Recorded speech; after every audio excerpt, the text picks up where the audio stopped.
I know. Early start, very early start. It's 20 past 8 a.m. for me, and I usually try and aim for 9 a.m., but we're here anyway, because we're here for the last patch of Natlan. Good numbing. Hey, one man, hope you're doing well. Natlan as a whole, although...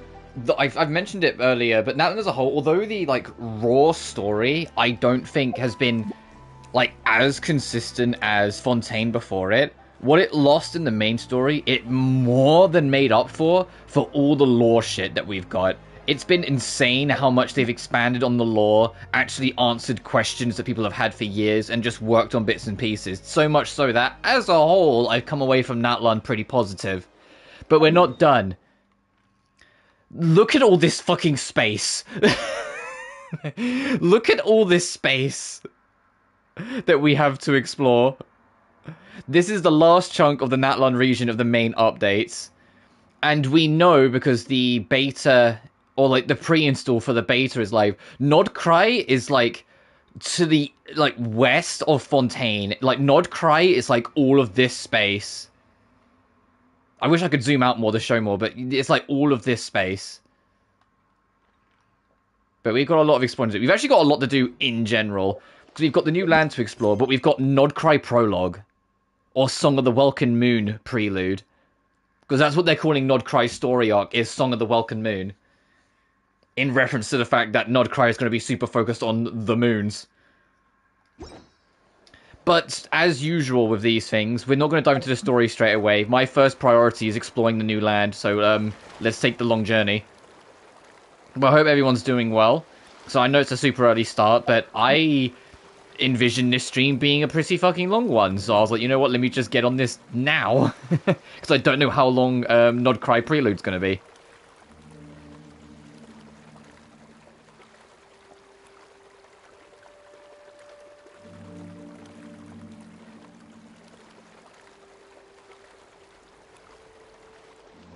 Oh, Jesus Christ, it's going to take a minute.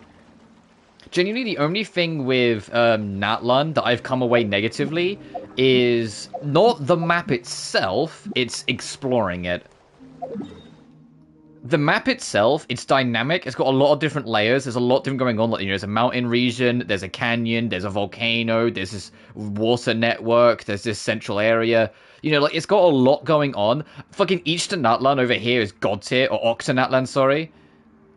Like, the trouble is when you're actually in the thick of it trying to explore it, because there's so many different layers and so many different things, it's kind of annoying to consistently just get from A to B. Which is like the only real gripe I have, is like, I found navigating the map kind of annoying. It reminded me of exploring Leeway, where Leeway's just kind of annoying.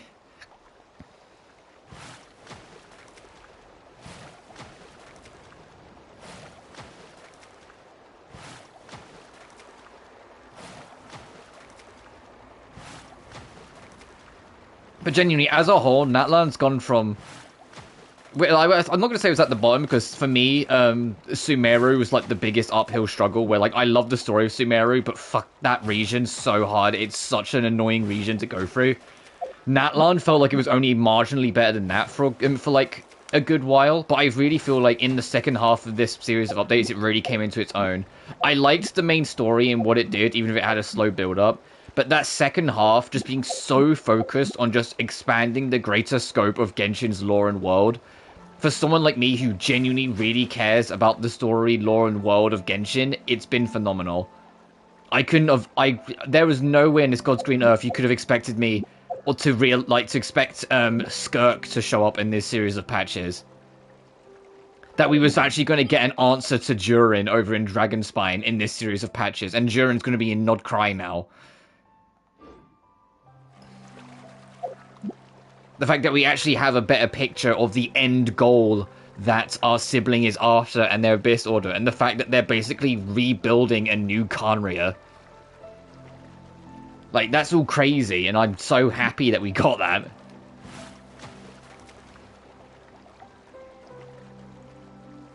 Can I even see where we've been? No, yeah, no, we're still traveling. But this is also... Not like it's technically this is still technically the holiday patch. This new land has a like holiday resort attached to it, but according to some things that I've read, it seems like Genshin's like core dev team are moving away from the dedicated holiday patches a little bit, like instead of like having a dedicated piece of land you go explore just for like the holiday patch that then goes away. Which I kind of get it, because all of them had this awful problem of they kind of alluded to future story beats throughout the holiday stuff, but because they're only accessible during that time, they are lost. The biggest one being Simulanka. Simulanka, I mean, I don't, because I wanted to take that time off anyway at the time, but there's a small part of me that kind of regrets not covering it, because Simulanka is one gargantuan foreshadowing and build-up for everything that Jurin is now going through. It was a whole recreation of it, and it even included Scaramouche, which is really humorous now in retrospect, because we know that Scaramouche is going to be in Nodcry. And so it's like, Jurin's going to be in Nodcry, Scaramouche is going to be in Nodcry. Everyone's going to be in fucking Nodcry. It's kind of crazy. Because Alice is there with Albedo and Scaramouche. Varka with the leaders of the Knights of Avonius is going to be there. Alice isn't the only Hexenzirkel witch. Nicole is there as well. Which apparently Nicole is mute, so I'm kind of excited to see how they present her in the game. And she's an elective mute, but I'm still curious how they'll handle her. Then we've got not one, but two Harbingers that are definitely showing. I mean, in technicality, if you count Scaramouche, there's going to be 4 Harbingers present in Nodcry's story. Because Scaramouche, Sandron, Columbina, and then obviously, why are we going there in the first place? Oh, because Dottore. So Dottore's almost a shoo-in, definitely going to be there, so potentially 4. Rover and the Trailblazer. The only meme I saw where it was Kalis with male Rover, then it was he said something like, "Man, if you was a girl, I'd hit so bad." And the Rover went, "Oh, hang on 1 second," vanished, came back, and it was female Rover, and you went, "What the fuck?" That's the only one I saw. I saw that when I woke up this morning at 6 a.m. this morning. Right, we're nearly there. We nearly made it to the land. I'm aware I could have just warped, but it's part of the... Jesus fucking Christ. It's part of the journey. It's the same one. Mm-hmm. You've got 24 hours. Yeah, that one. So I know I could have just warped over here, but I like the journey. Also, holy shit, look at how small that land is behind us. But this is crazy. After we hit this... Although, apparently there's still going to be, like, one more small addition to Natlan at some point in the future. Like how most regions technically are expecting another patch at some point. This is the main bulk of Natlan done. So it's going to be interesting once I get over there. Oh, hey, surprise. I brought Yelan's new skin. I brought that as soon as I got up this morning. Yelan's new skin. I love it.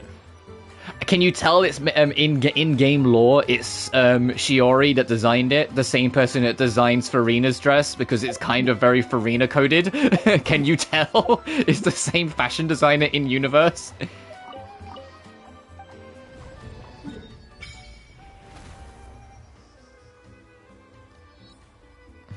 Okay, no, I haven't seen the rest like that. Tete Island. This is what I believe a lot of the holiday stuff is supposed to be. But this is the last... Look how fucking far away it is. You know what this reminds me of? This reminds me of Surumi Island just being way the fuck down here. But just somehow even further. Look at this kind of shortkeeper attire. I mean, it's just Shiori's designs. All of Shiori's designs kind of has a similar aesthetic to it. Because I can show easily... Hang on. Obviously... We know about Farina's look, but you can see it's the same sort of, like, bluish with, like, a thing at the end. But there is another character. Where is he? I don't use him, so he's probably way the fuck down here. Yeah. He also got designed by Chiori, and once again, even though it's more like slightly more masculine, you can see it's the same sort of aesthetic with the bow and the blue.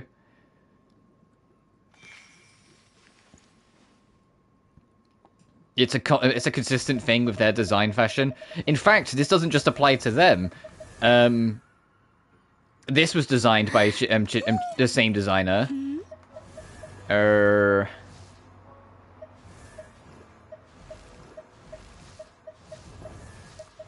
Navia's was designed, and that also has a big bow on the end. I don't know if Karan's was. Hers might just be military garb, like military attire. That you don't use their sub DPS in the game. I'm sorry. You can see in the corner it says Friendship 1. I straight up have never used him for anything. I just am not interested. I'm sorry. And I have him C6.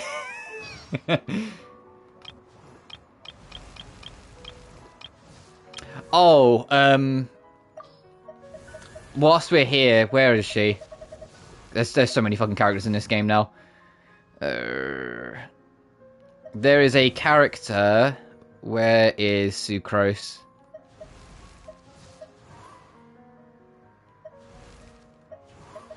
Sucrose, you see what it says Valera and Anonymous. Sucrose is going through the process of changing VA.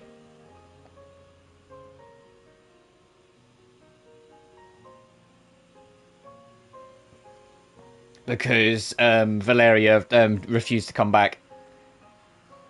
There's a few voice actors from the previous issue of the strikes, like even after they've ended, that now they've seen Hoyoverse's stance on the whole thing, personally decided to withdraw. And Valeria seems to be one of them. The other one, at least right now, is Shara, but Shara hasn't had any plot presence for that to be a problem, at least right now. So whenever Candace shows up in something story-based or anything that requires her having voice dialogue, I wouldn't be surprised if she has a new voice as well, unless things have changed. But there's a couple that have just straight up said they don't want to come back after like all the kerfuffle for whatever personal reason, which like I said, I'm not going to judge for it. It's just their personal reasons. They can do what they want.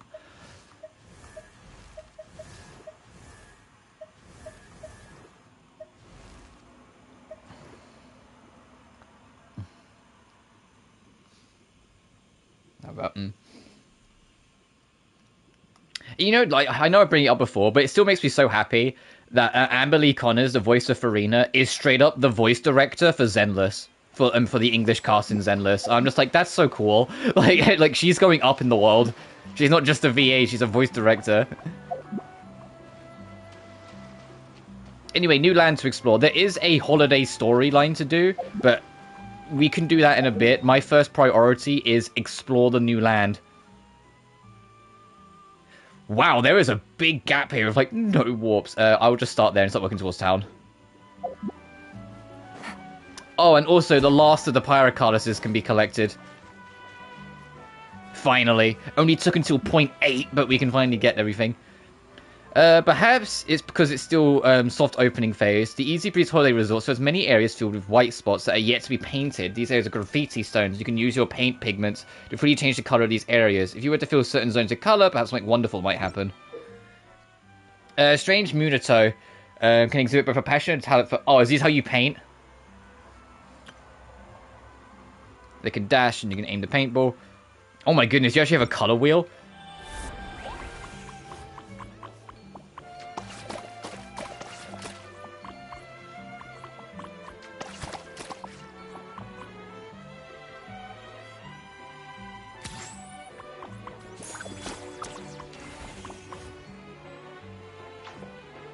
Oh, okay, you haven't unlocked all the cards. This is cute.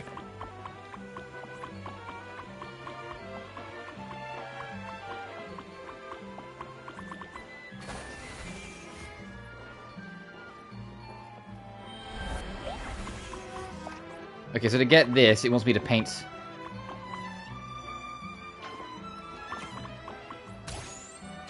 Whoops.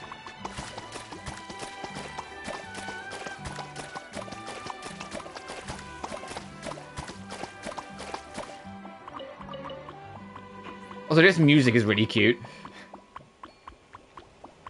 Oh, and also, the robot Inefa is now live, her banner.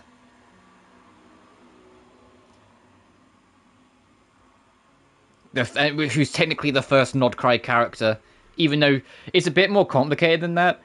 I'm aware. It's she was built in Nodcry, but she's got parts from like all over the world. So like she's technically Nodcry, but also technically not. It's a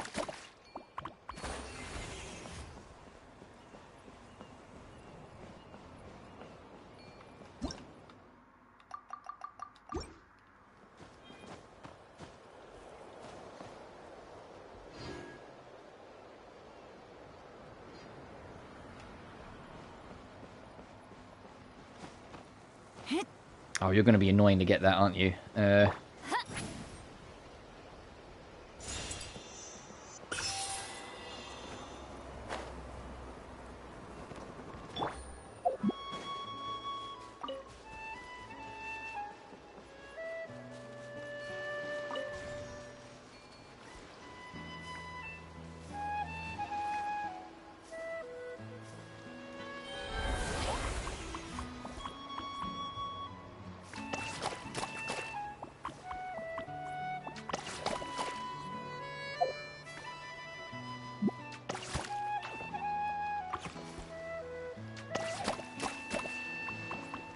That better?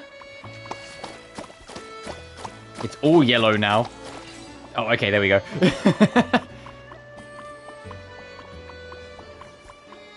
Oh, these guys can just freely run on the... Oh my god. Why is it wiggling its booty at me?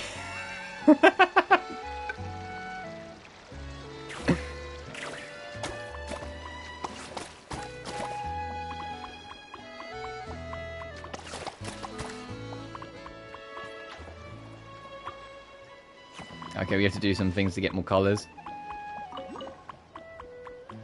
Oh, I see. I see it.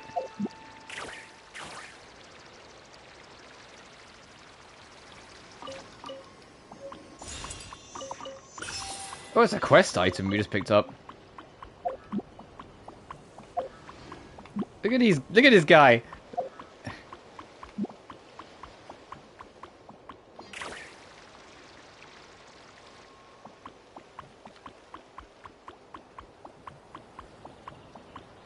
So is this supposed to be the equivalent of, like, each new part of Natlan's unique animal? For this, they just went, ah, screw it, just play like a colourful Munito who wiggles their butt at you.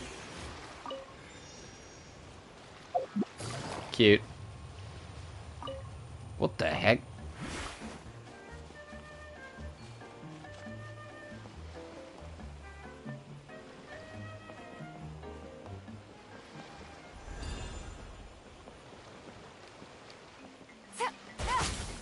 Can't really interact with that. I'm aware some of this is probably going to be story stuff when I actually start the story for this area.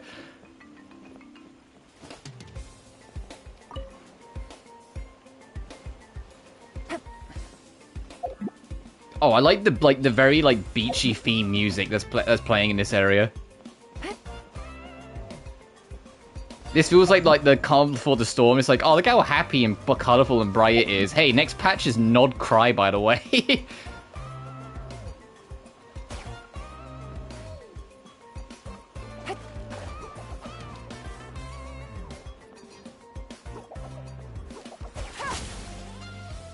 Okay, we need to get paint. Join my army.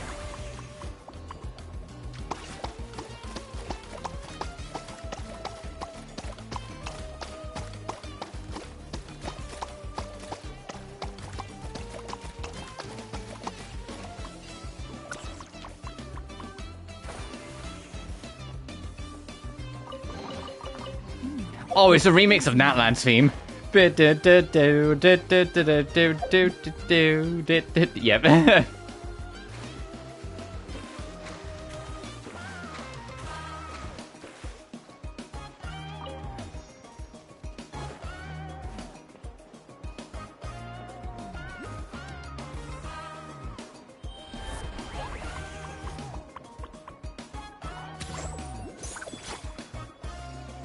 Whoops.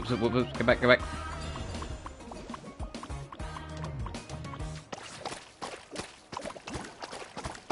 Oh, that's way up there.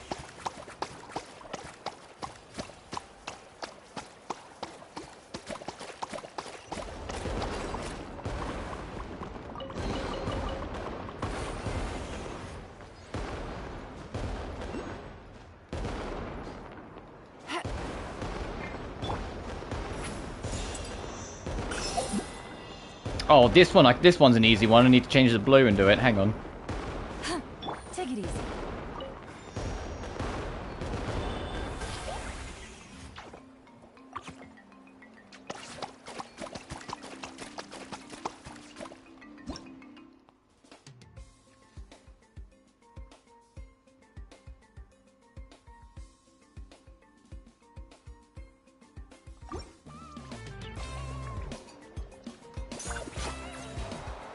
Oh.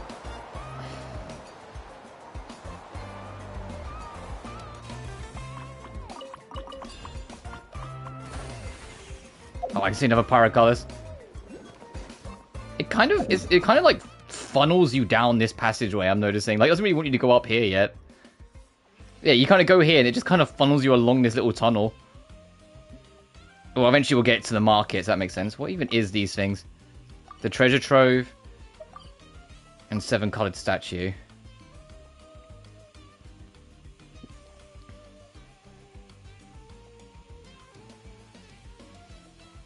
I feel like there's supposed to be a new mini-boss in this area, or maybe it's later. But there's also Tete Island over here that we haven't accessed.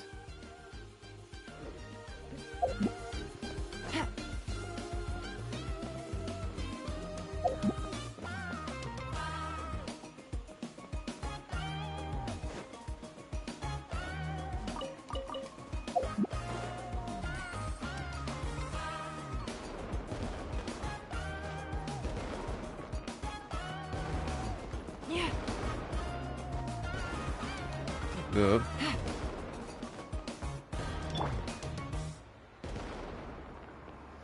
Because if I can get to a good position to get up here easily, so I can try and get that Paraculus.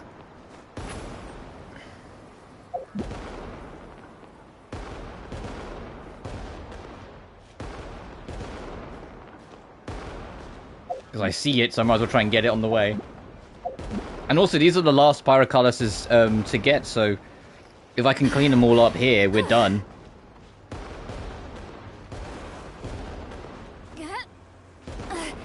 I'm tired already. You did 3 jumps, Seatla. You don't give it a rest.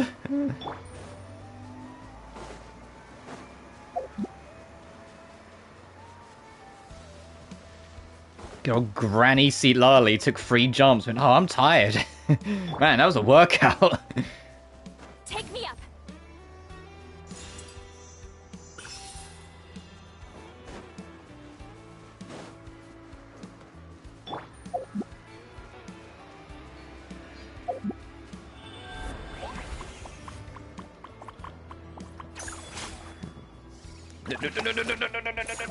Okay.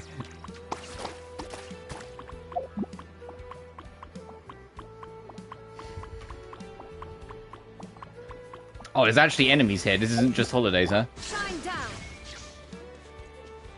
Get to work. Show me your will it be. Busted. Overruled. Can you imagine if Arlecchino ever got an alternate costume? That I think about it. So I've got, like, Yelan is the first character that's on my main party that actually got an alternate skin, which is why, like, I brought it immediately, because, like, everyone else, it's like, I don't use Jean. Like, Hu Tao technically, but it was, like, it was unfortunate that it was, like, just after, or not too long after, I got Arlecchino, so Hu Tao got benched, and then she got a costume, and I was like, fuck. Oh, hey, okay. Let me get close to that so I can mark that on the map properly.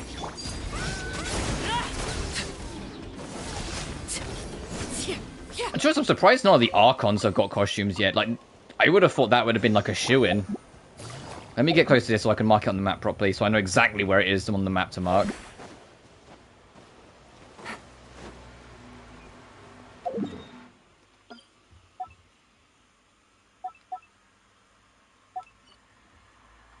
Oh, and how many? So I can check my achieves.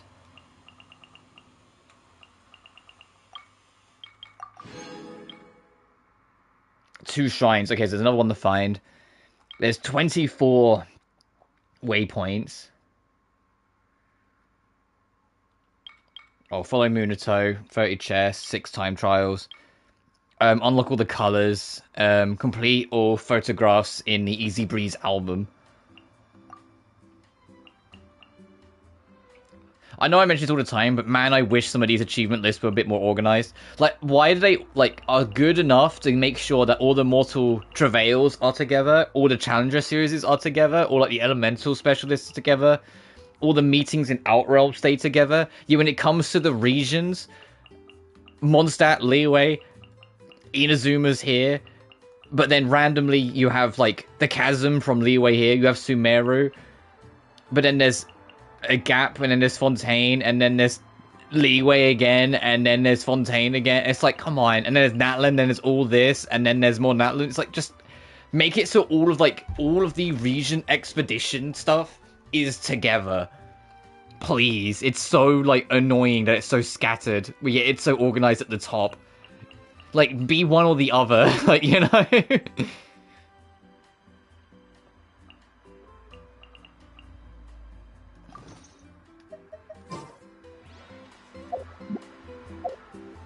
She's so much happier now. I know, but I also kind of get, like, you know, going from job security to independent, that, I can't even begin to imagine how daunting of a prospect that is to go there. I'm glad that she did it, because Saba is, like, every time I watch Saba, it reminds me of early Gura streams, and why I used to watch, like, a lot of people used to watch Gura, that she was just this kind of goober that was just really enjoying life. But I also said, I get the pressures. Like, the idea of going from, like, a big corp work where, even though it might be stressful and a lot of work, it's consistent money. You know, being able to consistently have rent on cap, to then go to complete independence and survival for yourself. Like, that's terrifying. And I imagine for Saba, like, that was something that maybe, like, made her hesitant for a while to leave. Because it's clear that she wasn't completely happy at Hololive for a while. It was great, though, when she collabs with Doobie 3D. And it's like, because I just sit there and I'm like, yeah, this is just Pete Gurame.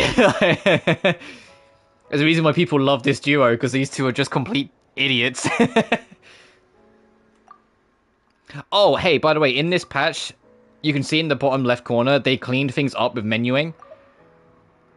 They put it all in the bottom left corner instead of in the top left and top right corner. Or, like, the buttons and stuff, so it's a bit more clean. Time for me. A few days in a row, this sort of consistency is hard to beat. So, Now, so, like, the main VTubers I watch, it's kind of, like, brutal, because, like, all the main VTubers I watch right now are still recovering from, VShoujo.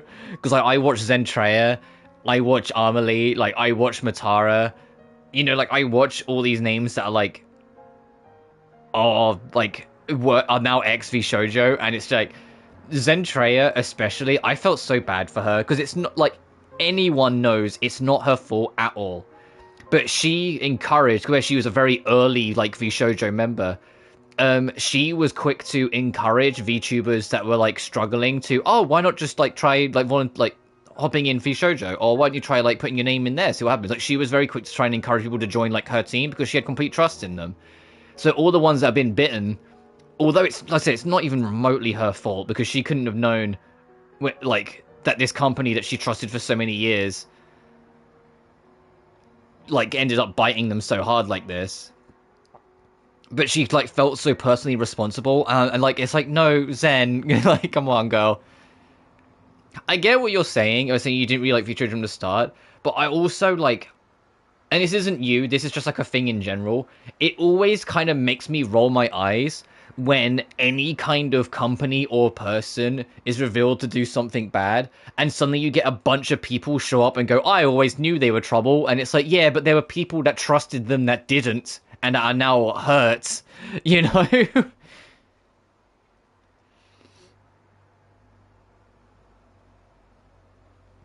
Like, I never had a problem with VShojo. I never looked into it because I was just there for the talents. I didn't know what happened in the background. I never really looked into it. I was aware that there were issues in the past, like with Silvervale and... Oh, who was the other one? There was another one that was like had some trouble around them, and it was like there were things because it was tied something to VShojo, but I can't remember them. No, my point isn't that. Is that my point is that a lot of people, it comes across very like they're trying to make it all about them all of a sudden when the situation has nothing to do with them. They come in and go, oh well, I always knew. It's like, okay, who fucking asked? You know. So I'm not saying that's you. I'm just like I see that a lot anytime these incidents pop up, and I'm like, hey, real people are grieving and struggling because they basically had to leave a job because the job was actively robbing them of hundreds of thousands of dollars. And the only thing some people care to contribute is, I always knew the company was dodgy. Okay, cool. Maybe it's like just show support for the people who are like struggling now. Maybe instead, you know, like there's a time and a place for that conversation. Maybe that's just me though. For me, my priority, unironically, like I put some money into Iron Mouse's charity thing because of course I was going to. Like, how dare VShojo steal $500,000 from fucking charity? Like, that's disgusting. So yeah, I absolutely donated a little money to Iron Mouse's I forget what like website she used for it, but that I donated something to that. Like, I've been like super supportive in like trying to like be more active in like Zen's community and like saying, you know what I mean, like just trying to be more involved and supportive sort of thing. Because I'd rather do that than just go on Twitter and go, oh, I fucking those VShojo guys, ooh. You know, because it's just not worth it, in my opinion. I don't think, at least in my humble, I don't think there's much to gain from it. I'd rather just be supportive of the people who need it than grumble about the company that, let's be honest, is dead in the water now anyway. Because Gunrun took the money and ran.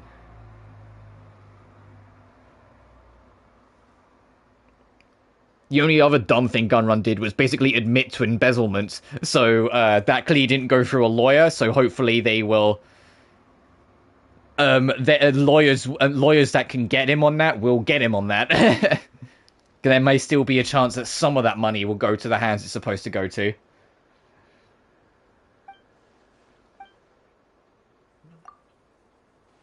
A brave challenger steps up. Oh, you think you stand a chance against me? So many twists and turns today. Who will be the champion in the end? Let's find out. The staff marks out the course. The crowd gather around to watch.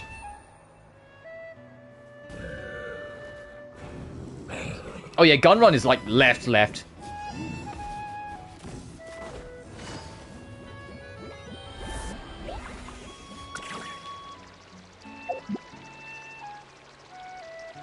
Like he clearly like I hope he gets his comeuppance because he's clearly booked it. He's clearly just got out of dodge.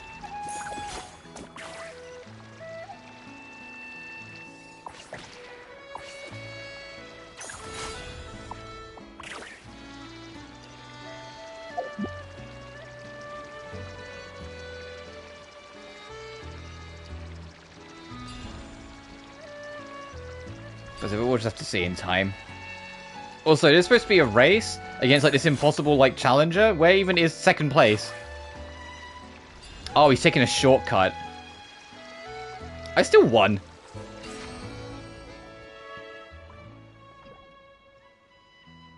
But I mean, we're on no exactly. I still think Kason, like, add a girl. Like, it was a crazy thing to do, but add a girl, Kason getting the JP branch CEO on call on a live stream and asking the real questions and saying, oh, like, VShojo JP's done really financially well, has it? Where's my money then? And then when he can't answer, just going, okay, I quit. Like, that was like, holy shit, Kason. Oh, yes, they've been doing financially well. Oh, really? Where's my money? Give me my money. Alright, then I quit. And I was like, add a goal case on. Like, fuck yeah.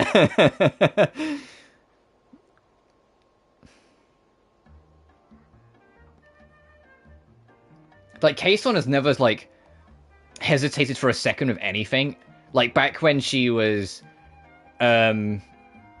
Lady Kiryu, back with Hololive, the meme lord that she was, she never took shit from anyone, and she left because she was tired of, like, dancing around Hololive to get what she wanted, basically. So she wanted to go, and she went independent, and Vishojo promised her, like, that freedom of independence whilst having more financial security, so she took the bite. But now that they fucked her as well, she went, alright, no, I'm gone.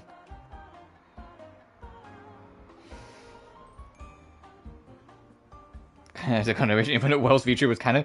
What, you mean the one that, like, didn't she, like, spent, like, half the game grifting to literal Yakuza? Like, she had Yakuza on her channel saying, oh, look at these Yakuza saying really suspicious things. Ooh! It's like, what the fuck? I remember when that game came out, and, like, watching, like, 5 different streamers go, oh my god, it's evil Iron Mouse.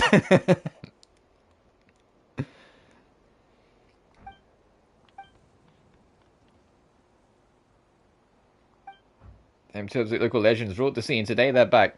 Welcome, Easy Come and Easy Go. Yeah, of course the other races. Why are they, like, red and green? Why is this Mario and Luigi? Yeah, they called like, for a while, people were calling the VTuber Evil Iron Mouse. Or Evil Mouse, for short. I mean, oh, fuck it, there's Evil Mouse.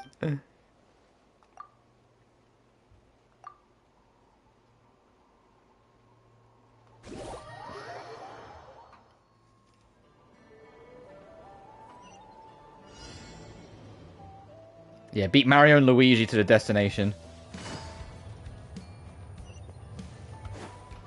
No, no, I'm going to get that fuck. They're leaving bombs? You... Yeah, I know, I just missed my transformation. Fuck. There we go, got it.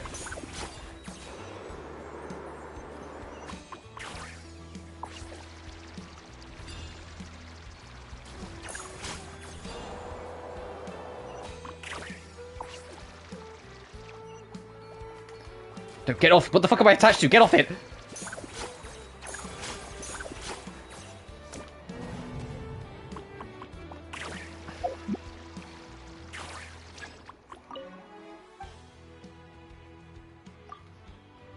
That one? Oh.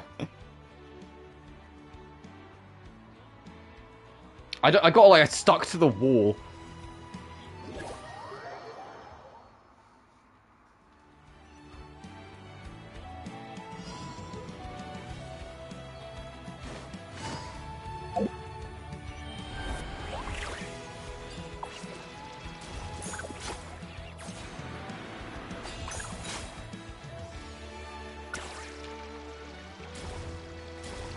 Oh, do I have to pass through the gate? Oh, fuck. God damn it.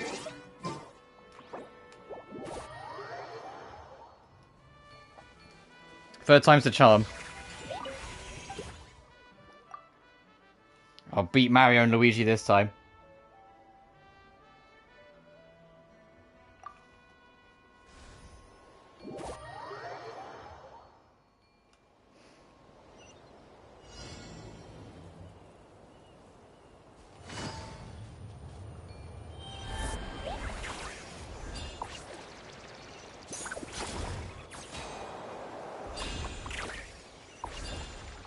Go, go, go, go, go, get out of my way. No!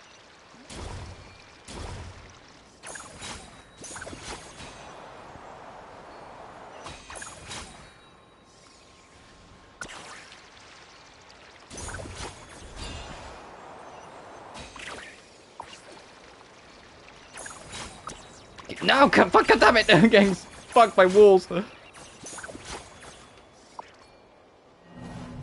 Oh, come on, I was right there.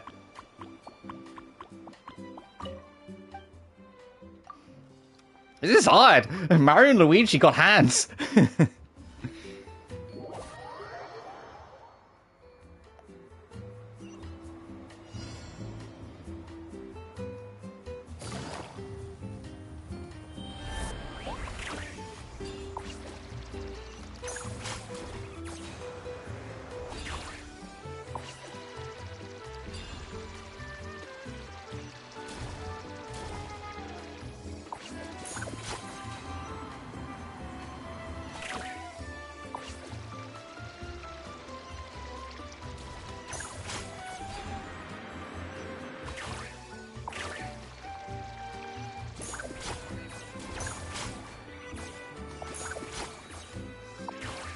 There we go. This was a more shocking turn of events. An ultimate winner is Emmy. Yeah, she actually beat Mario and Luigi. Well, it's like a golden lightning bolt. Give up. I'll take you as my role model. Give me my treasure chest. That's the only reason I'm here.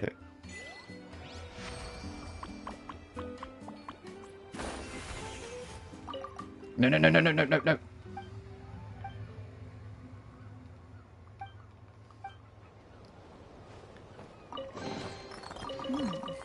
Easy money.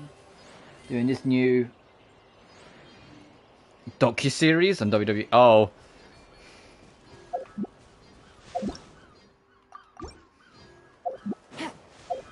I did find it really fucking funny in, like, the most, like, unfortunate way possible that they did, like, this big memoriam thing for Hulk Hogan, and the video was, like, barely a minute long. And it's like, oh yeah, great fucking memoriam. He contributed so much.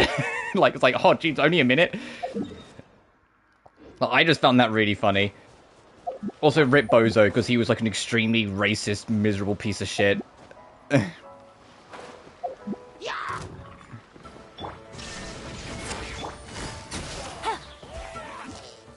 it easy. Not idiots. I mean, what else is new? WWE hasn't exactly been a shining star for a while, let's be real here. I don't pay any attention to WWE, but all I ever hear is the unfortunates behind the scenes nowadays. It really does start to feel like the only good thing to come out of WWE nowadays is The Undertaker and John Cena. Everyone else is just kind of schmucks.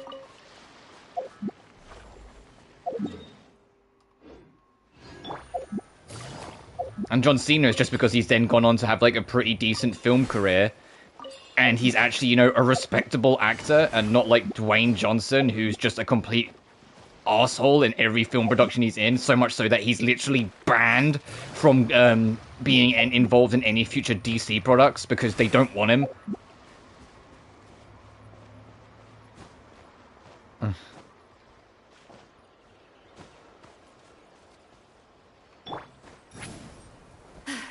You just sit down for this game. I don't watch wrestling, so if you're about to go on to one of like, well, like all the like problems and in-betweens, I'm not gonna know anything. John Taker's a Trump supporter? Well, fuck. Well, okay, it's just John Cena.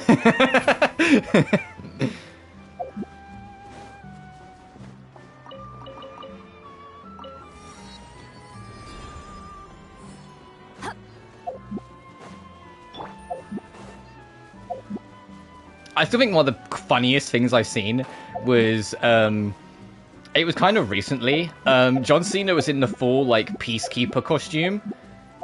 The superhero he played in, like, I can't remember what show it was, but he's in, like, the full, like, costume for it. And, like, was in character consoling a fellow actress who was, like, genuinely struggling with something. And, like, he had, like, the full stance in costume with the mask on. And watching her, like, talk about whatever it was that she was struggling with, because you can't hear it, because it's one of those, like, videos taken from super far away. But it was just, like, the fact that he was comforting her, but, like, completely fucking in character. And I was just like, Cena, my man. Come on.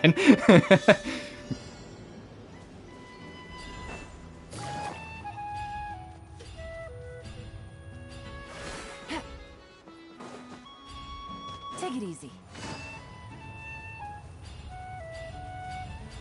Okay, I can tell they want me to use, like, Varessa, but I don't have Varessa. Okay, I might need Varessa. Oh, fuck. Well, not Varessa, a character that can do the same thing. See, Lali, save me. Wasn't even afraid. Is it too much to carry? Here, let me help. Oh, see, Lali. So, okay, see, Lali, so you're tired of the free jumps, but carrying a bunch of stuff back you're A-okay with? Uh-huh. Show me your move. Busted. Here comes another. Quietly now. Also, this current team setup I have of Yelan, Raiden, Citlali, and Arlecchino, I mentioned it before, but I'll mention it again. The biggest reason why Citlali ended up on the team is because having at least one character with Night Soul abilities makes exploring Natlan infinitely more manageable. So when we go to Nod Cry, there's no guarantees, it depends on my mood, but I will probably swap Citlali back to Eula. My main third unit. But that's a huge, we'll see how it goes, how I feel. Because you can still use Lali outside of Nutland for exploration. She's just not as good. Every Nutland character gets a huge debuff if they leave Nutland. Not in damage, but in exploration and their tools. Moika's motorbike is nowhere near as good or lasts as long. None of the climbing characters can climb for as long. Chashka straight up just can't fly for anywhere near as long. Like, they all take huge nerfs to their exploration outside of Natlan. An impressive bounty. Like, see, Lali kind of gets away with it because she only needs that, and then she's good. So not much changes with her, but for a lot of characters, no. It's not that they become unusable, it's just that they're just objectively worse. But we'll see. Take it easy. I'm also curious about the general moveset and ideas of like the Nod Cry gang, because we know about Luma or Laumu or however you pronounce her name, where she can transform into a centaur. Rise like smoke. And so I think she will like, I wouldn't be surprised if she's one of like the fastest like map navigating units in the game. If she can transform into, you know, an actual four-legged beast, I imagine she can fucking book it, you know? Like, I imagine she'll give Varessa a run for her money in terms of like how fast a unit can move. Return to the skies. But then what about the Lightkeeper, our dude Flins, or however you pronounce his name? Apparently Aino is going to be our 4-star free unit that's at the start of every major version. Like, what's Aino going to be able to do?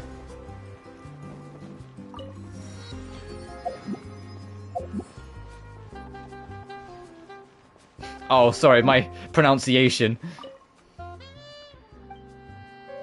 Oh, okay. How do I get... Gimme! I'm like a magpie. Gimme the shiny. Wait, what did that say? Anyone who paints the market statue in different colors will receive generous rewards.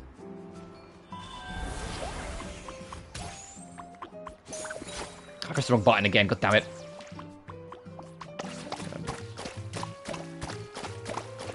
Oh, I see. It's collect all the colors.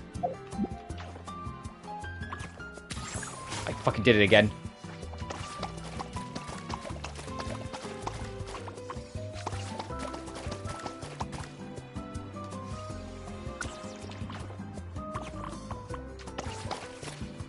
Yep, and now that's 3 colors. It's going to open 1 chest.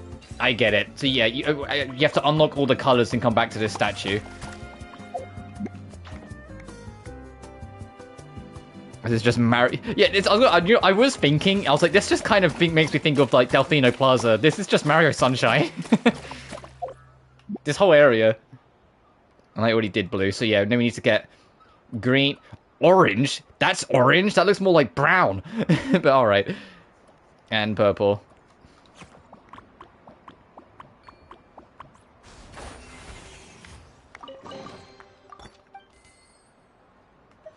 I'm a newie too.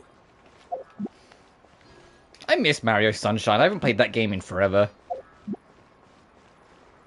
I'll never 100% it again. I'm with the majority on that one. 100%ing Mario Sunshine is genuinely miserable. But I've missed Mario Sunshine. There was something about like the entire game's holiday aesthetic and the vibe, and then also like Flood as well, that I just really liked. It's not my favorite 3D Mario. That'll still go to Galaxy 1, but I loved it a lot.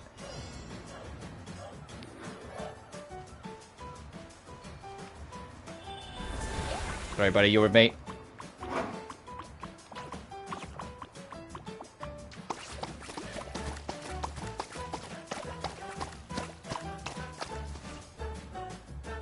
If you get Elgato, will you stream it? Probably. Oh, hey, look, it's the color of the building now.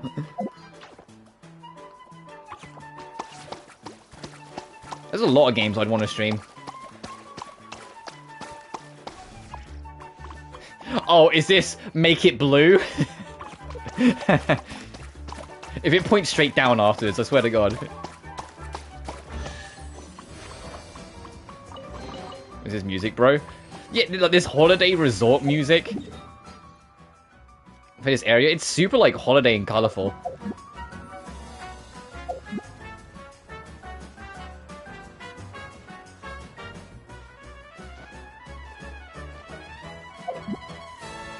And I'm very... Oh yeah, this music's actually quite nice. This music's fun.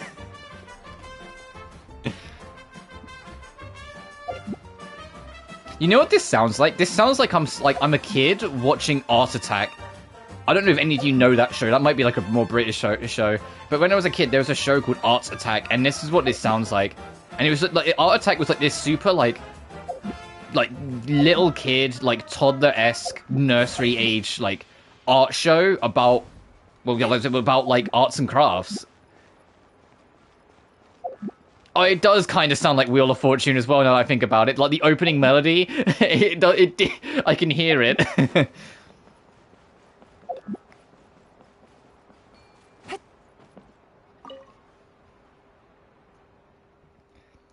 That Zaka ditched work before finishing his job, and God knows where he stashed those dolls. I'm gonna file a complaint. What dolls? Dolls modeled on Kaholosaurs. I've been painting them. But Zaka, my apprentice, hasn't been showing up to work lately. He's still left free to paint. I've no idea where he put them.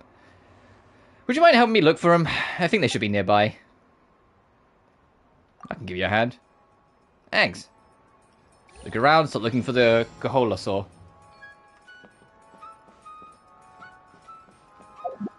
I'm also looking forward to Nodcry's music. All the trailers and everything we've heard of Nodcry, like, it sounds like... And I'm not, like, I don't, like, if I like, pick the wrong country when I say this, I mean no offense, but it sounds almost like somewhere between, like, Finnish music and Swedish music. And it's like, if we're going for that kind of vibe with Nodcry, then sign me up.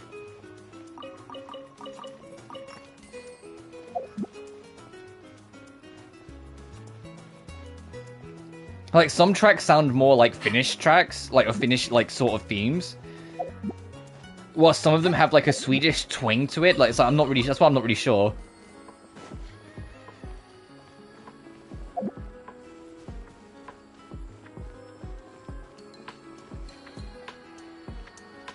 Oh, I see.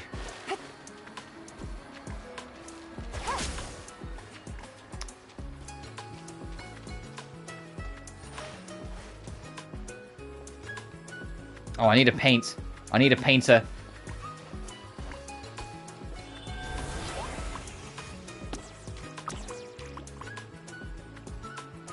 My god, if it's not the darkest, most depressing metal imaginable, it's not Swedish or Nordic.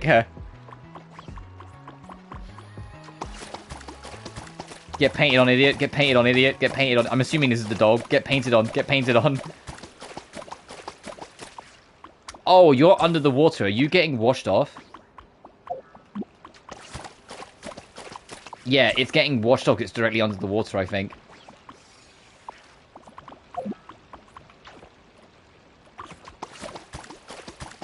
Yeah, okay.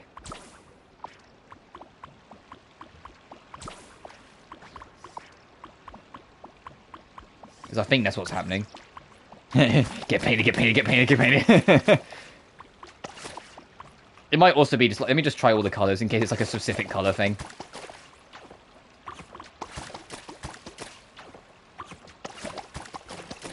No, we need to cut off his water supply. Like, you know, like a sane human being.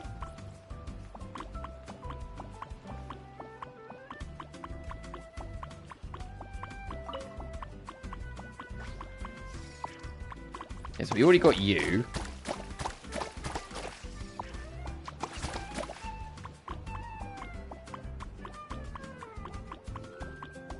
There's also a third one we need to find, like, full stop somewhere.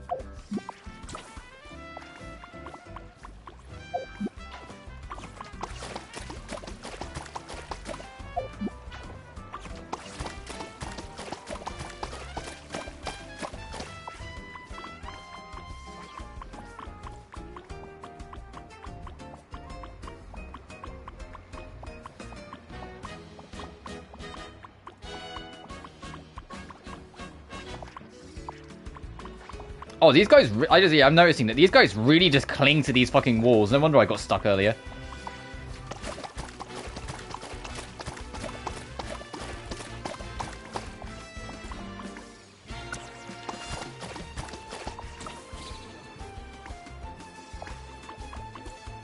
Yeah, I can see what you're trying to do, buddy.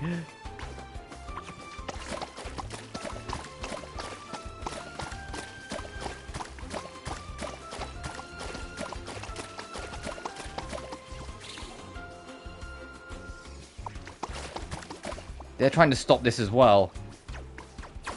Get off the wall. Where's that third one?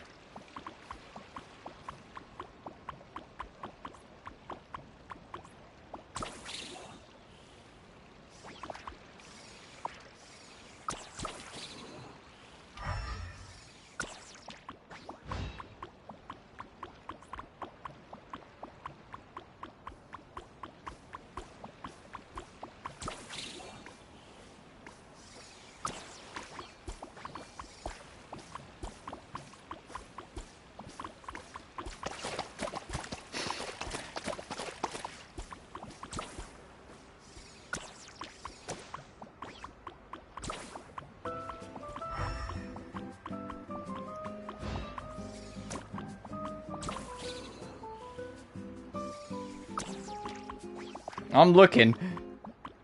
There's a gun there, there's one there.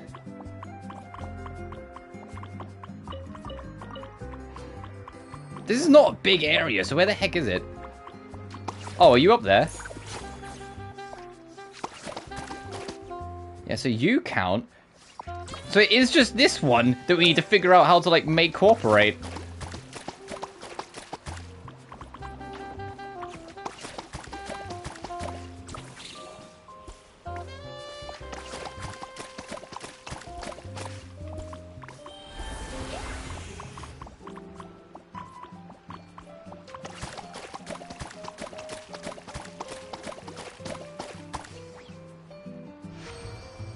Okay, there we go. I had to get rid of the previous one and put it in place because he was keeping it one color.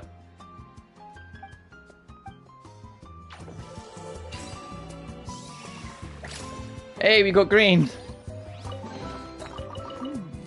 Easy money.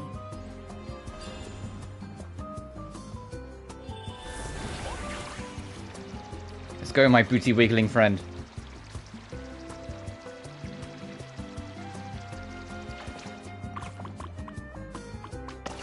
Add it to the colors.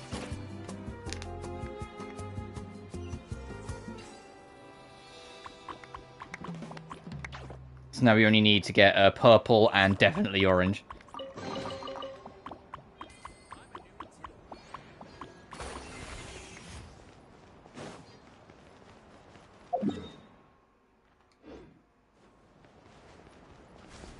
Oh, you're a treasure shop. Oh, this is like a souvenir shop.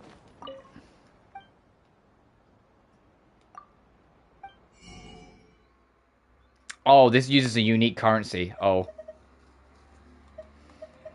And it's all stuff for your home. I heard that sound. There is a Pyrocalis near us. Where are you? But they're not exactly what I call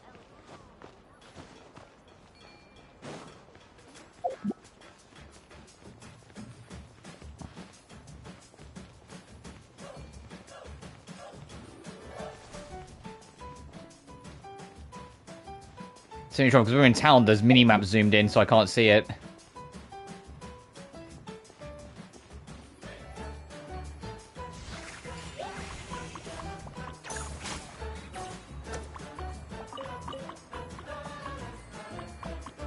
This fucking music.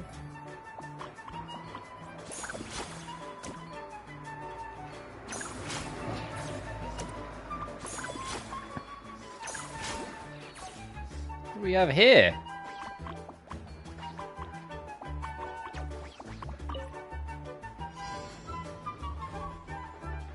Color the balloons to decorate the easy breezy market. Okay.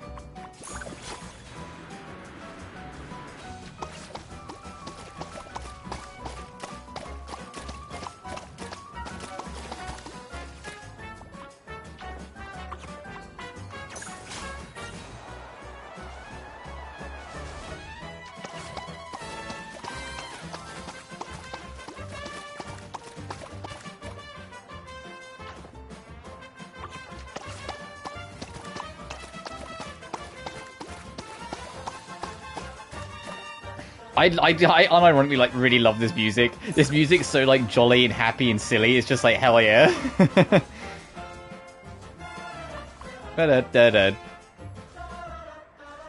Oh, there we go. I was gonna say, where are the lost balloons? my goodness, there's a lot.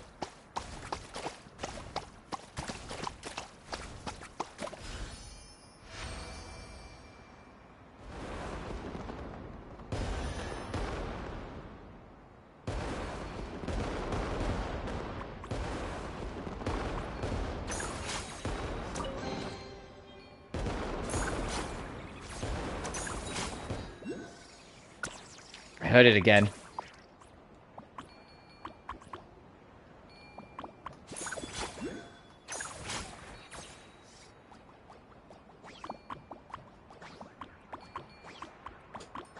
Get up the ladder.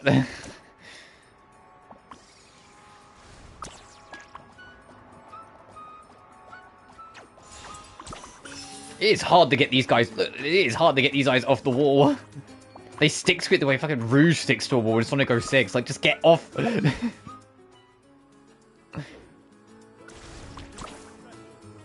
Oh, we're Kiddo Diner. Man, I want to go here in real life. This place looks so cozy. This is such a tropical resort. Why is the cheesy crab hot pot 26,000 Mora?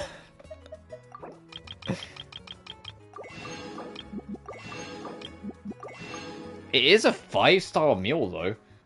I mean, hang on, is this the first 5-star meal since the start of the game?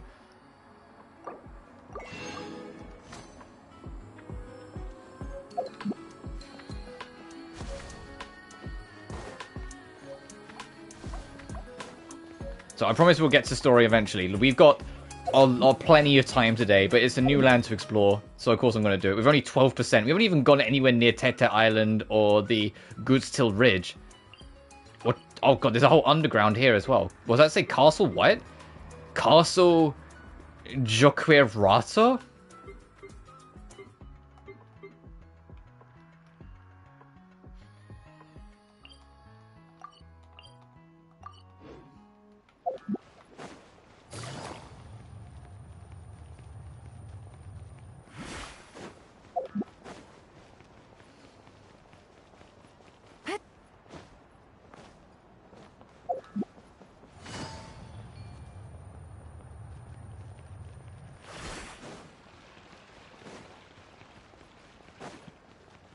Take it easy.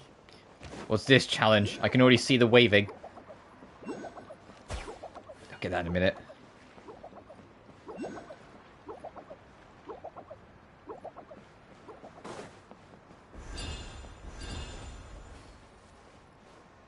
Let me get a paint. I can't like the painting Munitos. I forget what they're called, so I'm just going to call them painters. Let me get this painter.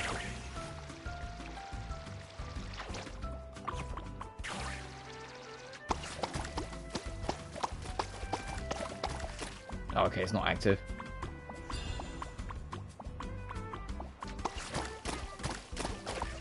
Oh, take a photo.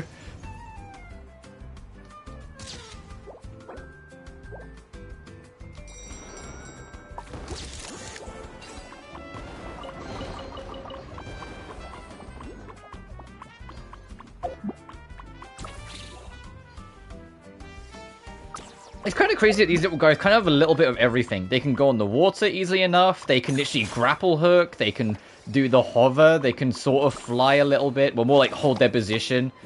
They have a range attack. Like, these guys kind of... These guys are the real 5-star unit. The only trouble is that they don't seem to understand when I press the jump button, it means I want to get off a wall. But, you know, they're getting there. Dirty mark caused by some obscure unknown in the graffiti's original pattern. Be restored the prints of the artwork underneath. You must spray it with Invisicolor paintballs to erase.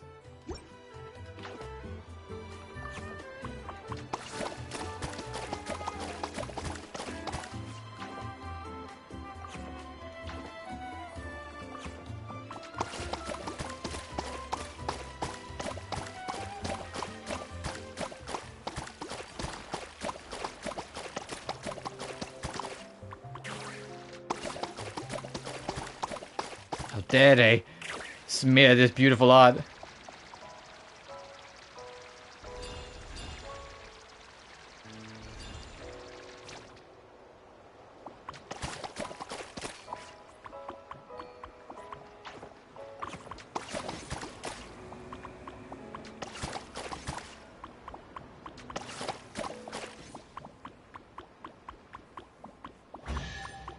Cute.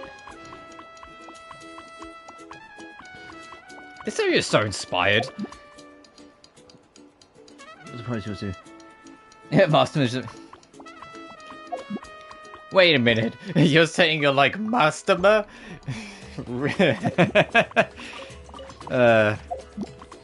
The ultimate manipulator who claims to serve a higher will, but is always just serving himself to try and manipulate everyone into doing his bidding so he can steal the power at the end without having to do anything. Yeah, unfortunately. I say all this, there's actually one game where although he is in it for himself, he doesn't stop you because he knows that you're not going to help him, and that's SMT4. You meet him in Midtown, and you have a lengthy conversation with him, and throughout the conversation, he starts to realize that you can't really contribute anything to his plan, so he becomes a lot more, like, open and clear to you, and it's like, oh, huh, interesting. When he can't get anything out of you, he's just kind of a bit more honest. He's just like, okay, look, I was trying to get X, Y, and Z, but I blah, blah, blah, blah, blah. And then there's a whole side quest that, like, I feel like most people don't do, because a lot of people forget to go back and visit him near the end of the game. Up there. I genuinely love Masterman's theme. It's not the most complex theme in the game, like, it's not the most out there, and it's not, like, the best track in the game, but I just love it for what it is. It's so fitting for such a conniving little shit, you know? It's so fitting for, like... And I think, because, like, you have to as well, like, for long-time SMT fans, it was a long time coming for him to actually have his own unique boss theme. Because he first showed up in Strange Journey, and when you fight him in Strange Journey, it just plays the normal boss theme. You know, like, he didn't have a unique theme. So it was actually really nice to kind of be like, oh, he has finally got that much, like, kind of, like, gravitas and legacy with the series now, that he gets his own battle theme.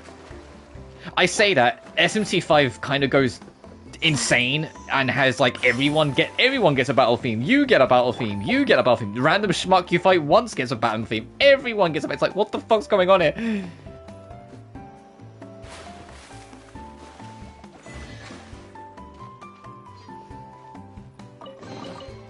Treasure. One way to draw your target out of hiding. Oh, and, like, I never experienced a fight so fucking funny than fighting him on Godborn on Godborn Hard in the challenge simulator. You go into the challenge simulator, do like the expert mode where like their levels are bumped up by like 100 or whatever anyway. Doing that, something in Masterman's AI kind of breaks, but in like the funniest way possible. I don't know how else to put it until you experience it, but like it's so hilarious. He just goes, "Our Lord, hear my prayer, and answer, my Lord, hear my prayer, and answer, my Lord, hear my prayer." You're like, Master, stop it!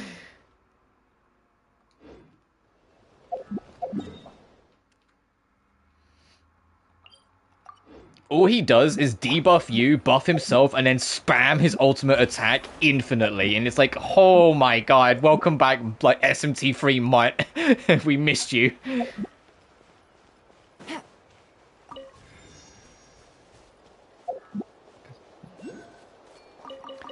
Genuinely, the only thing that, like, after SMT5 that I'm kind of, like, not hesitant with, because I have full faith in the company. Like, as much as I think SMT5 isn't as good as the others, SMT5 was still my game of the year. I love that bloody game. It's phenomenal. The only thing I'm hesitant of is that I feel like now they've set the expectation. SMT5 Vengeance having like 40 plus unique battle themes, it's like, hey, now that's going to be the expectation in 6. You know, to have like several dozen battle themes. And I don't want them to, like, work themselves into the bone trying to do that, and we get, like, a whole bunch of battle themes that aren't that good. Like, it's crazy that, like, SMT5 has so many battle themes, and there's only, like, one of them that I thought was just okay. All the rest are, like, amazing. Doing it right here.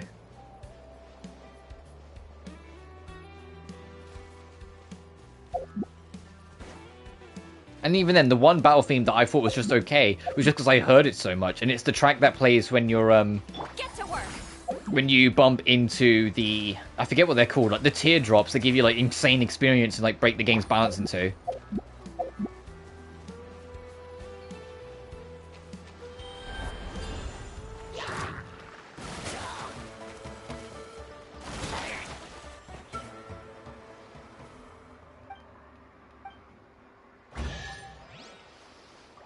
And what I love as well,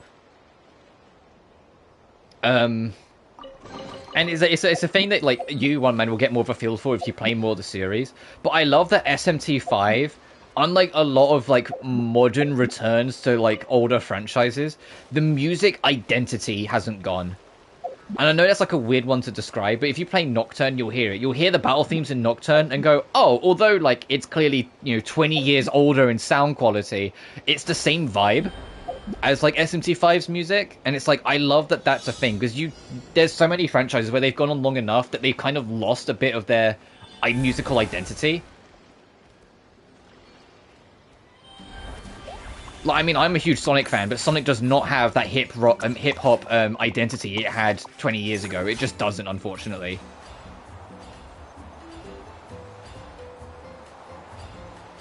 No, Tiamat, which is crazy and cool, and they drop Master Mode, Tehom. Yeah, and then you go into Lucifer. Yeah. Oh, did you fight the full version of Lucifer from beating Shiva, or did you just fight like the standard one? Like, did you get the phase 2 and 3? Where the music like evolves into like this really cool remix of the game's main theme, while still being like a remix of like several Lucifer tracks in the past. Because like that was like something that like I weirdly almost like have kind of a. I'm sorry, I need the shadows. Yeah. Because like that's like one of the things I was kind of like a bit off with, is that I felt like the true final fight with Lucifer, like all the phases, that should be in every version. Because once I fought like base Lucifer, where if you don't do the full fight, I was like, wow, if you just fight like normal Lucifer, if you don't beat Shiva, the fight you get is kind of bad. It's just one phase, it's one health bar and then you're done. You know, like I felt like the fight was kind of like underwhelming. Illusion shattered. I'm not saying that only having one health bar is bad, because SMT3's Lucifer fight only has one health bar, but that's also 66,000 health, so it takes forever to get through it. And the fight evolves as it goes on. When you're 20k through, he changes up his strategy. When you're on the last 20k, he changes up his strategy again. If I am in the COC sim. Oh, okay. Yeah, because if you beat Shiva before you get to the final boss, when you get to Lucifer, the game straight up asks you in Canon of Vengeance if you want to fight normal or a harder version. The harder version has phase 2 and 3, and I feel like that's the real fight. It actually like comes into its own. And it's also the version of the fight you fight in Canon of Creation if you go for the secret ending, which requires you to beat Shiva anyway. Which is why they kept it as a prerequisite in Vengeance, as kind of like an homage to that from Canon Creation.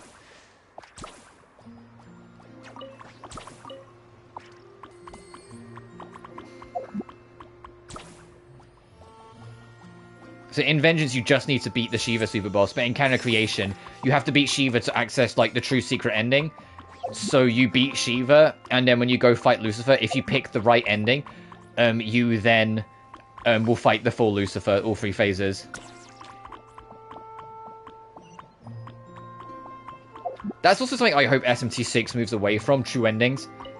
I like that Canon of Vengeance, Lore and Chaos, they are both as valid as each other. I think that's better for a game that has a lot of choices, to have your choices feel important to the end. Not, there's one ending that's technically the real one. I got complacent in COV.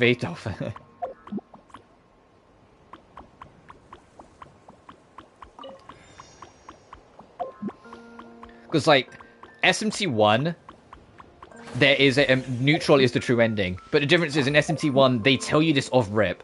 The moment you start the game, you name your protagonist, and a voice comes and talks to you and says there will be many forces of law and chaos, but you need to stick to the middle road. Like, it straight up tells you you need to go neutral. So the law and chaos endings are less treated as alternate endings and more treated as bad endings, because you failed to do the one thing that was asked of you. But then, like I said, that's the point of SMT1. They make out a thing and a talking point of that game, but that's also SMT1 where they were figuring shit out. SMT2, no, all of them are all the endings are as valid as each other, and it's better for it. But SMT2 is also the only game where I feel like the lore route is extremely justifiable. Like, chaos is just way too much anarchy for its own good.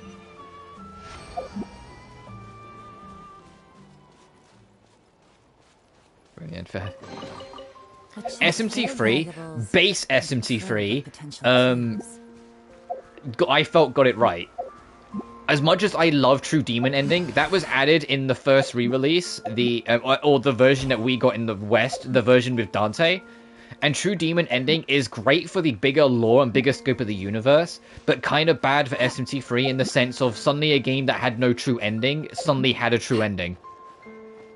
So instead of there being a make your choice and figure out what you want, now there's an end goal that you should just be going for anyway, which is True Demon ending.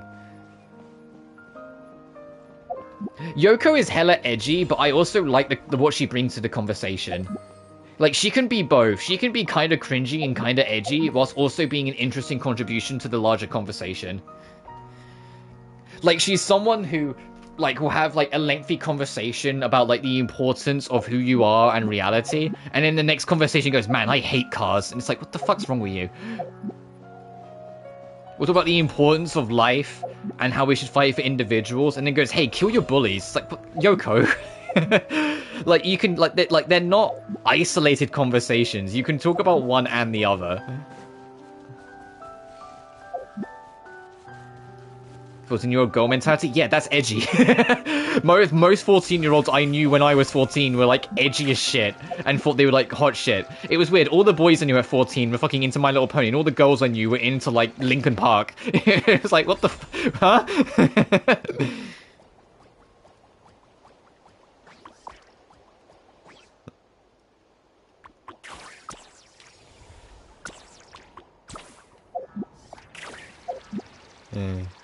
Maybe your generation, when you were 14, were like that, but no, my generation, no. I'm only assuming because it's a blue ring they want me to paint this blue.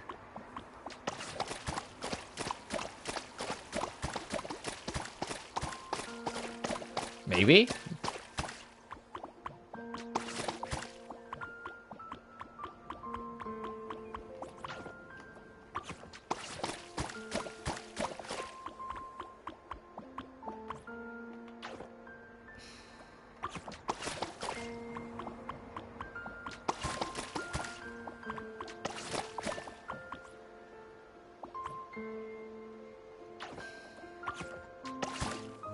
That takes the whole thing.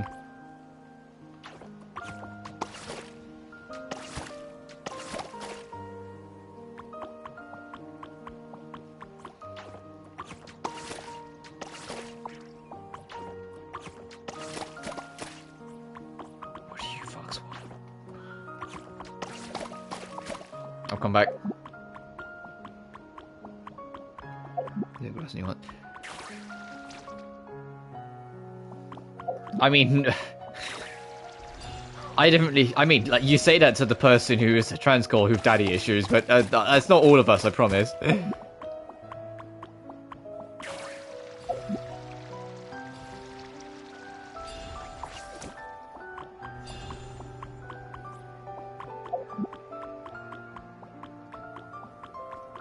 Cool camera.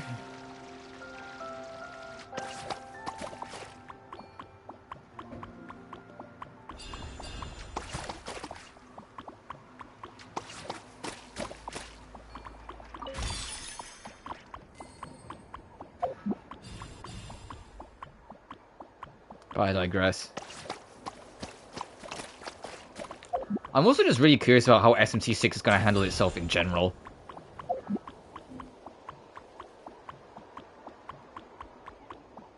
Both later on.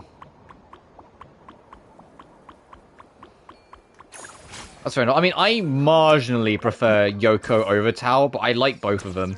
One of the things I liked about 5, because I never got back to that conversation, was the fact that it kind of... Rarely when I make, like, my decision at the end of an SMT game, do I feel bad for the choice I didn't take. I usually only feel bad for the choice I did, because it's usually not quite what you asked for in a lot of cases.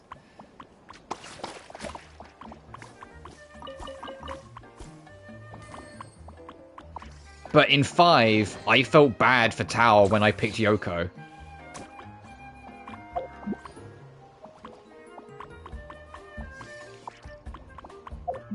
But yeah, to get back to my point, I was like, listen, SMT1, it straight up tells you you have to start the game to get neutral, and the other 3 does bad endings. 2, they kind of have a good balance. 3 did have a good balance, but True Demon ending kind of spoiled it a little bit. Strange Journey has a phenomenal balance. All 3 of the main endings, Lord, Chaos, and Neutral, are all equally as depressing as each other. All of them are the epitome of you get what you asked for, but the monkey paw curls. The extra endings in Strange Journey are still all pick your choice, so that's good, even if they are all objectively better than the base 3 endings from the original Strange Journey, which then like kind of makes it so instead of it being 6 choices, it becomes more like 3 real choices and 3 not so real choices.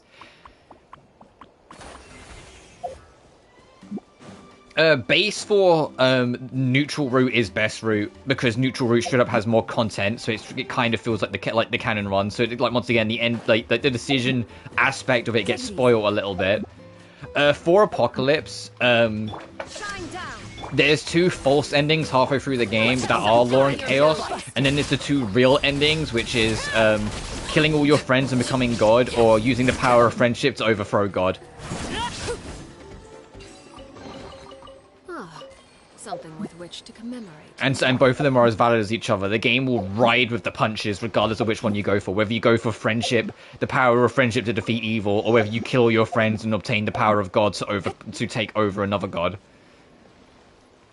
And I've done both playthroughs, and like the power fantasy of going for like the kill all your friends route is cool because you straight up like possess the previous game's protagonist. You should have possessed Flynn, and like you get Satan to side with you to fight God with, and it's like hell yeah. But at the same time, they really guilt trip the shit out of you for, you know, killing your friends that trusted you all game long. Like, it's like, oh, yeah, hey, sorry guys. And then in 5, I felt Vengeance actually did really good job of making both sides matter in the long run. I can't speak for SMT9, not the 9th entry, as in it's a game called Shin Megami Tensei 9. I can't speak for that because that was an Xbox original exclusive that came out in like 2001. I've never played it. I've never played it, and like most people, I don't really acknowledge it because it's just like, what? Huh? What is this game?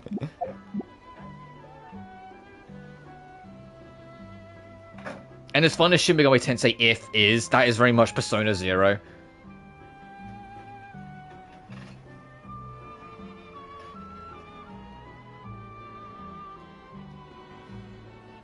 That being said, SMT If is another game I'd love to cover one day. I mean, all the classic SMTs I'd love to cover one day, but If especially. Entirely just so I can show off people the Greed Dungeon. I love the Greed Dungeon in so much. It's so simple, yet so clever. Because essentially the way the Greed Dungeon works is that the boss at the end... Oh, well, for just getting over here, yes, Eli's perfect for this. The Greed Dungeon... The way the gimmick works is there's a boss at the end, and the boss gets stronger the more treasure chests you pick up. And it goes up to level 8. It starts at level 0. And it's like every 3 chests you pick up, it goes up a level. If you get every single chest, it's just enough to make it go into level 8. After like level 3 or 4, however, the boss is nigh on impossible. So like, it's a real greed test. You can maybe go up to level 1, and if you're really good, maybe get up to level 2. But any higher than that... Like, level 3 is borderline super boss territory, and level 4 I've never beaten. Level 4 is impossible, it feels like, so I can't even imagine what 5, 6, 7, and 8 are like. So anyway, there was, like, the reason why I bring this up is that there was a really funny post a couple months back where someone said, what the fuck's with this boss? Why is it so hard? Like, I don't know how you get past it. It was SMT If, and they were staring down level 8 variant of the greed boss, and everyone in the comments was going, this is the sort of greed they talk about in the Bible. Like, you got every single fucking chest in the greed dungeon. It said it was greed. It literally says when you go in, the greedier you are, the harder your time will be, and you got every single treasure chest in the fucking building. Come on. Like... Oh, it started a little bit.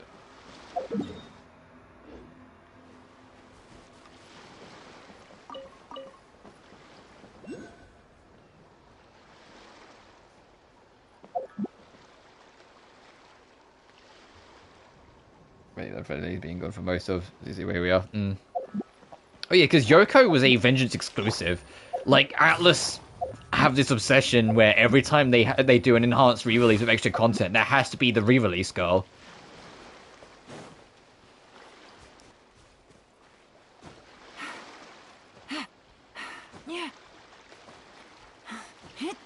You know, Festival added Metis, or Persona 3 Fez added Metis, Persona 3 Portable added Femc, Persona 4 Golden added Marie, Persona 5 Royal added that redhead girl. I don't know her name because I haven't played it yet.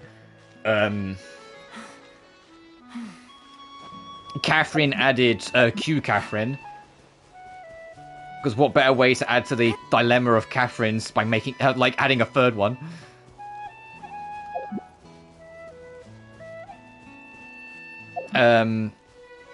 And then, you know, SMT5 Vengeance added Yoko. Like, it's just a tradition at this point. There's always a re-release going in an Atlas game. It's kind of insane. Yeah, but dude, you don't like anything in Persona 5, so I'm not really gonna, like, acknowledge that if you until I play it myself.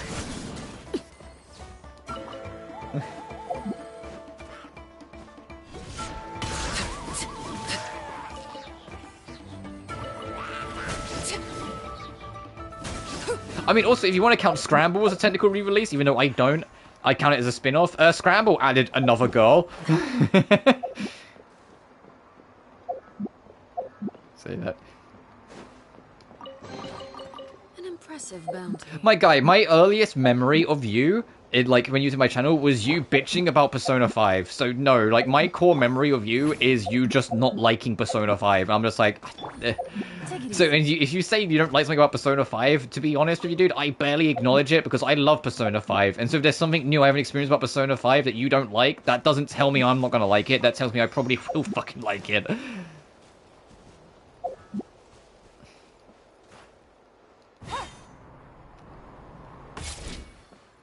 Like, you've set up that kind of mentality for me that anything Persona 5 related, I just assume you're just gonna dunk on it, and it's just like, hurt.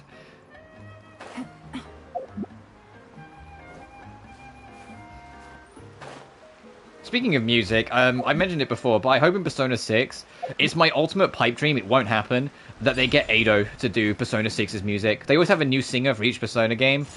Please, Ado. It would make me so happy. Valuables and a trove of potential clues. No, man, you've built up an, like, whether you realize it or not, you've built up an expectation for yourself that if there's anything Persona 5 related, you're gonna just come out of the woodworks to tell me why you don't like it. There's been points where I was talking about Persona 5 with other chat members in years gone by, and that's when you've hopped in just to immediately say, oh, I don't like this thing. Like, that is, like, the thing. Is that anything Persona 5 related comes up, you suddenly come in, like, pop up and just go, hey, by the way, I don't like this thing. It's like, okay, cool.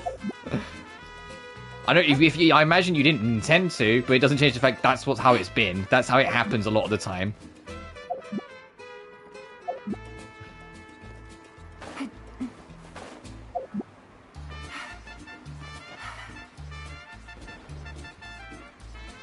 What with me? Maruki's done. Yeah, but I haven't experienced Maruki, and also that's the third semester stuff. That's stuff I haven't experienced.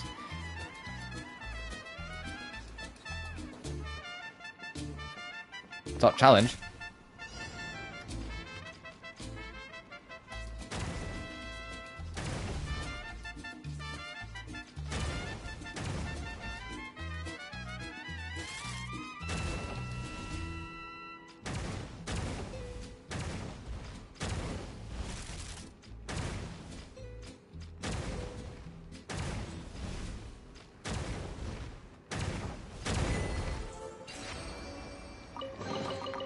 Treasure.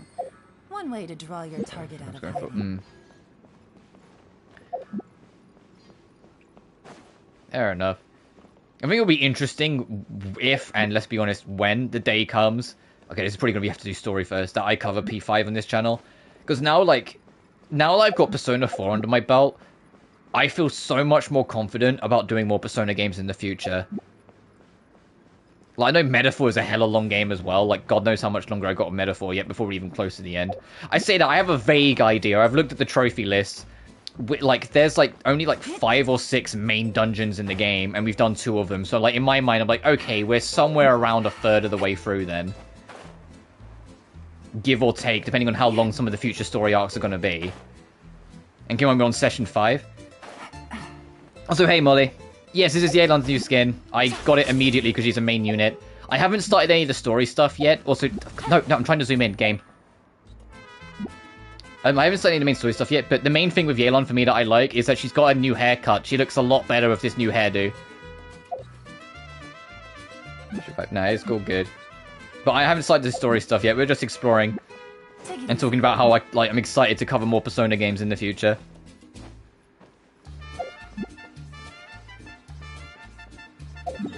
So we got 2 story things to do. We got the actual island thing that I, to be honest, should probably start soon, and Nodcry. But as you can see here, that we've just been over in the new land exploring. I have to cop that skin. Wait, it's another. I was talking about it earlier. It's another skin that's canonically designed by where is she? Shiori. In the same vein as like Farina's designed. Persona 3 is the only Reavers I haven't played yet. I haven't played P3 Reload. I've played the original P3, and like I've spoken at length how like in my opinion it's actually my least favorite Persona game. But mostly that's because of gameplay, so I'm hoping Reload will fix that. Also, new girl Nefa, the Robo Girl. A multifunctional robot containing integrated mechanical components from various nations. The source core in her chest has endured the passage of countless years. Mrs. Queen. But this is the Robo Girl.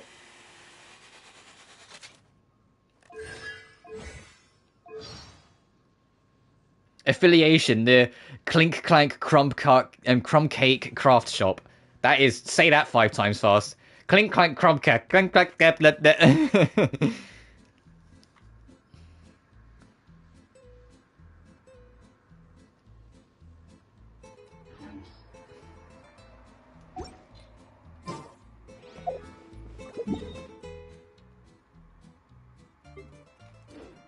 The current banners is Nefer and Sitlali. Sitlali's got a rerun. But I'm in for the long haul now. I'm saving for Columbina. And potentially Sundron, but according to leaks, even though Sundron's gonna be in Nodcry, she won't be playable, so we'll have to see. But I said, but that's just early leaks, anything could change. I need both of them.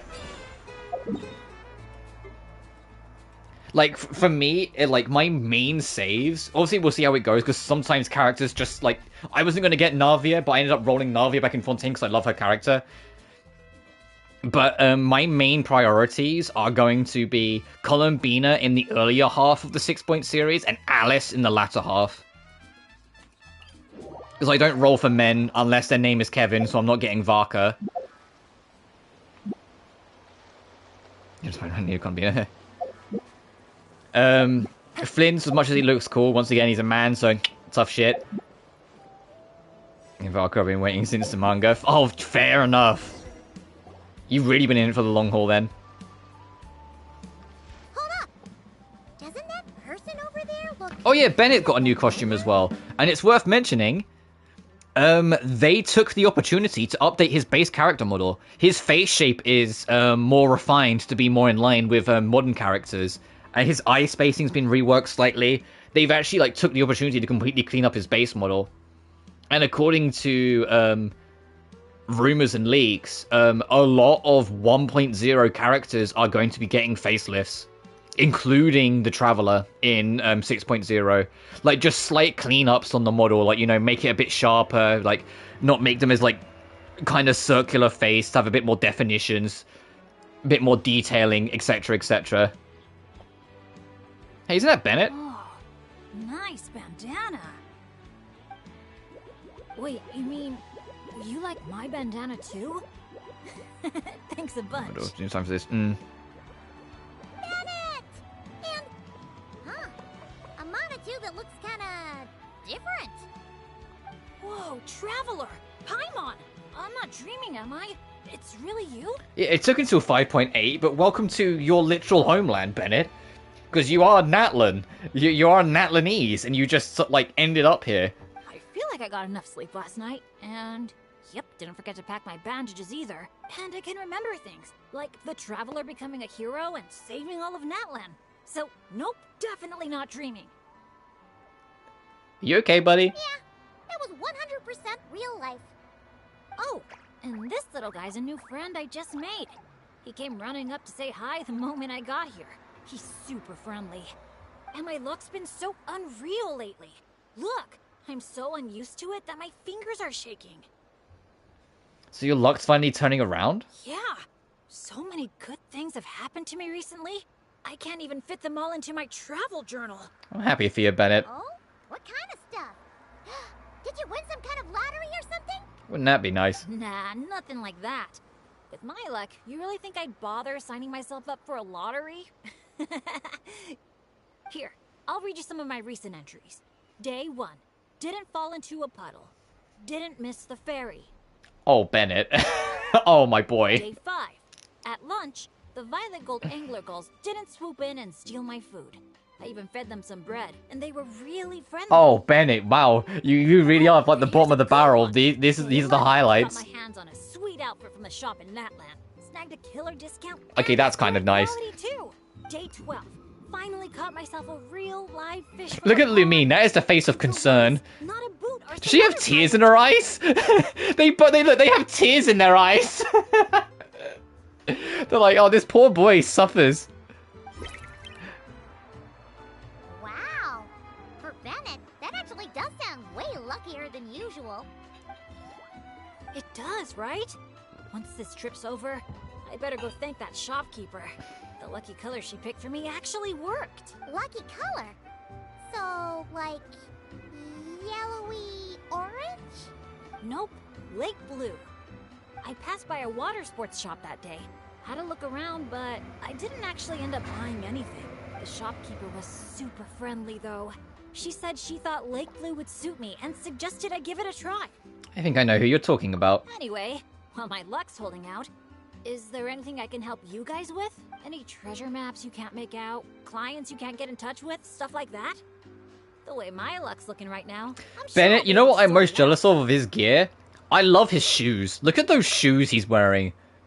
Hang on. Look at those shoes Bennett has in his new skin. I want those shoes. They look comfy as fuck. Sorry. No work talk. We're meant to be on vacation. Our top 3 Robbie, priorities but me right working now second are DMC freeze fun, plat. Fun. I'm like this.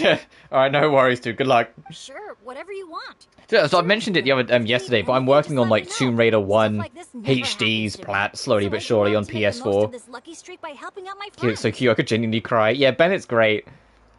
He's another character that people like raise an eyebrow to me when I say I don't use. Like, I don't know how to impress upon people that I only like using the girls. I like if I were like I play girls.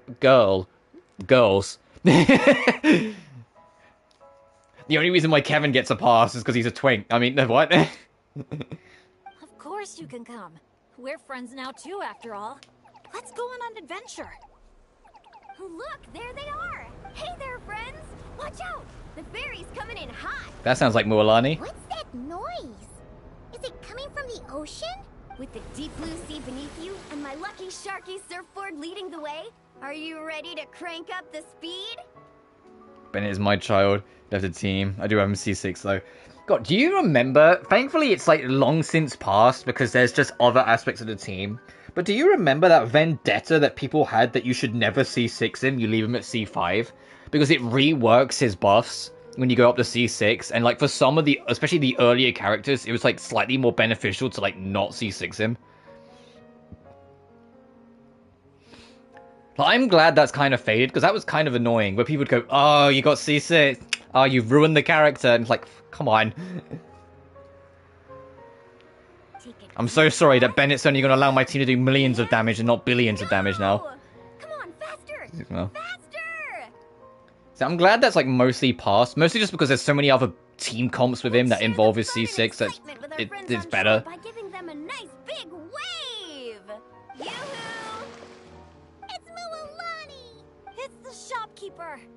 It's a massive wave. If there's one thing that girl can Oh, do, Chashka's here. Oh, I didn't even it's making a spot Chashka in the splash back at wherever first. she goes. Chashka needs a holiday. After this past year, Chashka needs a holiday. Hey, Chashka, how's life? Nothing like the feeling of the sea breeze in your face. There's also talks that certain 1.0 characters might be getting buffs and reworks akin to like some of the buffs that the HSR and ZZZ characters are getting. Where like they'll get slight reworks to kind of keep up with meta. Month on holiday, yeah. I feel for Chashka so bad because she just basically, like, she lost her sister, walked her sister's body all the way home alone. Which is, I can't even imagine how traumatizing that must have been on her, no matter how much she puts up a tough face. And then immediately went back to her tribe to try and help her people because she knew they were suffering too. And it's like, girl, breathe. Good thing the Traveler managed to pull those two back in time. Otherwise, they would have gotten soaked. And It's a good thing she doesn't have access to the real-world internet because that would not have helped seeing how many people, like, dunked on her design at first. I get it, she's a little over-designed, but I still think she looks great. And who might this be? Hello, my name's Bennett. I'm an adventurer from Mondstadt. AKA the big boss of Benny's adventure team. Yeah, but as adventurer teams go, we're not exactly the stuff of legends. I really admire you guys in Natlan. There are stories of legendary adventurers wherever you look. The people here are so skilled. And you work in perfect sync with your Saurian companions, helping solve problems wherever you go. It's inspiring. So I design about like a character, same with Auroran. Yeah, Fizz, I'm not to, like, to point out like the painfully obvious, but you know what would make almost every single Natlanese character's design like mesh better with their costume design? Giving them some melanin. Making their skin not pale white. Like, unironically, like, I know there's been a conversation since literally 5.0, but basically every single Natlanese character would look better with darker skin.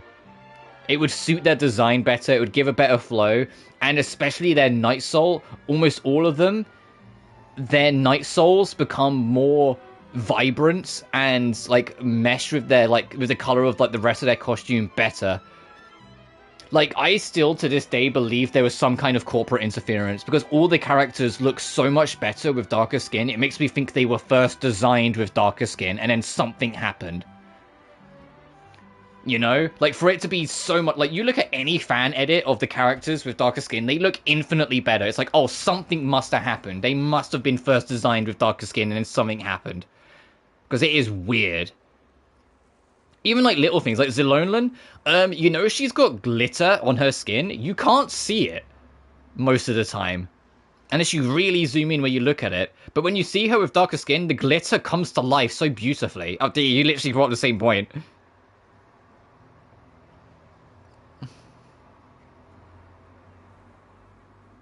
Like, all of them come... So, and if it's... the only other argument I can make that maybe... And I still feel like I want to just make her dark as well. Maybe because Moeka is effectively a Himiko XP. They wanted to make sure, like, you know, she looks like a Himiko and want to keep her white.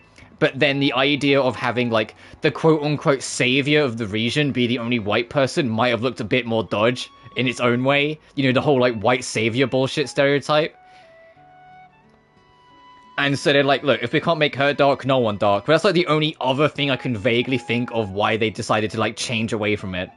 But at that point, like I said, I would have just made Moeka darker skinned as well. Because it wouldn't have been really sick to have, you know, a darker skinned Archon. Any of them. They're all pale as shit.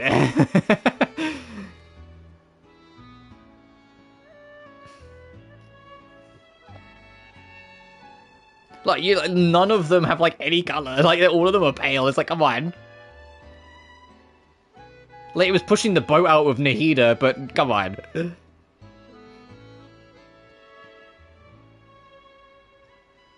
Oh, I think she would have looked better. I would, like... I mean, especially because, you know, like, the motorbike uniform. Oh. Fiery redhead. Like, dark skin, the motorbike costume. Like... unironically, she would have like been one of the most, if not the most attractive character in all of Hoyoverse, and I'm not even kidding. Like, if she had darker skin, like, oh my god. She would have been like a genuine angel. Like, she would have been drop dead gorgeous. And let's not forget the lads as well. Like, Auroran just looks phenomenal. He looks hot as hell, like, as well, like, with darker skin. Like, it's crazy how much they fumbled with this. I know she would have been too powerful here. Oh well, maybe one day. Maybe one day we'll get actual like colored characters. Leader, And the thing is, it sucks because I can't help but feel like a little bit that they probably want to. And my reasoning for this is how much else in the realms they've tried to cover, even if, like, you know, China gets in the way sometimes. Like, they have blatantly gay characters. They have blatantly trans characters. March 7th is so transcoded, it's insane. You know, they have characters that don't like to go by their gender, like Arlecchino. Arlecchino is a very non-binary coded character. But then beyond that, we have a character in Zenless who canonically has hearing aids because she's mostly deaf. She has a hearing aid, and it's I forget what the word is, but it's like actually like attached to her head. I forget what they call it, like the implant. There we go. With the new girl, Seed, an upcoming character, she's a double amputee. She doesn't have either of her arms. She has mechanical replacements instead. You know, they have other aspects covered so much. Yeah, in Honkai Star Rail, people meme about it a little bit, but Ruan Mei and the Herta are the perfect example of ADHD and autism. Just kind of bubbling together and bouncing off each other and how they handle everything. The Herta is obsessed with knowing everything and needs to be on top of everything and needs to learn new things all the time, but then gets super bored of said thing like 5 minutes in and then moves on to the next thing all the time.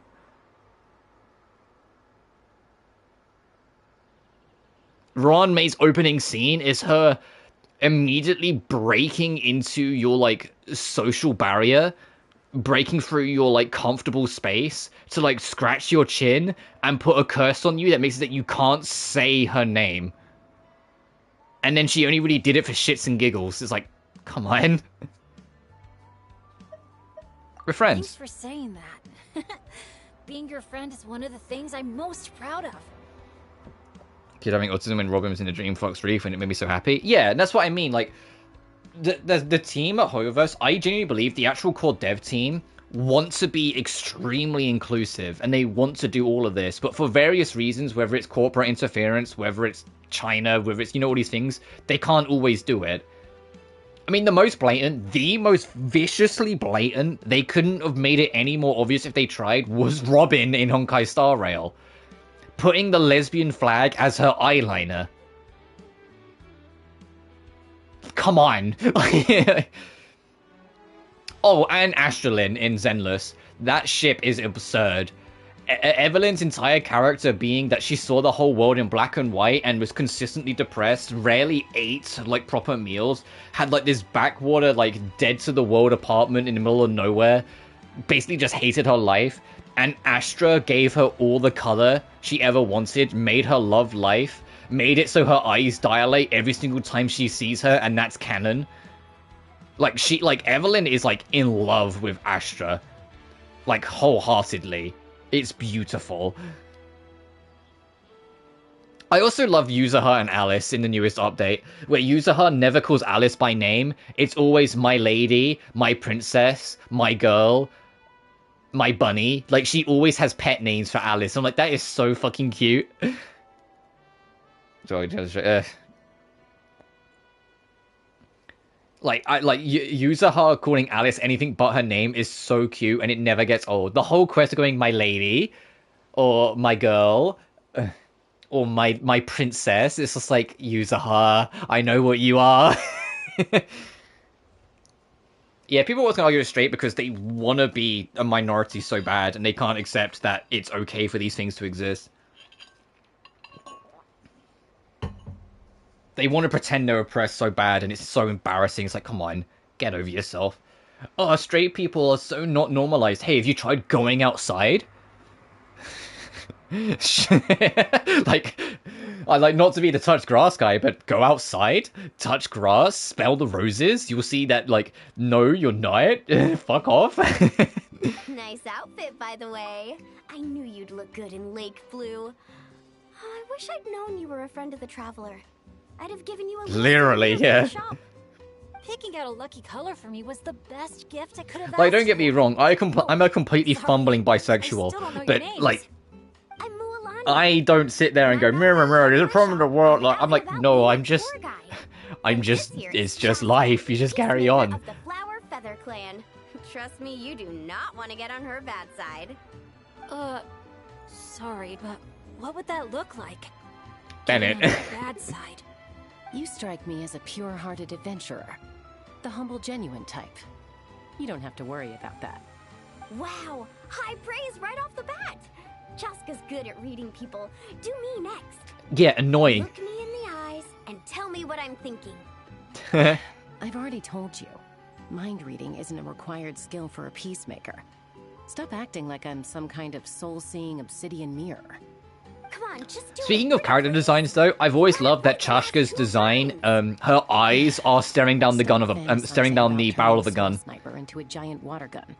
There's no If way you look at her shooting eyes, will it's lead supposed to to- represent the like staring down the staring down a gun. Whoa!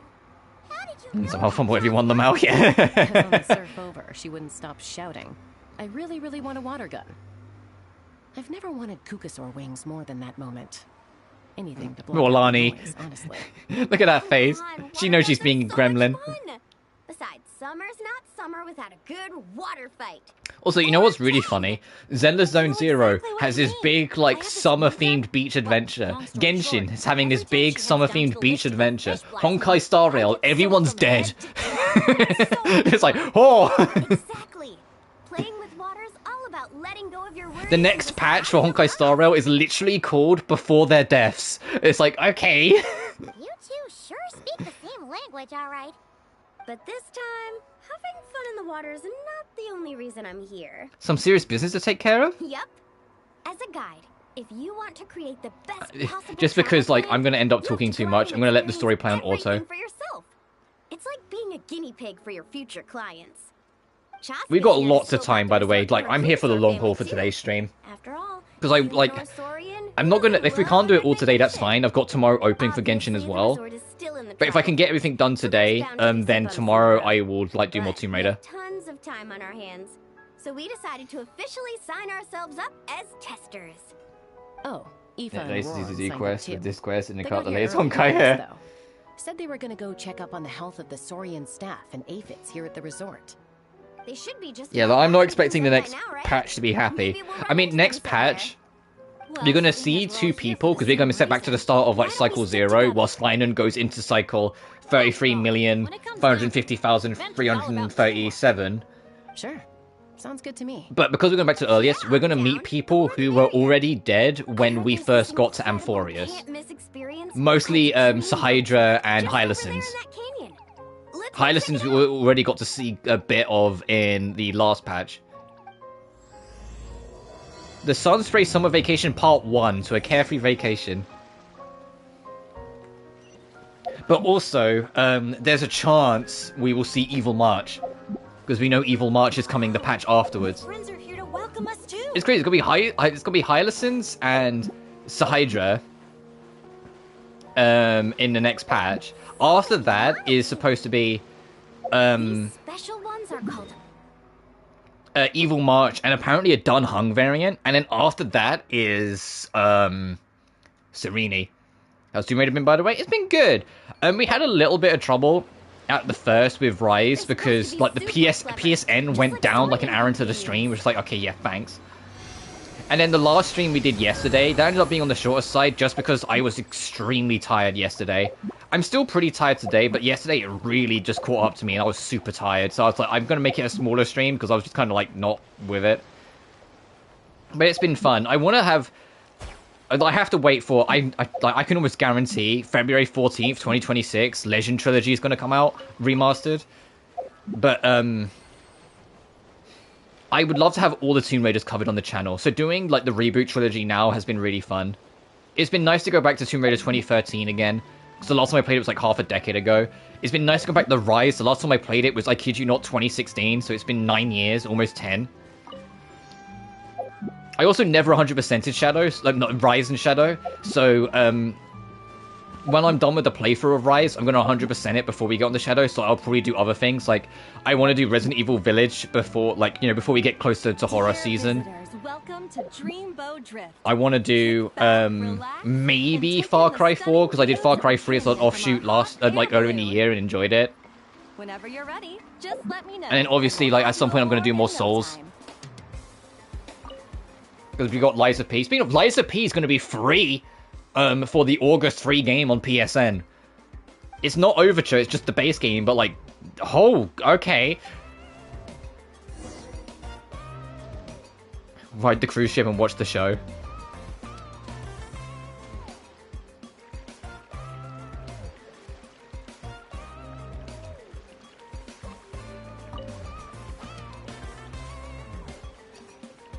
I'll see Benner and I on this one, Trashko and Milani on the other.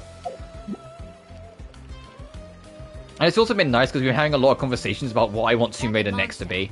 Our transport balloons always have an animal. I have a lot of like, I'm not expecting it all to be like this, but I have a lot of things I'm kind of hoping with the next Tomb Raider game when that eventually comes around. Totally ignoring the balloon. I am kind of with the majority that I kind of like, I don't think the whole focusing on Lara's parents thing is as bad as people make it out to be, but I am aware that like, we've had 6 games in a row where her parents have been relevant to the story. And it's like, stop focusing on the past, let's move on to the future now. If this is supposed to be a Lara based after every single previous game, we really don't need... I this button to ship at any time to experience other attractions along the way. Now we'll stick onto it. We really don't need another, like, secret adventure her father went on.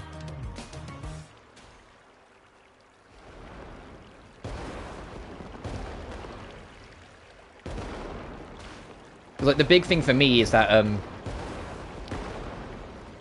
especially now, like, the new game is going to incorporate every single previous saga. It's going to try and, like, homogenize every single era of Tomb Raider into one, which is going to be a mission, but good luck. Please, thank you, yeah. But if they do that, they need to acknowledge, Lara's been to Atlantis and fought against the Queen of Atlantis. She has witnessed a dagger transform a man into a dragon. She's witnessed a group of artifacts that came from a meteorite from outer space create an army of monsters. She's encountered an Egyptian god. She's dealt with an alchemical cult. She's wielded Excalibur in 2 different variants. She's wielded Thor's hammer. You know, she's found and fought Queen Himiko. She can't now be surprised or unexpected or, you know, anything of that line towards fantasy elements appearing in future games. That just can't happen anymore. She should just immediately be like, oh, like, the devil exists now, awesome, and just carry on. Because the world of Tomb Raider at this point is a fantasy world. It literally just is. You have, like, that. They can't, like, pretend anymore. They have to acknowledge directly it's a fantasy world, and Lara is well and truly immersed within that fantasy. And nothing is, like, untouchable. She's literally dealt with ghosts. You can't be shocked. Yeah, that basically, she can't be shocked anymore. Because, like, if it's supposed to be based after everything, she's encountered everything. She can't be like, oh, this really exists? Like, but no shit, what do you expect? You're in a world that has all of this other stuff, you know?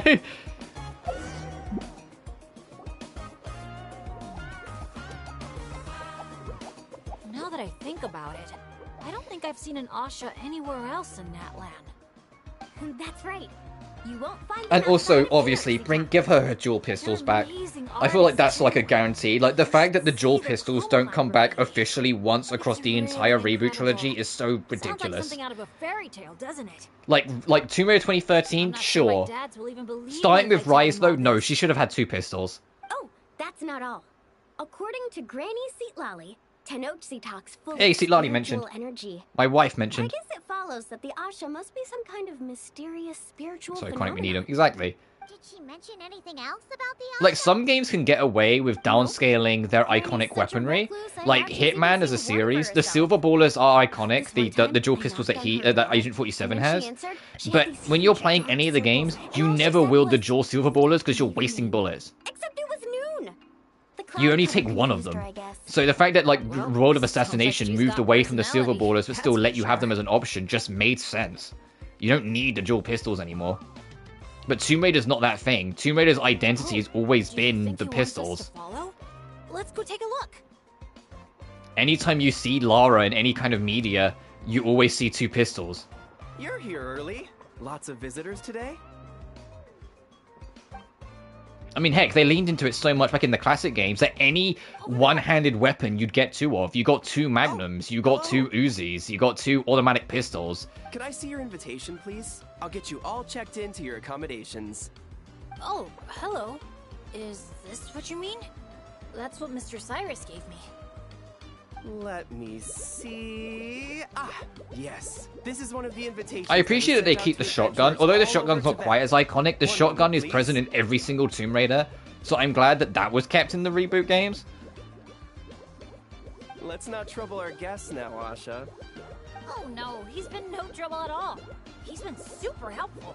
Let us right where we needed to go. Raidercast brought it up, and I didn't even think about it until he said it. Raidercast being like a podcaster that talks Tomb Raider.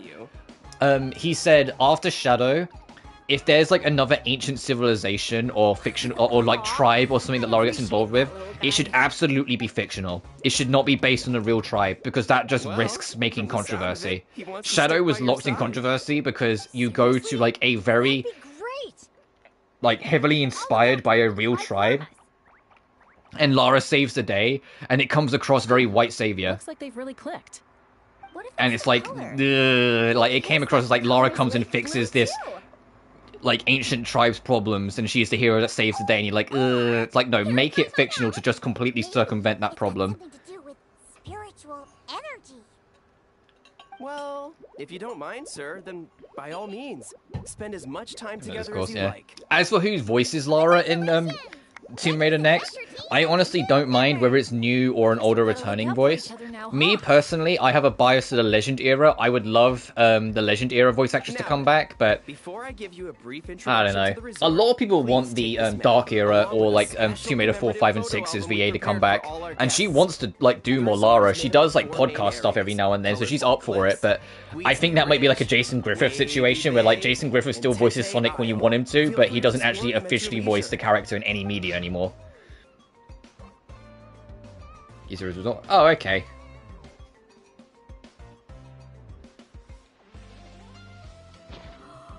Wavy Bay! If you're interested in trying out our most popular attractions, we highly recommend checking out the main challenge in each area. If you complete it, make sure to take a photo by the attraction and place it into the matching slot in your album. Once you've collected all 4 photos, come back here to claim your final Oh, that sounds prize. fun. Let's do that. Of course, the album's yours to keep, so feel free to fill it up with all sorts of memories from your adventures. Wow! Whoa! Paimon's psyched out about this photo album. She has a thing for collecting mementos from our travels. Final prize! Earth to Paimon! Hello? On second thought, I don't think it's the album she's focused on. Oh man, a prize? What could it be? I gotta know. Uh-oh, we're losing another one. Lastly, allow me to apologize in advance for a few things. Due to ongoing construction, Tete Isle is temporarily closed. We kindly ask for your patience as we wrap that up and recommend saving it for last. Also, we're still in the trial phase of operations, so you may encounter instances of understaffing in some Oh, in areas. today's economy, people being understaffed? Tell me something We're a else. big group. We're more than happy to lend a hand. That's great to hear. Well, your accommodations are in that direction. Feel free to head there if you need some rest. And if you're looking to do some shopping, the Easy Breeze Market, our busiest attraction, is right over here. Let me just double check. Yes, if you head over The glasses right on his now, head or a you might headband. just be in time to Either catch way, the I need Asha it. I Celebration think Parade. they're glasses? Sounds great! Thanks for such a thorough rundown. Not much even a guide like me could add. Oops. Paimon's supposed to be a guide too, isn't she? Oh, sorry. Paimon, you haven't been a guide in years. Let's not pretend. Longest second I've ever seen. Let's leave it to the 2 guides then. Where to first? To the Easy Breeze Market, and then straight to our rooms, of course. Who's ready to kick things off with a bonfire party? Well, Lana, you're so happy. Count me in. Wait a second. Bennett, weren't we on the same wavelength just now? Obviously, we should start with the challenges so we can nab the prize. Hey, there's no rush. It's not like the prize is suddenly gonna grow a pair of wings and fly off. In before the prize is like a pat on the back and a well done, you did it, kid. Besides, our vacation's just getting started. Enjoying ourselves is way more important than chasing after the prize.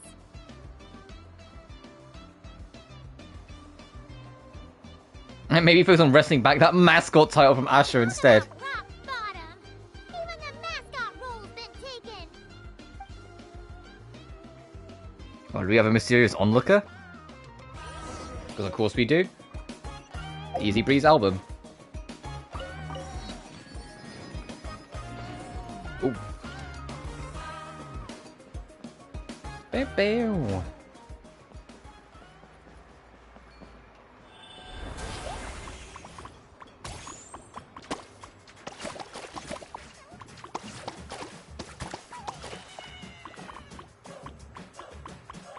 I see that treasure chest. So this is the reason why I wanted to start early, because I knew it was going to take forever, and I'm going to get distracted a whole bunch.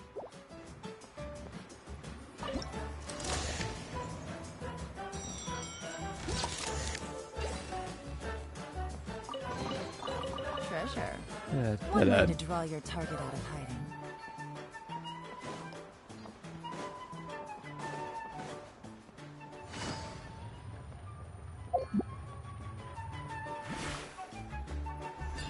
Oh, there's more balloons later on. Let me just pick this up. Yeah, but the main gimmick of this island is it's very paints themed. Which is why these Moonisodes you can possess and they paint things in various colors.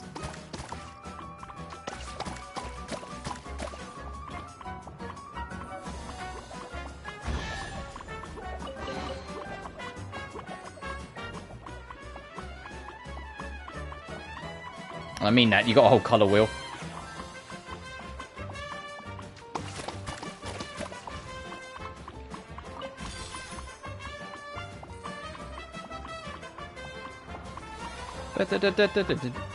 I love this music.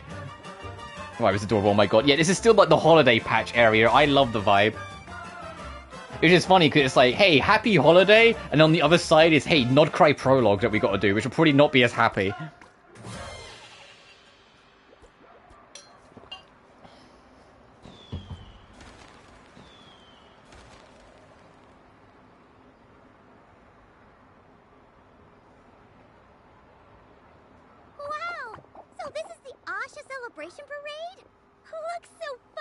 I'm almost tempted to join in.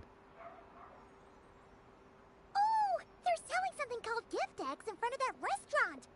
Should we try our luck? That little hut looks so cool. I smell coffee. And I see a thing to pick up for music. Headbands? You can't leave the resort without getting one of these.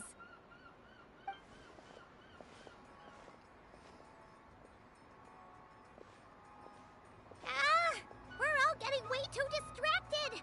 Just focus straight ahead and keep moving. Must resist temptation. Hey there, little visitor. Could I interest you in buying a sun? Seriously? You're selling the sun? Not literally, Paimon. Cacahuatls, canapa berries, brilliant chrysanthemums. Oh, Paimon gets it now. It's like a fancy fruit basket.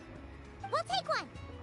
This happens to be the kindest and most generous traveler Wow. in all the land. So she's got the bill. What happened to resisting temptation? Come on, we'll share it with everyone. Just so you know, This isn't meant for eating. It's a special practice in Tenochtitlan. You light them up from the center and give them as offerings. You mean you just let the whole thing burn? But isn't that a waste? It all looks so fresh. When you're making an offering, using high-quality ingredients is the best way to convey your sincerity. Think about it. You wouldn't want to eat a basket full of rotten fruit either, right? Yeah, fair point. Sounds interesting. Could you tell us more? Oh, well, I came across it in some scrolls I was reading. It's an ancient energy renewal ritual. People gather around the sun, lighting candles in the center and all around it to offer their prayers and sacrifices to the gods. As it burns, the smoke carries their wishes straight to the gods. The flames are said to consume and purify negative energies in the world, while enhancing positive ones at the same time. Huh. That reminds me of something similar I saw as a child. Makes sense. Fire plays a central role in ceremonies all over Natlan. Even if it's not as frequent as the Masters of the Night Wind, I'm sure the Flower Feather clan holds regular sacrifices too. Well, this was something I saw my Saurian mom do. It was after I managed to take down a group of abyssal monsters solo one night. She breathed fire onto some fruit my sister had brought home to celebrate. And you sure she wasn't actually really mad at you? Like, saying, if you pull a stuff Can we like that please again, remember no more Chashka's fruit sister for you. more than just being Well, annoyed at I Chashka did all the sneak out time? that night, so I can't Please. rule it out. Poor girl, let her If rest. I include these stories in my travel journal? My, you sure know your stuff. That was a better explanation than I could have given, and I'm the one selling these things. I'll have to remember how you put it for next time. Here, take a candle each, a little keepsake on the house. May the Pyro Archon's grace be with you. Thanks. We'll feel even more at home. I also feel like this is like the happiness before the dark, in the sense of I feel like Nod Cry's not going to be that happy. I feel like it's going to be real like moody in Nod Cry for a lot of his run. Oh, and so the main events of the patch has started then. Absolutely. Let's do the quest. Oh, they're all quests.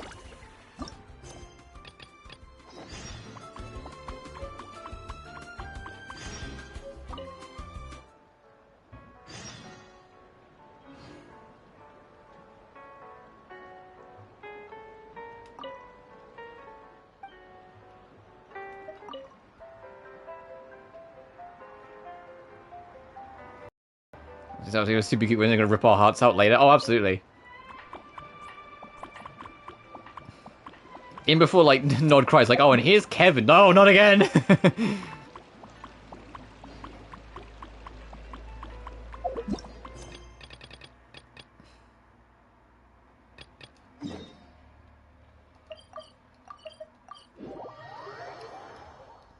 No, I think Nod Cry is going to be super lore heavy with the focus on the moons. Literally fucking Varka, I came for the moon. Which also, if you read the subtitles, right, it says I came for the moon and then in brackets Mondstadt. It's like, and that's how I'm going to refer to the moon from now on. The moon, brackets Mondstadt.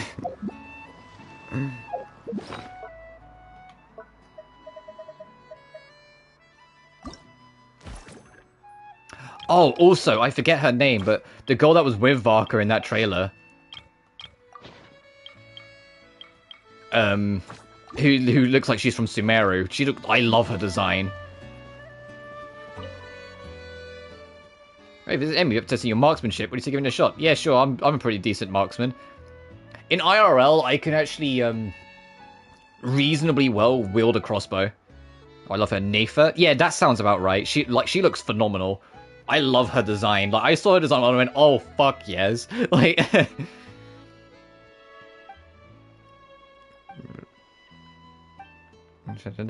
yeah, I get it. Let me do the quest. Let me shoot things.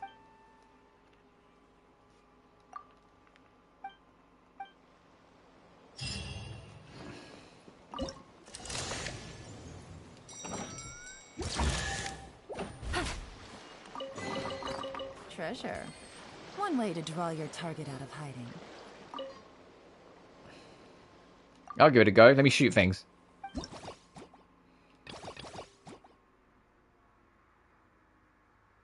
See, all opponents have at least 20 shots remaining. Oh, okay, so you can't go crazy with shooting. Oh god, it's gyroscope. Oh, Jesus fucking Christ, it's gyroscope. I was jigging my leg. That's why you could see that. Oh, Jesus fucking, oh god.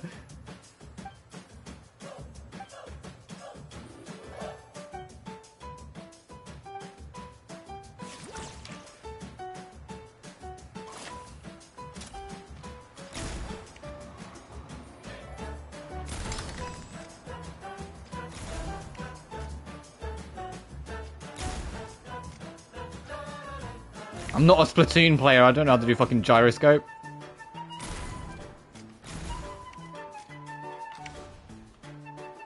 I mean, not the camera. Yeah, this is me shaking my controller.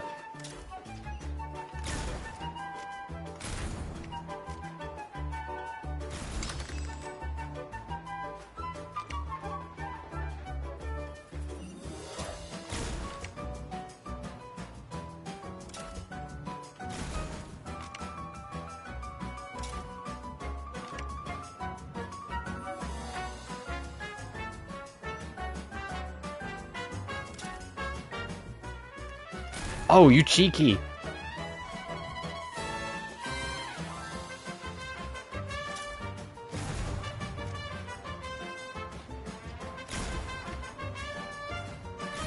Shit.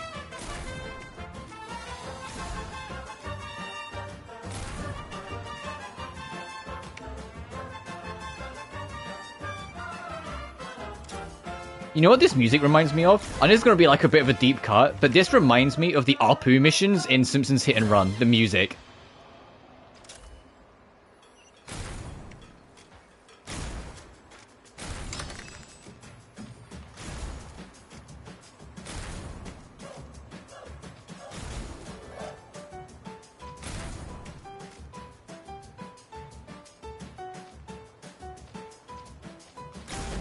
I know that's kind of like a deranged deep cut to make.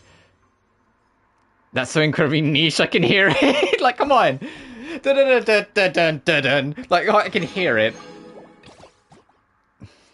Oh, okay, and then we have to wait 2 days, 4 days, 6 days. It says 135, but no, it says 1 day left, and when it's done tomorrow, it will say so many hours left, so it's 2, 4, 6. So I can only do the one.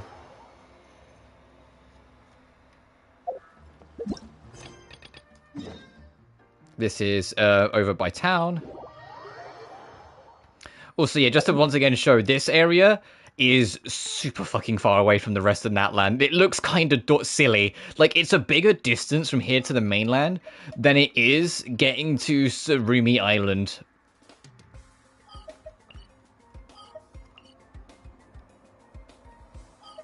Like, it's kind of crazy. Like, yeah, we are kind of going around the edge of the map. Like, the map's not going any further than this. And according to the beta client, Nodcry is to the west of Fontaine. So it's like this space here that it will attach onto. And also, according to the rumor mill, we're going to get like 3/5 of Nodcry's map in one patch. Which makes sense, because they did talk about how Nodcry's series of patches is going to be more focused on going back and cleaning up older areas and their story arcs as well. So if Nodcry is only like 2 to 3 patches big, and then the rest of it is spent, you know, focused elsewhere, like apparently there's going to be a map expansion for Mondstadt, there's going to be a map expansion for Fontaine at some point, there's going to be a map expansion for Sumeru, like, you know, like these little bits and pieces that are apparently going to get added. It makes sense if Nodcry is only going to be like 2, maybe 3 patches.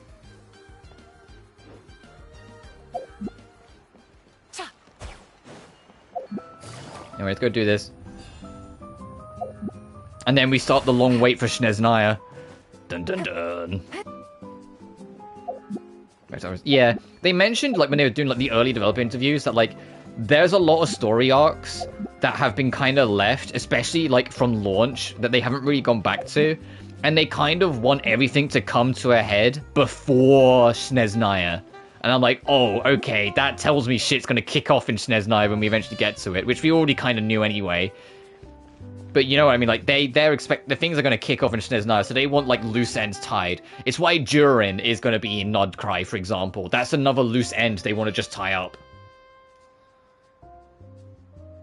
So what's it about? It's about traveling, friends and family, people with springs.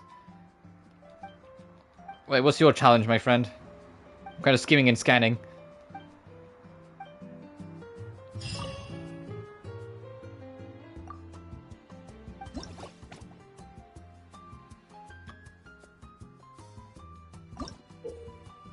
Oh, okay, it's a puzzle.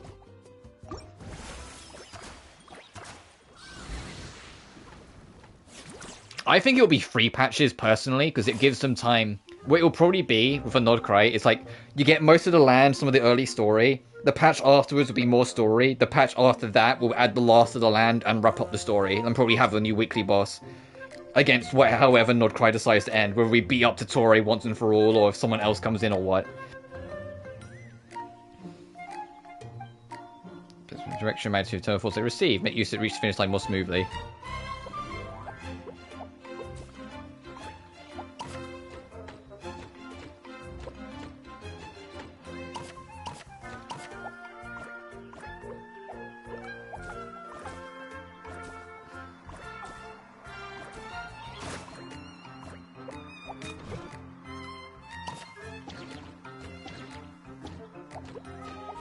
You can just push the little guy. Let's go, buddy.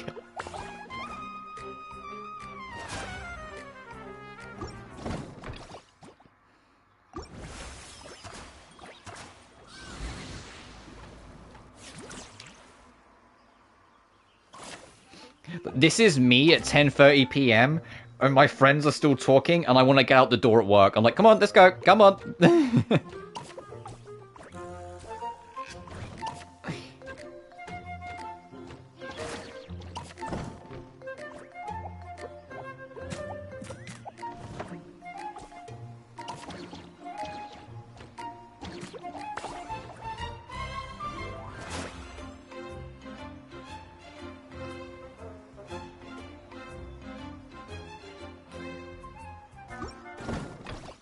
Oh, and that's it, boo.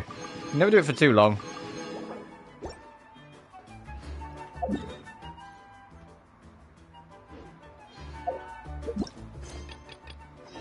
And the colours, which is actually kind of close by.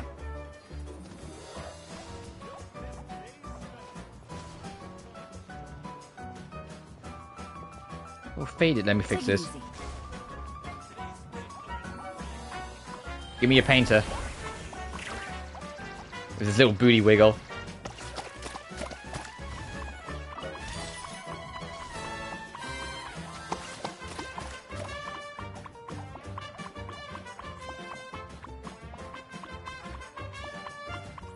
Oh.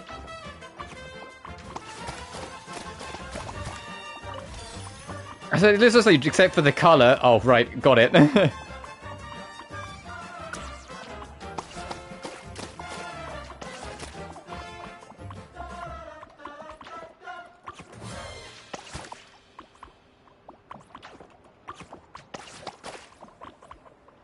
I'm not colorblind. What fucking color is this? There we go.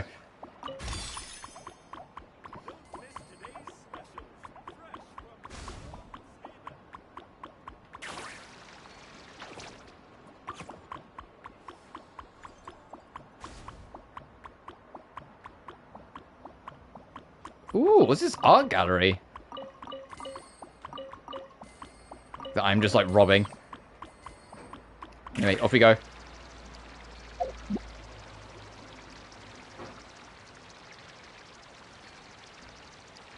And we're still missing 2 colors for that to get that chest.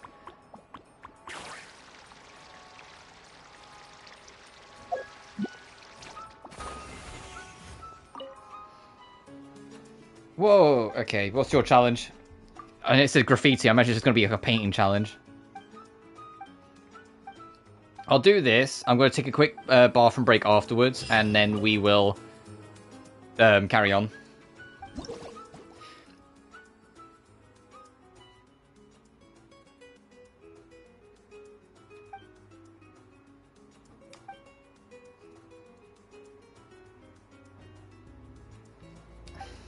Okay, so you paint everything, got it. Oh, it's online? Oh. Oh.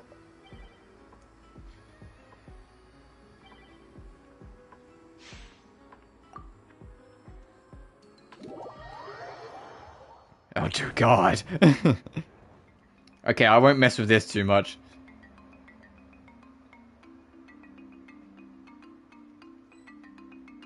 No, no, another co-op event. That last one was awful. Remember that? Not awful, but it's like you could not trust people. It's like, hey, it says water and ice, people. Water and ice. And then someone would be like, hey, I brought Arlecchino. It's like, no, you bitch.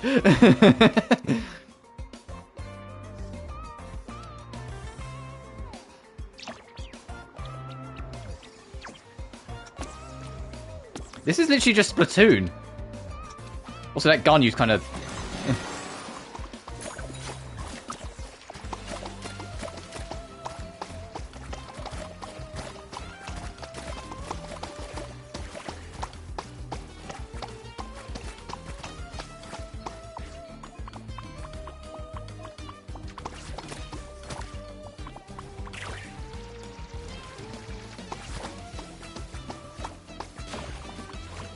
Did you just shoot at me, you bitch?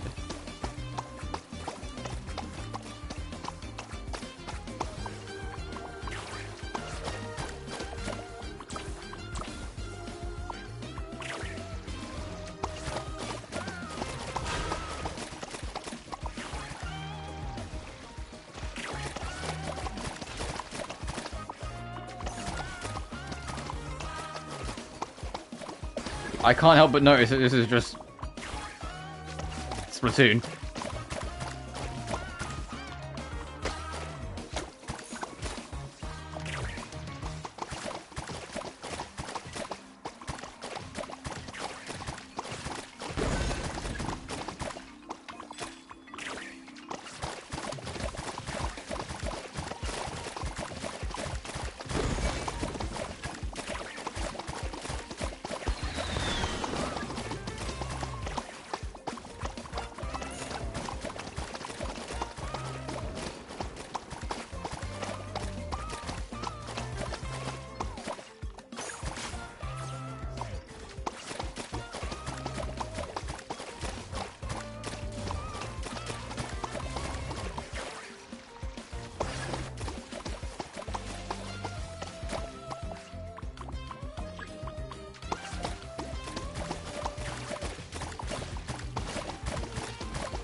Someone already fucked off.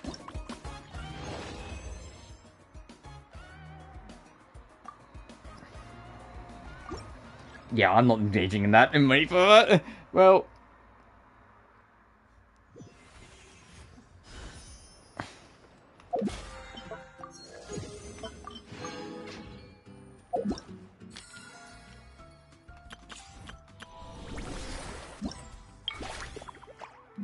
Oh, of course it's Bennett's event.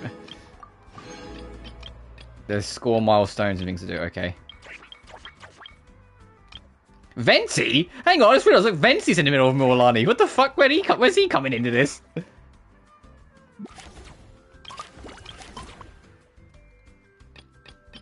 Oh, and of course, yeah, she's the sharpshooter challenge. That makes perfect sense.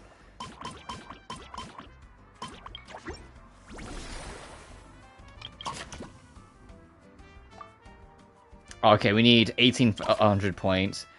Wow, what the fuck's this weapon? Flameforged Insight, Claymore. When Electro Charged, Lunar Charged, or Bloom is triggered. Lunar is the new reaction in this patch. If you have a Nod Cry character, you can trigger Lunar reactions, and Inafa counts. Restore 12 elemental energy and increase elemental mastery by 60 for 15 seconds. This effect can be triggered once every 15 seconds. It can be triggered even when the equipping character is off-field. That's actually a pretty fucking solid claymore.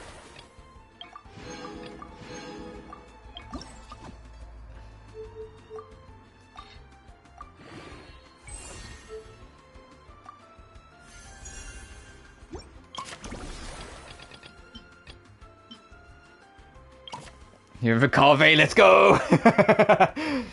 How is it I knew? I was sitting there in the back of my head, and I was like, I feel like Carve mains are gonna love this.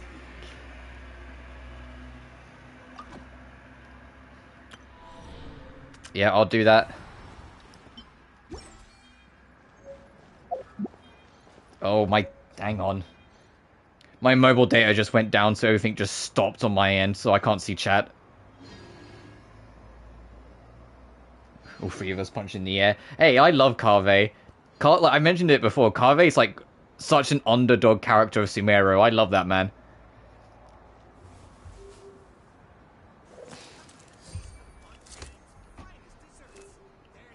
He's unironically, like, next to Dia, like, one of my favorite Sumeru characters.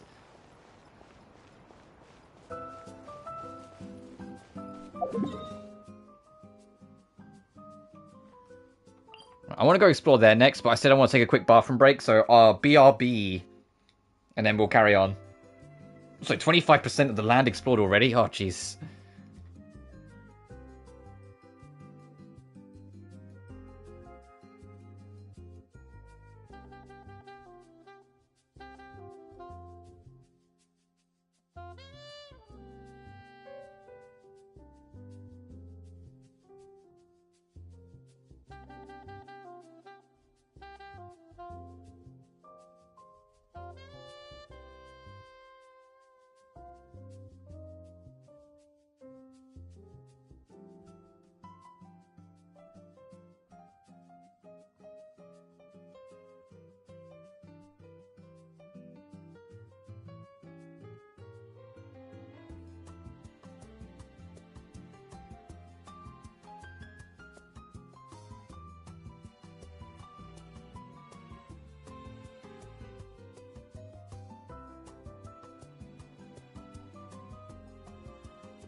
I'm back. Let's go explore more. I mark this. I'm probably gonna go like down here and around through here.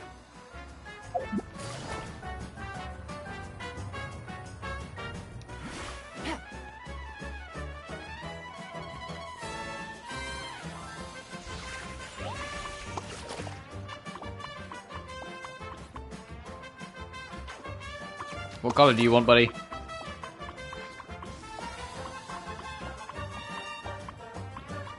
Alright, suit yourself. Oh, actually, I should check. What are my achievements like now?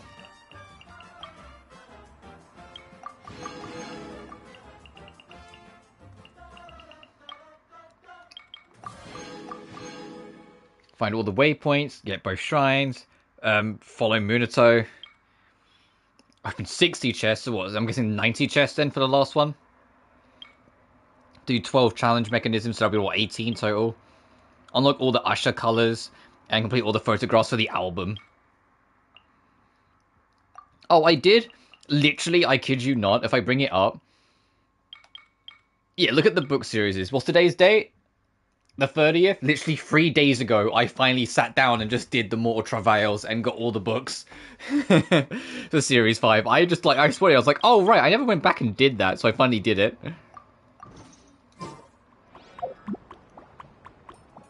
So a few more book series have been cleaned up.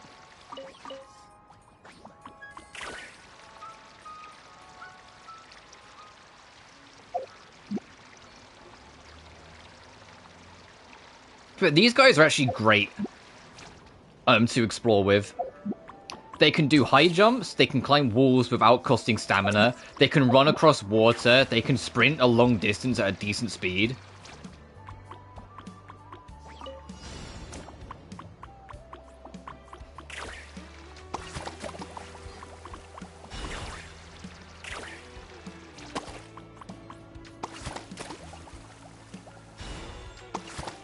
Oh, you gotta bump them, I see. It might be easier to do it this way. No, it has to be with the Minato. Fucking never mind.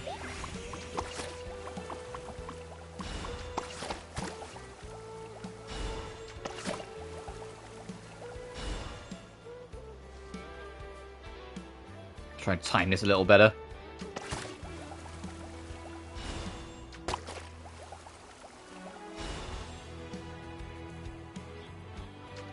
That's way too quick, fuck.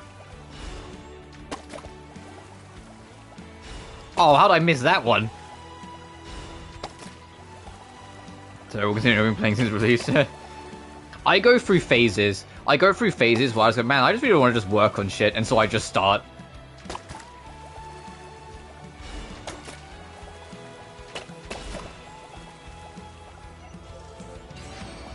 Alright, that was extremely scuffed what we got there.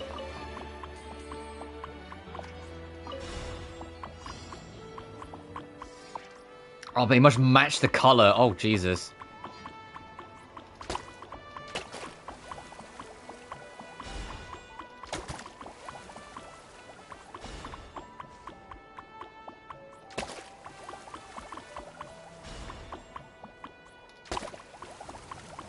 Missed it.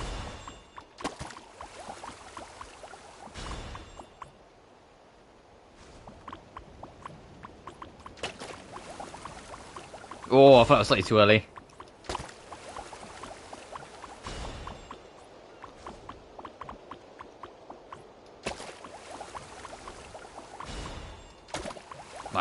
Too late? Yep.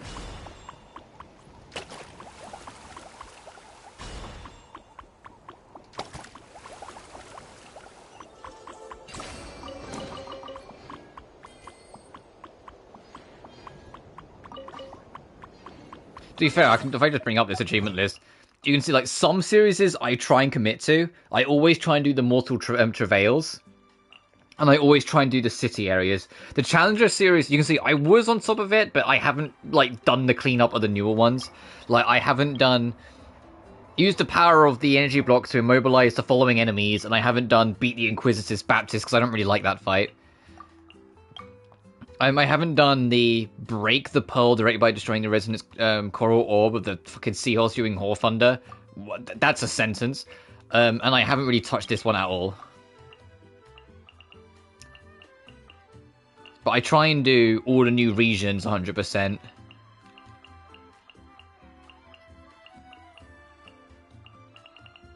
And basically the ones that are within reason. So the only one I'm missing here is the ones that we'll get eventually anyway, which is Statue of the Seven and Max Up the Tablet. That's because we can finally do it this patch. You know, it's only been a year, but we can finally do it.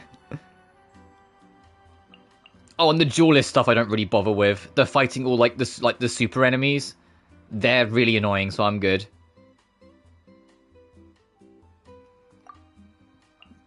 But I have 1,224 total. God, when was the last time Memories of the Heart got touched? I feel like it's been forever since we've had one of these. I think the last one was Lynette. So it's been well over a year now since last time we got like one of those buddy quests for 4-star characters. Oh, we're out of phlogiston, fuck. Right, I'll just run.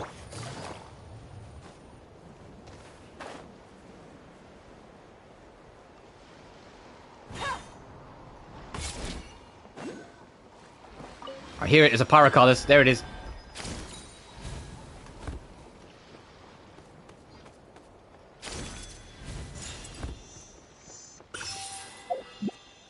Human camera game's updating, so I can't upload affairs.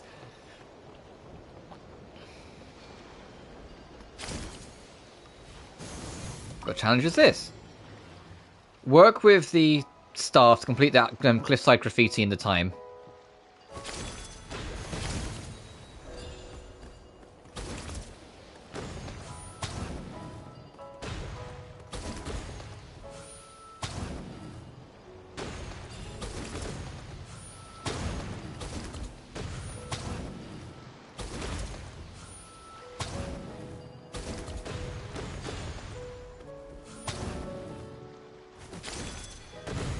This is just like, what was that cleaning game that everyone like played, that every VTuber played? This is just this, but the other way around. We're just painting everything.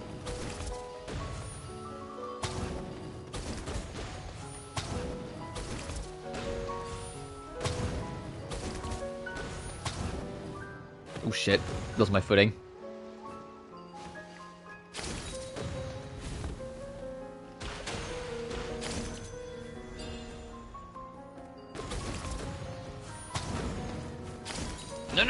No.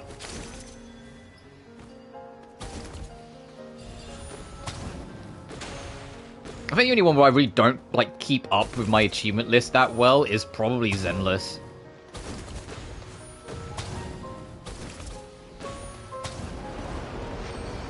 But I just kind of like passively pick things up with Zenless. And I'm like, oh, cool, that's a thing.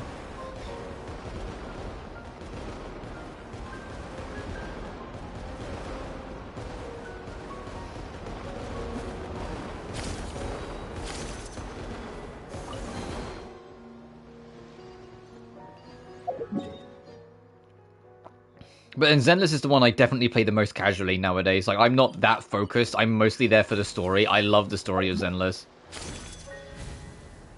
The characters are fun and whatnot, and, like, some of the characters coming up look adorable. I know a lot of people are kind of mixed on Seed being another girl in a mech, but I adore her design. And like I said, and I love the fact that she's a double amputee. I think that's just a nice extra dynamic to the character. And also, if you haven't seen the beta for Seed, it's hilarious. Her walking animation, if you can even call it a walking animation, she doesn't walk anywhere. She has this, like, I forget what they're called, those little, the thing that Ichiban has in Infinite Wealth, the Zombodi, or for whatever it's called. The little, it's like two wheels and a thing you hold on to. Shine down. She just has that. She just has, like, a circular scooter thing. It's just like, that's her walk animation. She just rides that everywhere. That's hilarious. There's such a creative and unique fucking walk animation. You're not walking anywhere.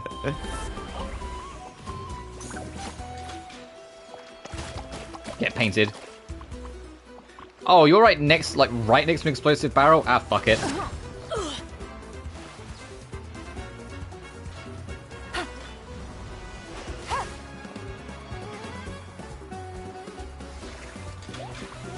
Oh, no. Have 1.100%, yeah. Yeah, she's a mech girl, but when she's outside, but she's a lot more outside the mech than like Firefly was in gameplay. Because her moveset is that she like summons the parts of the mech around her as she's fighting. So she fights like on her like scooter. I'm just gonna call it scooter. I can't remember what they're fucking called. And it's only when you do like special skills or your ult that the full mech suit forms around her, and then you start pummeling the enemy. So she's actually a pretty fucking creative way of handling it. Like she kind of doesn't lean into the full mech for the whole fight. And she's also, I don't know if you've seen any of the footage or like trailers for her. It makes sense with her being a double amputee for most of her life and only getting like the mechanical arms way later. She does everything with her feet because what else would you use? It makes perfect sense. However, holy shit, is she like just going to be the foot fetish character because she does everything with her feet? That she's always bare feet because she needs to like use her toes to like navigate around things. It's like, okay, I get it. I 110% get it for like the character's writing. It makes sense. If you don't have either of your arms, you're going to use your feet. However, I can already hear like the insults. I can already hear the foot fetish, folks. Not that there's anything wrong with it, but you know what I mean. Like people thought Grace was bad. Oh, they haven't seen Seed yet. I've seen the fucking, like, how much they lean on her feet in, like, all the promotion stuff so far. Literally, her drip marketing shows her feet before they show her. It's like, okay. Bear the miracle of the blooming Gwizdl and let the sacred flame ignite your smile. Ah, monsters! In the name of the Easy Breeze Hotel Resort, I present you a dance of wealth. What the fuck? Palm shine on, Peer Pulpin Idol. I was saying, yeah, I think I love her design. I love from like the little dialogue you get in the event from the last patch gone. That she's kind of a gremlin, like a complete goof. I know a lot of characters are described as gremlins, but like she really is a goofball that takes nothing seriously. And once again, considering her background of she's a double amputee, she's probably had to learn to see the funniest side of life. Because that's a harsh life to kind of just try and function through normally. And the fact that she like transforms into like a full mech suit is just cool. But she's got arms now, she's got mechanical arms, so she's just used to using her feet for everything. Because you can actually see, if you look at her design, you can see her arms are nailed in. It's not like sleeves she wears on both hands. They're mechanical arms, and they're straight up nailed in just below the shoulder.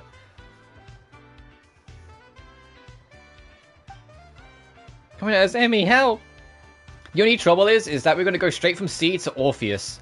Like, they're the main pulls of 2.2 for Zenless, and I'm just like, huh. And weirdly enough, Seed is Electro Attack Obel Squad. Silveranby is also Electric Attack Obel Squad. So, what gives?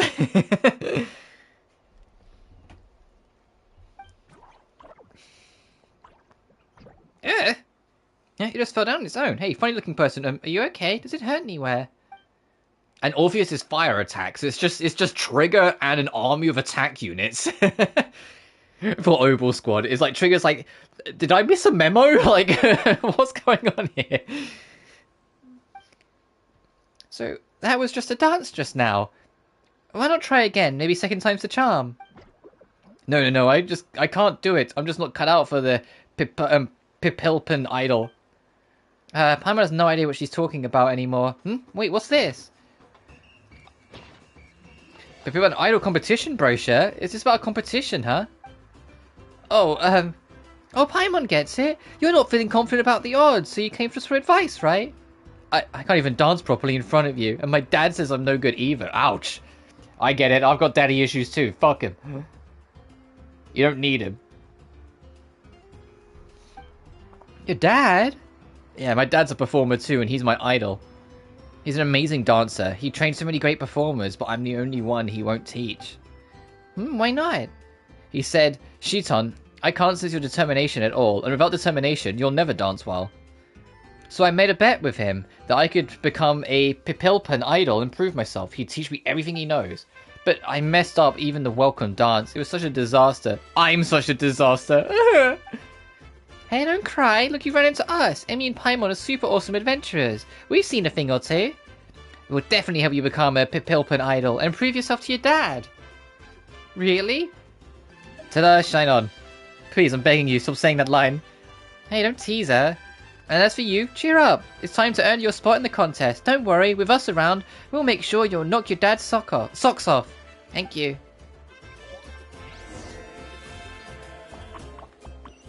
Oh, it's like right over there. Let me just tap this first. Let me just booty boogie over to this.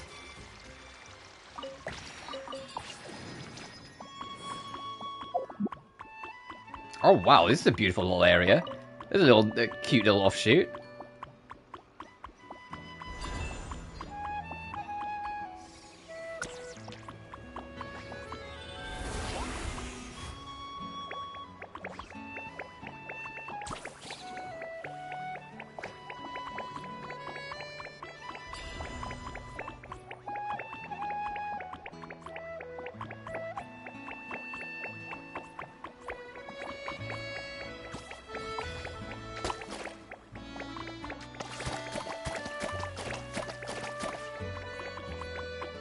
Okay, I see what this Munito wants me to do.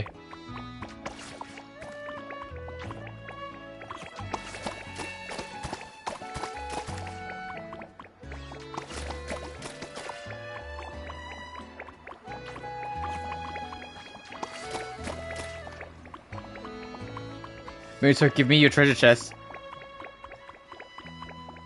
Enough of these games.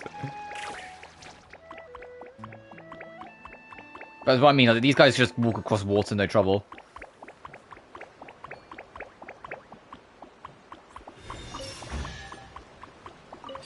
Oh, so there's more of you around, okay. Two more, okay. You are up on that, I'm assuming. And you are up there.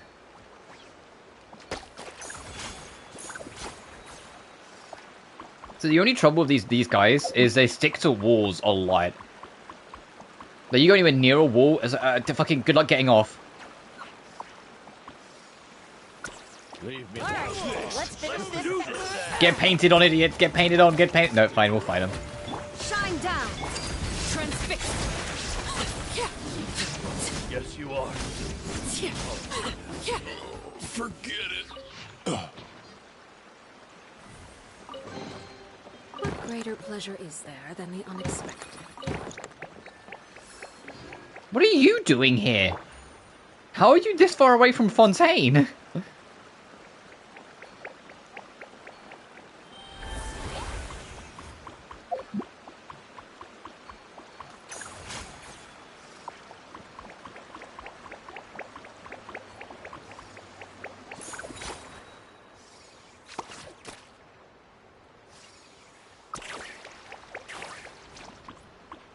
Right, that's two.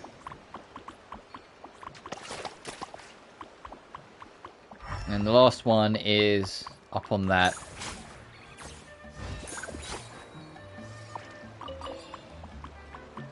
Alright, what's your deal?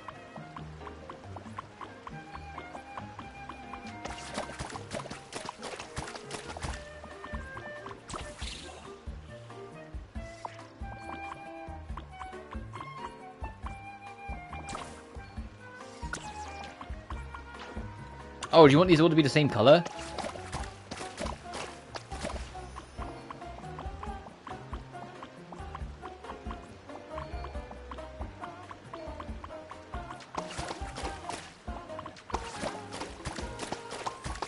Oh, I can't change the color of that one.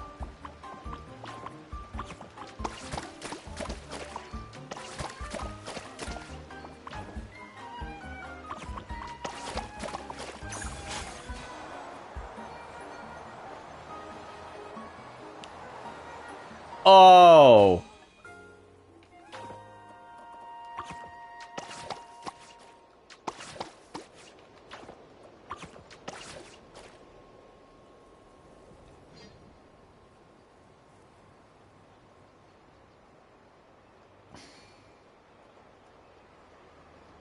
I got it. I could use my brain.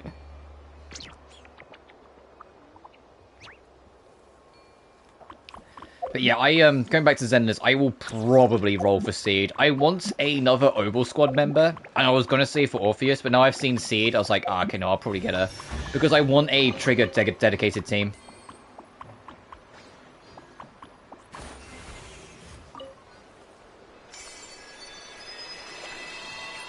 Or Trigger to, like, be on a member of our own team, and just having another Oval Squad would just go so far in helping that setup. Treasure. One way to draw your target out of hiding. It also means I need to figure out what the other members I'm going to be for that one is. Because if she's... Depending on how good Seed actually is, I might go trigger Seed and maybe like Xing Yi, so go double stun. But I don't know.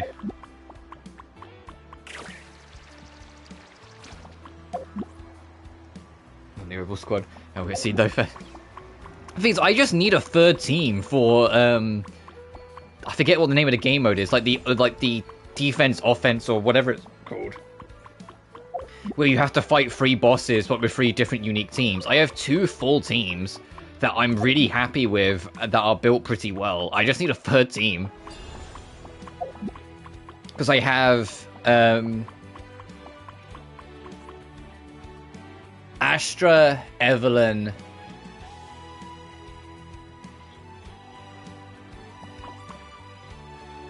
and Yishuan. I had to think for a second. It's Astra, Evelyn, and Yishuan on one team. I have Yuzuha, Vivian, and Miyabi on the other team. So I just need a third team together.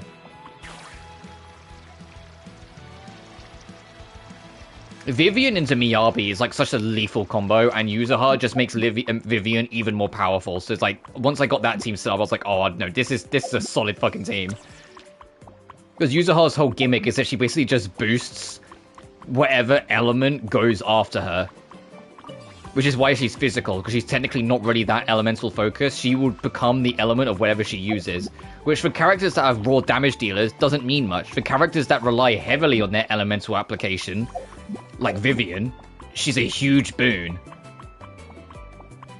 So she's great. So I just get her set up, and then she starts working in the background. I swap to Vivian, and as soon as Vivian's in the air, Vivian will also finish all of her combos if she's in the air. So the moment she's airborne, you swap to Miyabi, and you know Vivian will carry on attacking until she finishes her combo.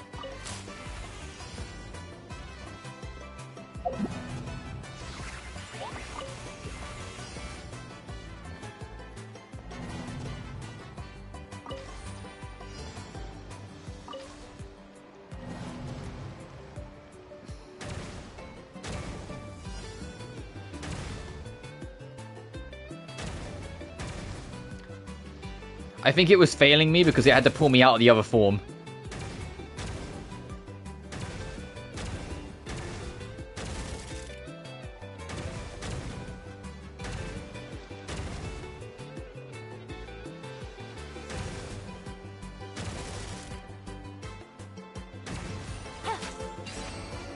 Yeah, that's absolutely what it was. A chest full of valuables. But Trigger is such a like phenomenal stun unit. She's so consistent and so good. Like, I was like, no, I need a team with her. I just don't know what the fucking like where to put her anymore. Because she was originally with like the Vivian Miyabi team to an extent, but it's just like, no, that wasn't consistent enough, and Yuzuha is just a much better support unit to be there. I think that's the thing. I need another Astra / Yuzuha level support character, and then I'd be set. And I could have Trigger, Seed, and that support unit maybe.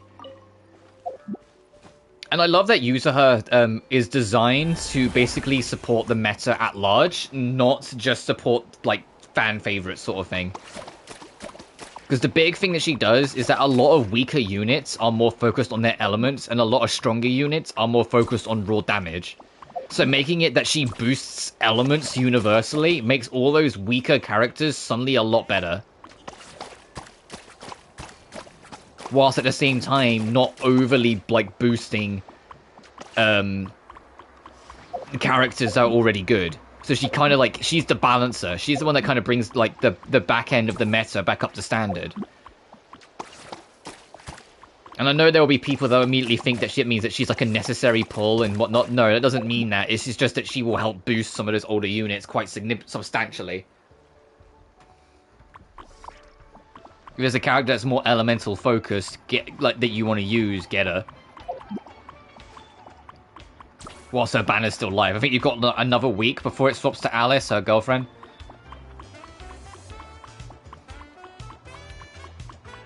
Fine, let's go do the trial, because I'm getting distracted again.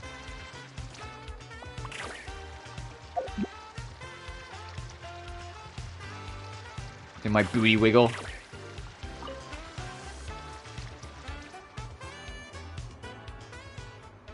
Bear the miracle of the blooming Gweetsley, and let the sacred flame ignite your smile. How many times do I have to tell you? When you shout a slogan, do it loud and proud. It's ignite your smile, and there's got to be more passion in there, more. Hold that pose. Tighten the core muscles and waist. Don't lower those legs. Coach? Oh, it's you. Good. Get up on stage, now. Whoa, this guy's super intense. Is Sheetan really gonna be okay? We'll just have to wait and see. Tell me, what's the most important thing for an idol to have? That's right, muscles. Only strong muscles can power a great performance. Only strong muscles can crush the competition. What kind of idol are we talking about here? Remember this, being an idol is war. Only the strong survive. The path to stardom is brutal. But aren't there idols who win people's hearts with their bright smiles? Wrong! Dead wrong. That will only make idol weak fans weak. Muscle maketh the idol, so come now and show me idol power. Can I really do this? You've got this, just dance your heart out. Emmy and Pine will be cheering for you.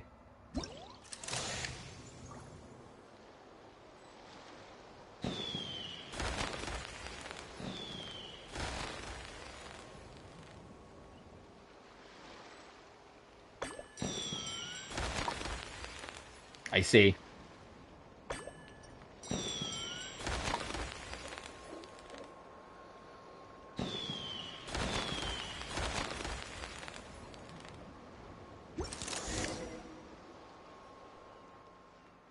Goodness, it was just a regular dance. No slip-ups this time. We should be in the clear, right? Don't think you're through just because you finished the routine. The real climax starts now. Let's go. Go where? Bear the miracle of the blooming Gweetsley, and let the sacred flame ignite your smile. In the name of the Easy Breeze Holiday Resort, I present to you a dance of welcome. Shine on, Pipilpin Idol. Oh no, that move.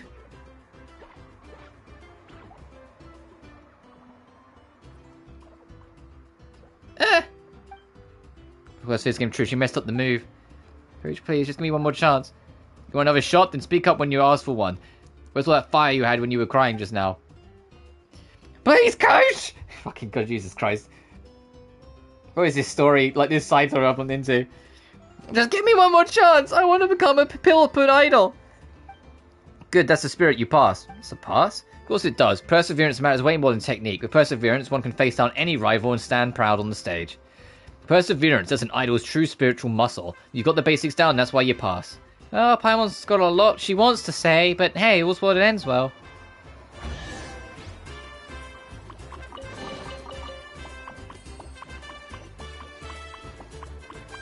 Oh, that's over there. No, we can go explore more.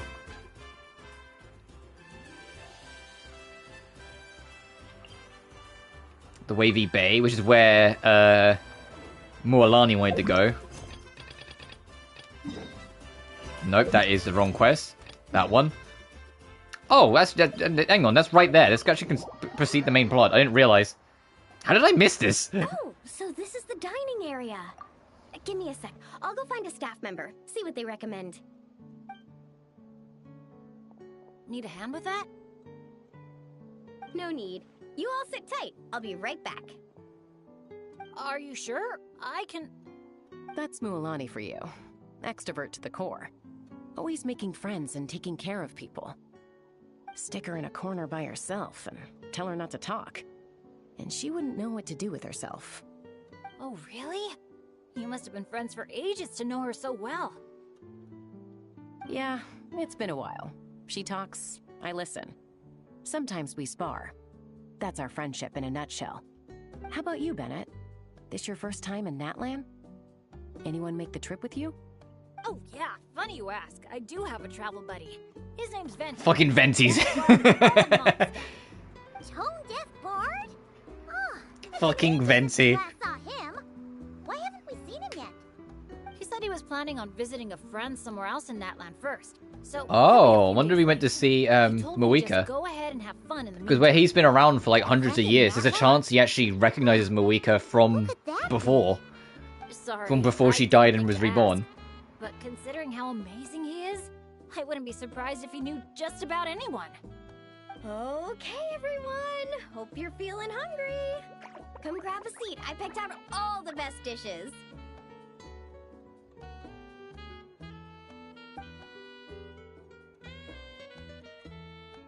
One of the funniest interactions was Venti and Zhongli's first interaction, where they both immediately identified each other as Archons, but knew both of them were kind of keeping that on the down low, so I had to play along.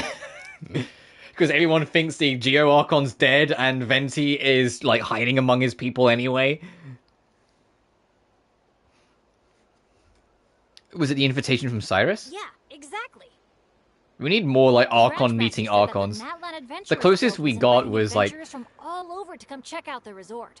And I think it was, like, Farina bumping into Hu Tao and finding out that, like, Nervalet would, like, fucking kill the Geo Archon if he got a chance. And it was just like, oh, hey, let's make sure they don't meet then. Figured half the trip would be spent dealing with trouble along the way. Well, things have been Also, changing subject slightly, if Columbina is being treated as the Archon in Nod Cry, does that mean Columbina is going to be in the next anniversary artwork with all the other Archons like they do every year? Because that would be peak. Venti, Zhongli, Raiden Shogun, Nahida, Farina, Moika, and then Columbina. That'd be sick. I'll do my best. Oh, I know. We should take you to visit Granny Seat Lally in the Masters of the Nightwind. She can read your fortune, tell you what to watch out for, stuff like that. Seriously, she's scary accurate. Oh, she's the old granny you mentioned earlier, right? You guys have got to stop being so, like, casual about making out she's old. See, Lali's not that old. I mean, she's like 200 plus years old, but she's not that old. Really the best word to describe this particular granny. You'll see once you meet her. All right, looks like everyone's just about finished eating, right? Time for our next activity, the sun offering ceremony / bonfire party. Just about eating? Look how much food is left. The fuck do you mean just about finished eating? You haven't even started.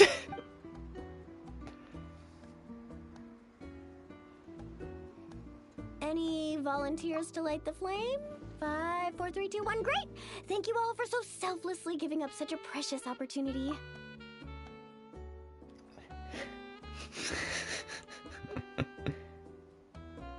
What's all I want to say like about Inefa?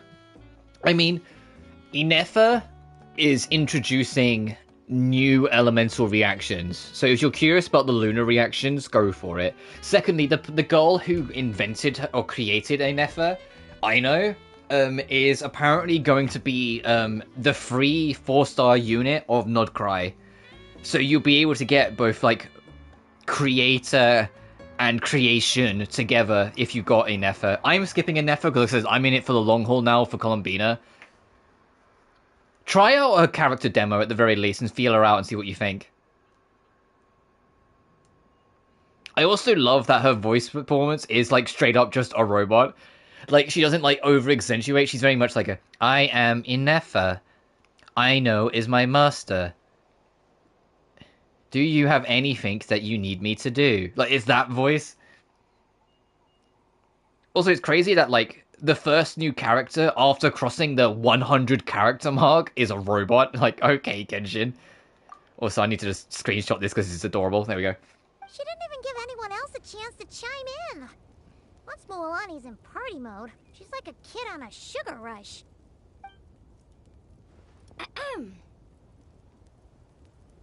As the sun sinks beneath the western shroud, let the sparks of flame guide us home, and a blazing light burn anew to cleanse impurities of old.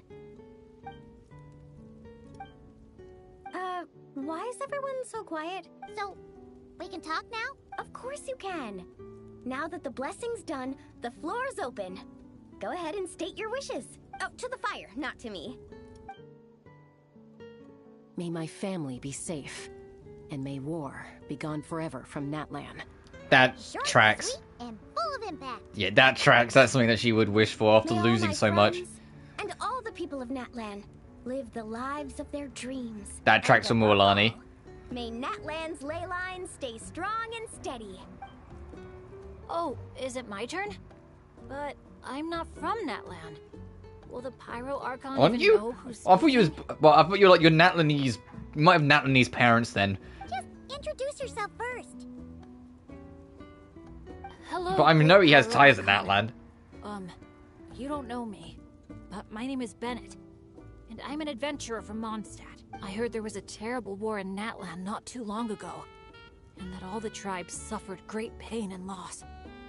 I'm so sorry you and your people had to go through that. I'd like to offer a blessing for this wounded land, and for the people who worked so Oh, hard Bennett, you're to so save it. sweet. I wish for timely rains, plentiful harvests, and for all people of this land to heal from the struggles of the past and embrace the dawn of a new day. Oh, Bennett, you're such a sweetheart. Well said. Oh, and if you don't mind, there's also something a little more personal I'd like to add. I miss my family back in Mondstadt. Sometimes, while I'm off having fun with friends, I look up at the stars and wonder, are they gazing at the same sky and feeling lonely instead? So, I'd like to wish all of my dads health and happiness. Oh, I forgot he has 2 dads. I forgot. Because Bennett's peak. He has 2 dads. That's all. Aww. That's why. That's how you know he grew up well. He has 2 dads.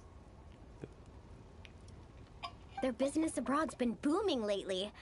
When they're not out working all day, they're away on business trips for days on end. They're busier than I am most of the time, so I barely get to see them. Oh, So canon like gay characters for a glimmer second there. He has 2 dads. From the resort. How's your dad's been doing anyway, Bennett? Oh, they're doing great. Thanks. When I asked them if I could go on this trip, they were all smiles. They told me to get out there and see the world, and then come back and tell them all about my adventures. Normally, if you ask the 7 of them something completely mundane, like... Also jealous. How does Bennett get to have 2 dads and I have 0 dads? What the fuck? Sorry. Before, 2 of them had actually gotten into an argument over a game of cards. But in that moment, they were all in agreement. Yeah. Now that you mention it, that sounds about right. Just goes to show how impressed they are with all your hard work. Your dads are rooting for you.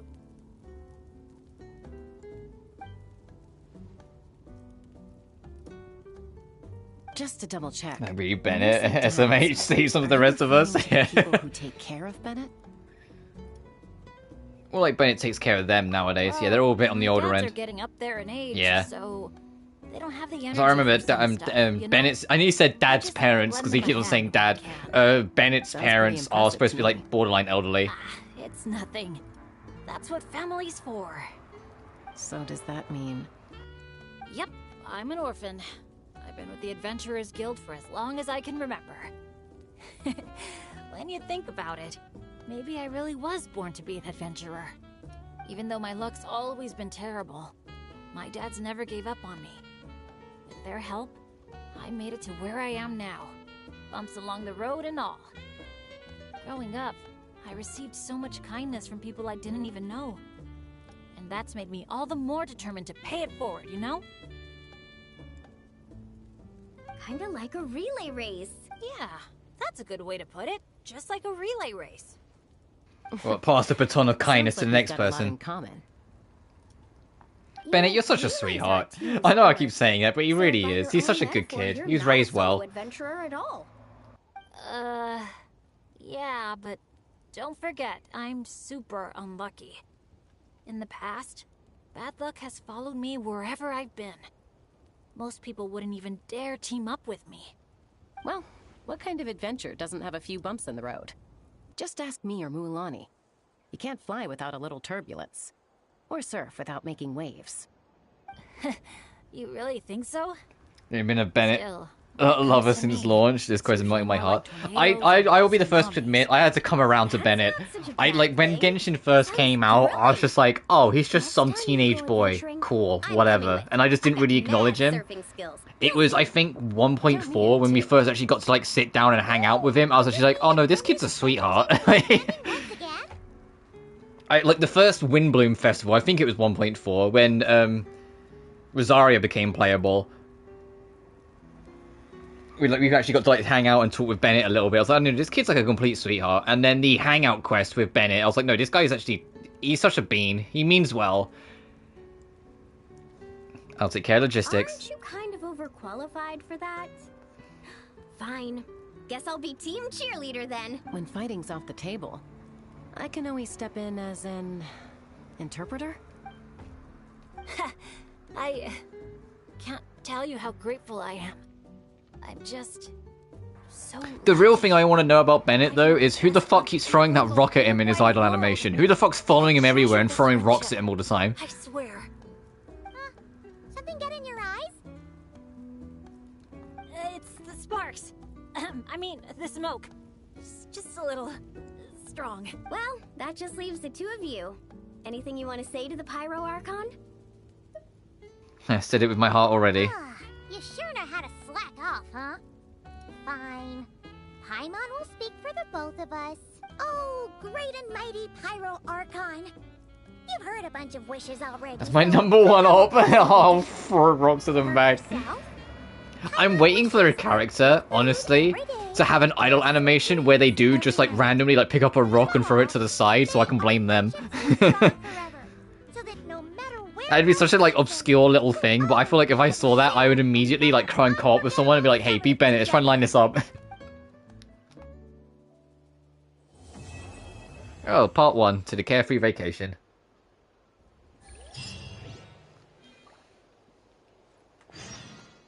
The world is your canvas, and to resort and rest. I want to get this at least. I want to kind of clear up this space. Like, I know there's stuff over here as well, and obviously, like, Tete Island, they said it's under construction, so we probably can't get there right now. And we also can't go underground in the ridge yet to get all this, to get to the castle. But it's part of the expedition. And yes, I know, the game's going to keep on saying, hey, do the fucking Nod Cry quest, but we'll do that later. We'll hang out with Anefa later. Also, it's not going to make sense if I do it now, because Chashka is involved, and she's supposed to be over here. So it's like, finish this first, then come back. Because I need that. Okay, I have fought you. I know there's a new world boss. I don't know where the hell it is, though. I'm sure there's a new world boss. I'm sure I remember reading something that there's a new world boss. It might have to be something we have to unlock, or maybe it's on Tete Island.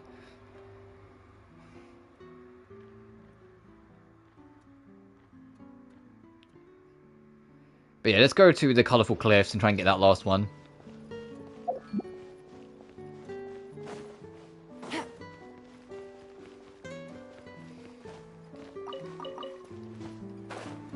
But it is crazy whilst we're doing this, that we are legit.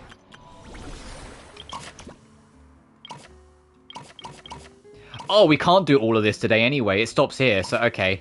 That's also unlocks in 1 day, unlocks in 3 days. Of course. Then yeah, we'll definitely do all that. Of course, we'll do it at the event.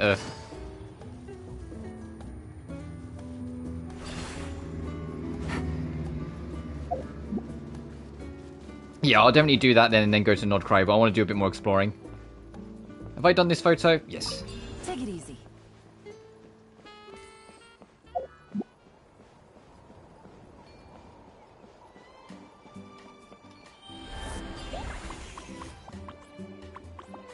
Are you just being a menace?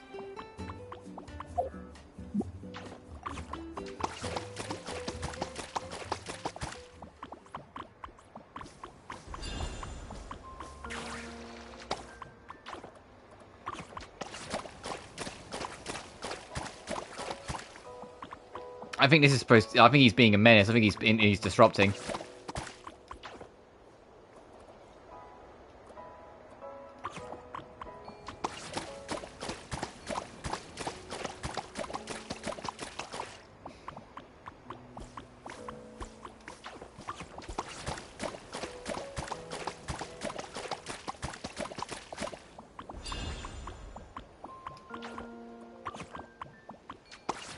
Fine.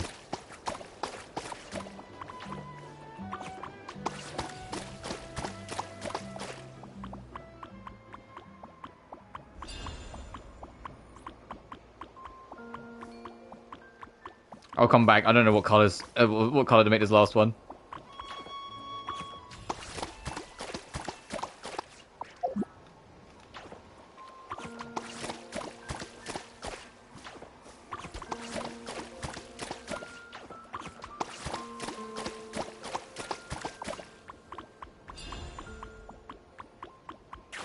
come back.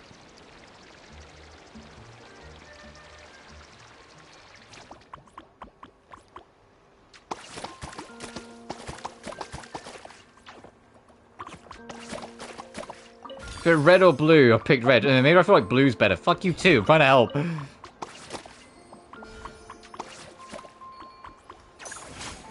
Ooh. No, you fuck, get back.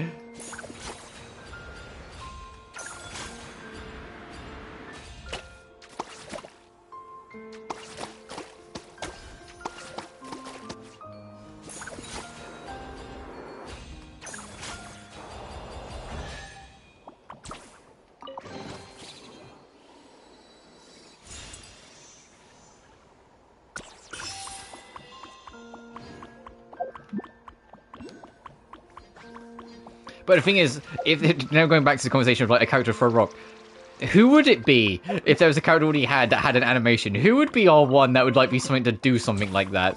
And why has my mind immediately gone to Hu Tao? I'm like, Hu Tao would be the sort of person that would just throw a pebble at someone to see how they'd react.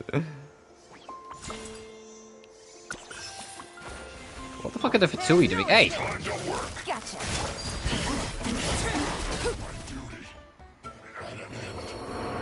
Oh, disgust me. You saved the day. I think they're chasing this Fatui away. Do what they want.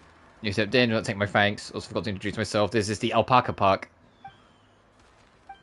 Come back tomorrow. Okay, so this is something we have to come back for later. What greater pleasure is there than the unexpected?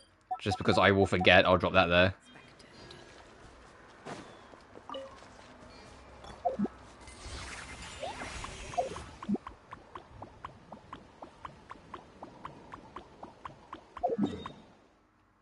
I haven't checked this big dome over here. What's this about? Oh, it might be under us.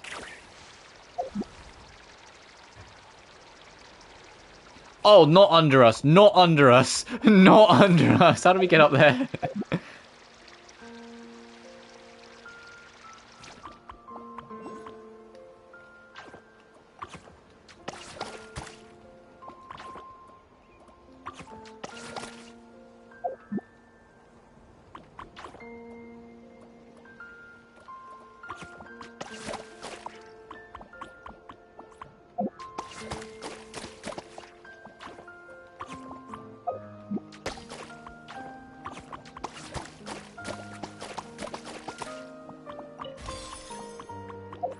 So I'll do it 100% fun.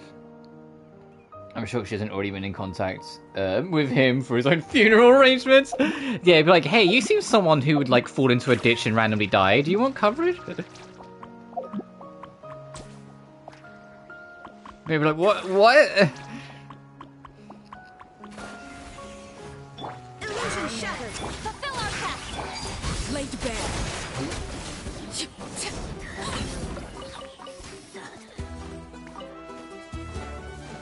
I kind of wish they did new battle music for this island, where it's so much more holiday focused, have like a holiday vibe theme, but I get it. They're probably all in on like focusing on Nod Cry anyway.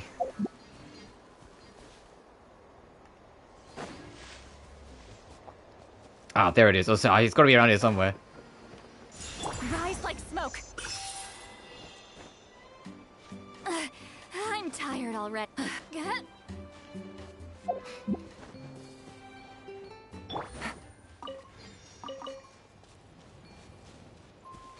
Right, let me hop back on my colourful buddy. Let's go! The fact that they have no stamina cost climbing up walls is such a godsend. I can't even, like, begin to emphasize how nice that is. I'm not going to get my hopes up, but it makes me think that maybe they're going to, like, have things in maybe in Nod Cry that kind of move away from that stamina restriction just to make it more convenient. But still, we still don't really know what to expect from Nod Cry. The only thing we know is that the first character, or one of the first characters, Liamu,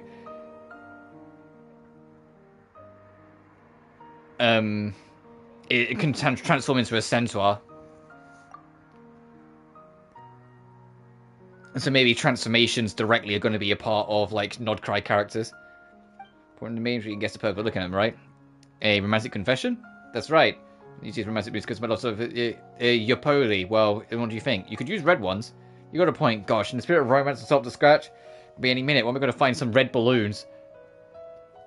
I'll paint them. You will, thanks.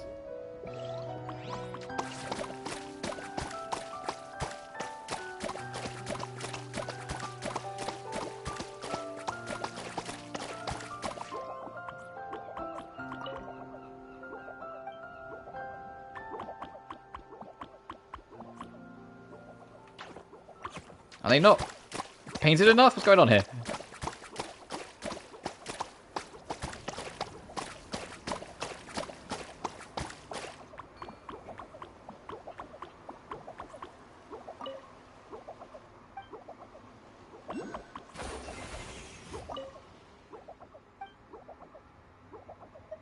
She'll be swept off her feet.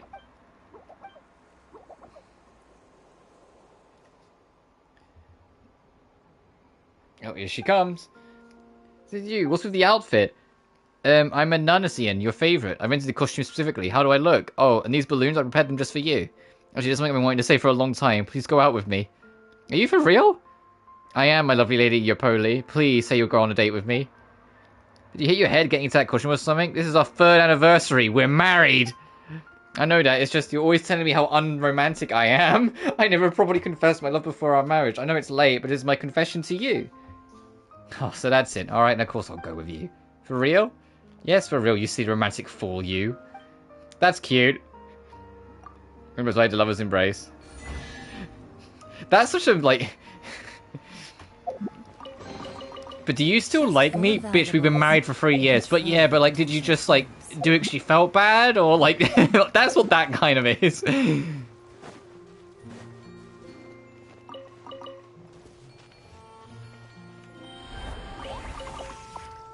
Genuinely, I'm an annoying lover because I just tell them I love them like non-stop all the time. Like, I'm annoying, but it's like okay, I get it. You fucking love me. Shut up. Like that's me as a lover. Like, I will always like be constant about it.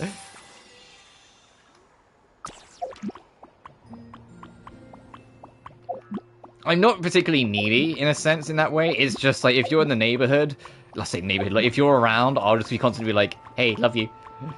Hey, what you doing, beautiful? Hey, you're beautiful. I love you. Like, you know, I'm that kind of person. Like,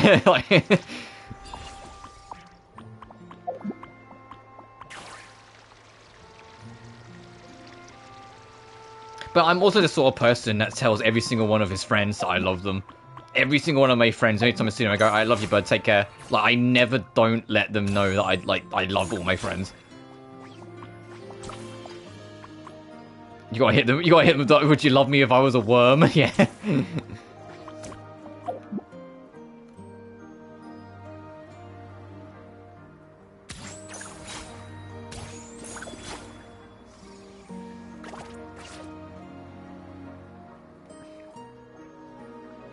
There's no way I'm gonna be able to reach that, is there?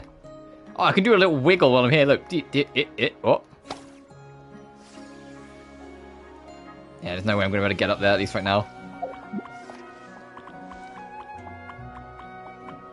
And it's great, because when I always tell my friends I love them, it's great then when over time, when I make a new friend, slowly but surely whittling them down. Because, like, at first, they just kind of like, roll their eyes and look at me. And then after a while, they go, yeah, I love you too. And I'm like, yeah, I'm in.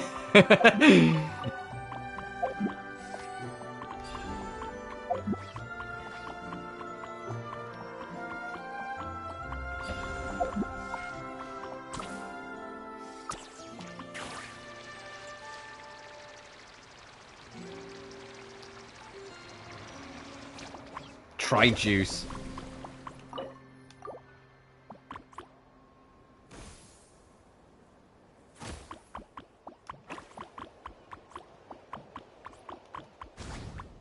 fuck are we doing? Why are you what?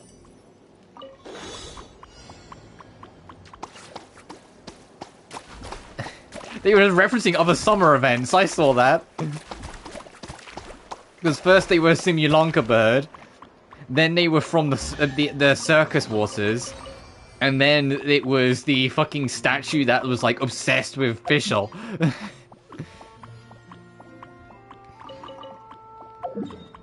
There is a rumor, I mentioned it earlier, there is a rumor that eventually all the old holiday areas, like the 1.6 and 2.8 area, the 3.8 and the 4.8 area, are going to get re-added permanently eventually. Whether that means it will include their event quest lines, but as a permanent thing, which I hope so, because they're kind of important, we'll have to see. Or whether it's just that you can now explore and navigate them again, we'll just have to see. But if that ends up being true, that would be great for people to be able to play catch-up. Because I do actually kind of miss the islands. The circusy area at the end of Sumeru and the Simulanka, not as much, but the actual islands, like, no, they were nice. They were cozy. Better, I need that archipelago. Yeah, the archipelago was lovely. But yeah, according to, like, leakers, so obviously take it with a huge, like, bucket of salt. It's hard to trust. A lot of leaks aren't reliable anymore because Hoyoverse have got a lot better on keeping on top of it, so you have to take it with a lot. But a lot of leakers are saying with the Hexen Circle witches going in, there's going to be something involved with the witches that you'll be able to do after Nodcry's done that will allow you to access those older areas. And then if they do, I hope it's not just the area, I hope it includes their old event story arcs. Because, especially like the Simulanka one, for example, they're kind of important.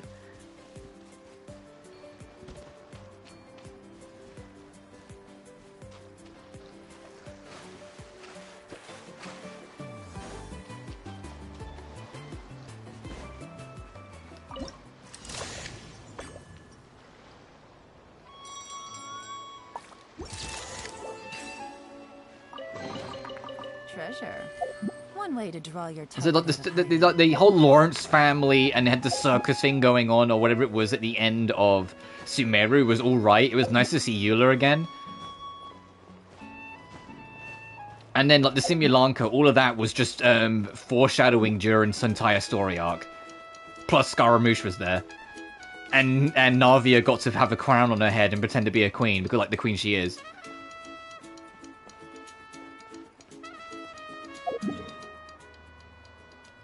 Which was funny because it leaned in so hard to the joke I made throughout the entirety of Fontaine that the main character of Fontaine isn't you, it's Navia, because she's present in everything. Like, not only was she in Fontaine, but every event outside of Fontaine during the 4-point series, she showed up in. You went to, like, the Leeway, like, Chinese New Year event, and Navia showed up there shouting from the top of the cliffs, going, "Hello! Good morning!" And it's like, Navia. She was in everything. It was Navia's story. We were just there for the ride. Welcome on, I guess, to the travel agency. At just the right time, right now we're offering a 5-day, 4-night couples vacation package to the Easybreeze Hotel Resort, inclusive for full guided tours, photo shoots, and for 100,000 more. Wait, we're not here to ask about the tour packages. Actually, we're here to take on the competition's qualification test. Well, that was a quick change in attitude. Don't mind me. I'm not going to complain. Because I adore Navia, she's the best girl for me. Yeah, I love Navia. So I don't use Navia on my team, but I rolled her anyway because I just loved her. I was just like, no, she's the star of the show. The entire Fontaine cast, I adore. But, like, no. Like, Navia needed to get Farina. And, oh, yeah, Farina's my favorite Genshin character. Full stop right now, at least. I have her on my B team. I have her on my Skirk team. Because this is my main team, minus somewhat Citlali, because I usually have Eula in Citlali's place, but whilst we're in Natlan, it just makes sense to have a character that can access Night Soul. And then my B team is Yelan,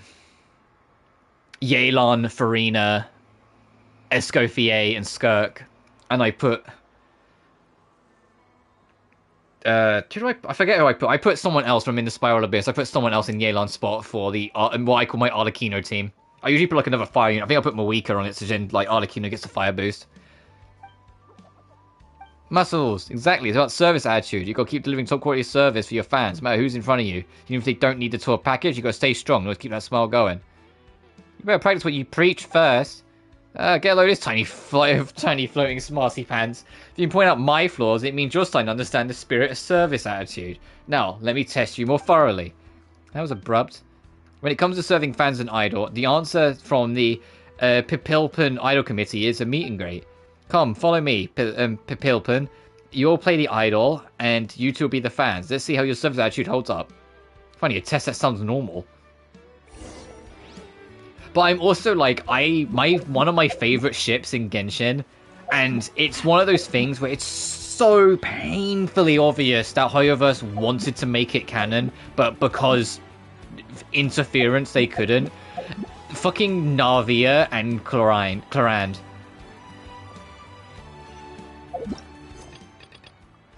Like, those two are childhood sweethearts that were broken apart from a terrible situation that even admits that trauma and terribleness of, you know, Clarand having to, like, do her job, and it ended up resulting in the loss of Navia's father. They still came together and have an iron knit, like, bond that can't be broken. And they play D&D together. It's like, come on. These two are wives. We've gone past the part of, like, it was a motorbike. We've gone past the part of, like, oh, they're shipping or they'd make a cute game. Like, no, they're wives. They've got history together, an extensive history, and I adore those two. And it was so beautiful after the main, like, Fontaine story. Like, you already kind of mentioned it, Molly. Like, seeing them finally, like, rebuild and have that, like, bond again. It was so beautiful. It genuinely is. I love that dynamic. Also, they're wives. They're together.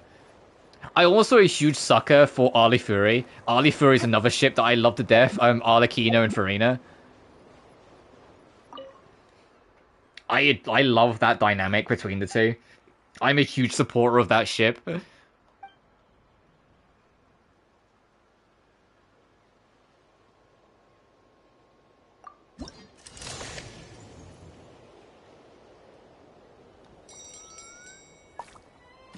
Okay, that was adorable. Where the fuck did you come from?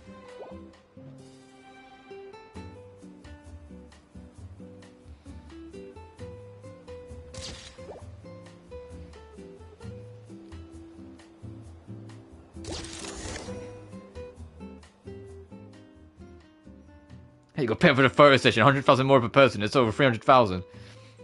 Oh, and here comes the troublemaker, causing trouble for the fans. How will the idol handle this crisis? Let's wait and see. Is this really part of the idol's job too? Well, now that's what it takes to be a true Natlan idol. What, dealing with scam artists? Don't just reply to everything with that line. Cut the chatter, pay up or get beat up. Choice is yours, chum. Alright, let's do this then! Shine down!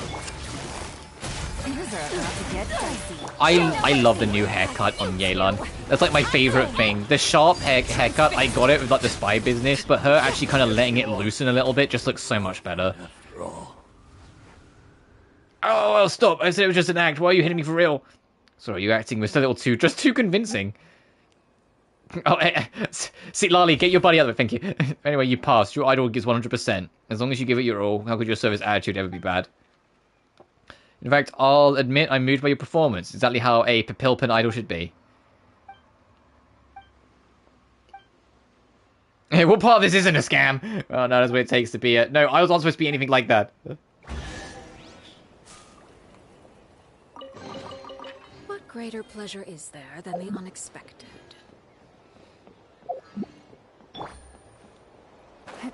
I don't know if I have a real ship. No, actually, I do have a ship for... I was going to say, I don't know if I have one for Natlan. I do. It's Zelonan, and the very tired girlfriend has to put up with Mawika. There is no escape. Tell me your move. Like, Mawika just drives around, like, crashes and ruins her motorbike, and shows up at Zelonan's door, and Zelonan, like, exhaustedly has to fix the fucking thing the whole time, just so her girlfriend can go on her yippee happy trail again. There's another enemy around where? Oh, behind.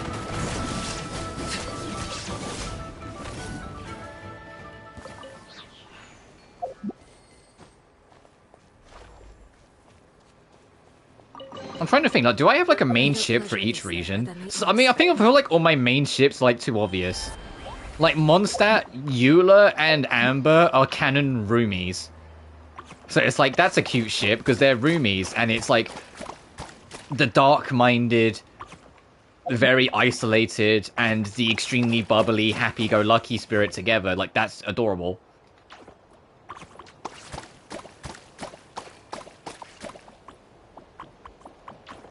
Oh, is it the balloons? Is this supposed to be... Hang on. Red. Blue. Leeway has the, like, iconic. It's Beidou and Ningguang. Let's be real.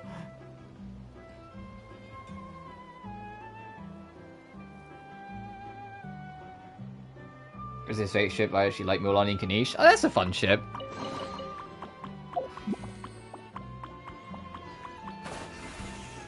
I don't know off the top of my head, like, if I have a, like... I probably could think of one if I thought on it long enough, but I can't think of any right this second. Inazuma, the most, like, easy one is, Yae Miko and Raiden Shogun, like, come on. Actually, like... Sumeru's the exception, because that's like the only one where I don't have a lesbian ship. Like, I'm all in on Team Al-Haytham and Kaveh. I adore those two's, like, ship. I think it's so fun. It's also really funny, but I find them so fun.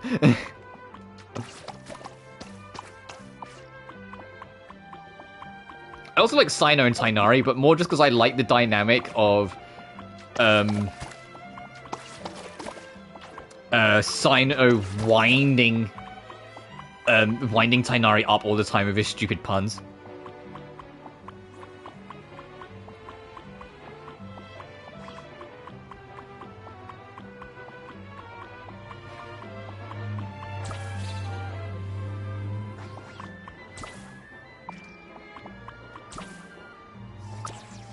Now, I'm really trying to think now, like, with Genshin in particular, like, is there a straight ship that, like, I'm really on board with or with? Oh, Dia is prime yearner. The fact that, like, there was new artwork even recently, and in the artwork it has all the Sumeru cast together, but Dia's the only one not looking at the camera. She's looking at...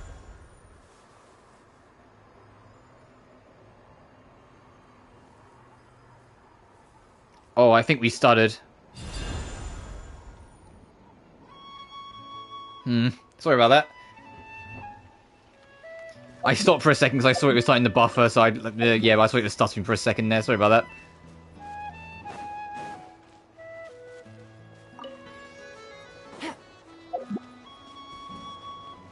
That was me. Yeah, I was worried for a second. I saw it buffer on my end. I was like, ugh. I need my internet to hold. We've got a lot more to fucking do yet today.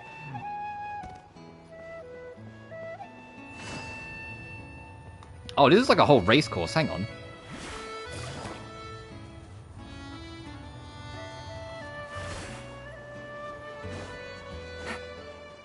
No, it wasn't you. You're good.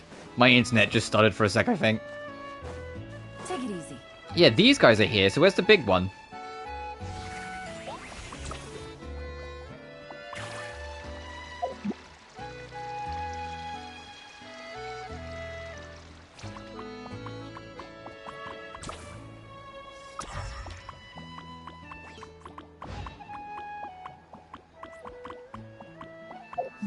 So I'm really trying to think now, like, what's like a straight ship that I'm like, was super on board with? I know there has to be at least one, I'm just not remembering.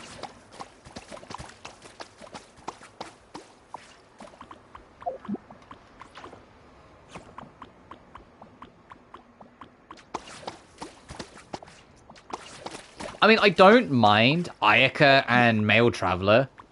I don't mind that one. That one's kind of cute.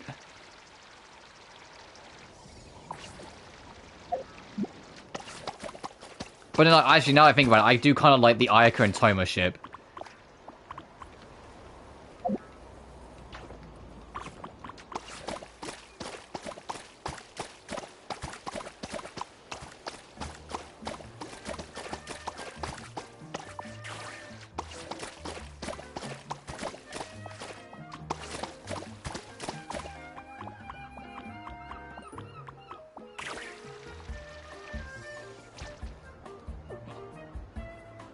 Like, at least Jean and D-Luke. I mean, that's fair.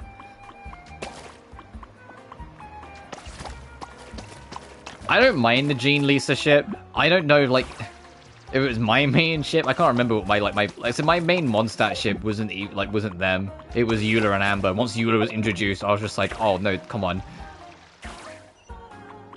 Oh, you're here. You also look pretty upset, buddy. What's up?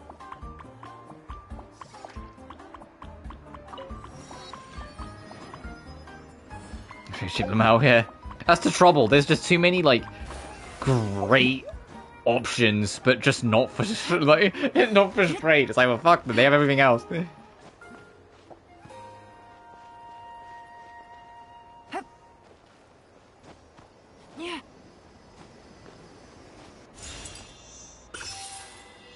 Oh, I see it. There's another one there.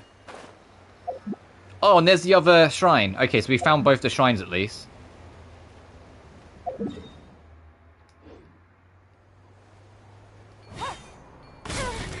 Oh, there was an explosive. Oh, fuck. We just annihilated Yelan.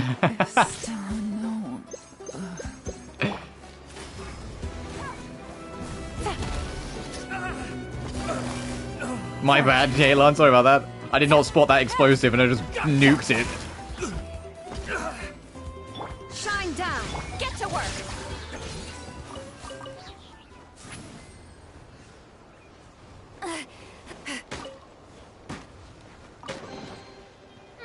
Not bad. It's all yours. So we can get that.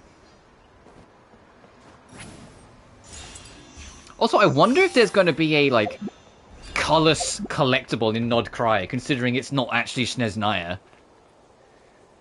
Like, there is a statue of the Seven. We've seen the assets for it. It's in the current web event for Nod Cry. We've seen the statue, and even crazier, you know who's on the statue for Nod Cry statue of the Seven? Columbina, which further leans into the whole, she's like the, serving the role of the Archon for Nod Cry. There's Columbina sitting on a crescent moon. Which tracks considering she's the Moon Maiden.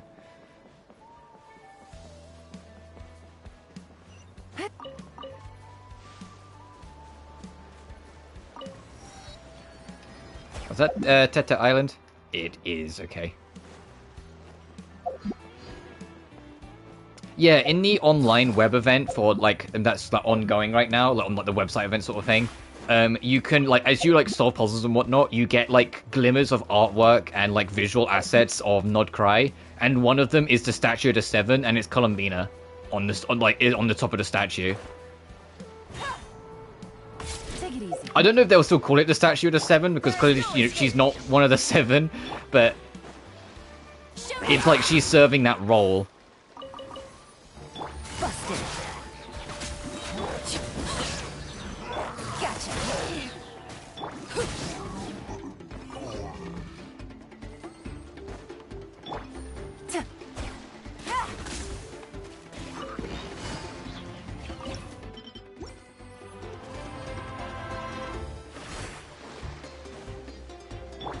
Overruled.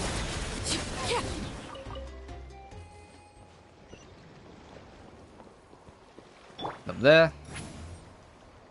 Oh, this Minotaur's getting cooked! Go on, take them.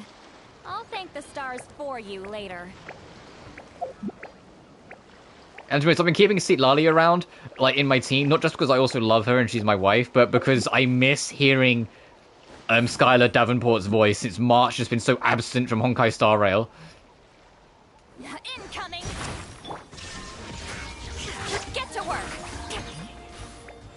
She needs to voice a Zenless character as well. She needs to complete the Trinity.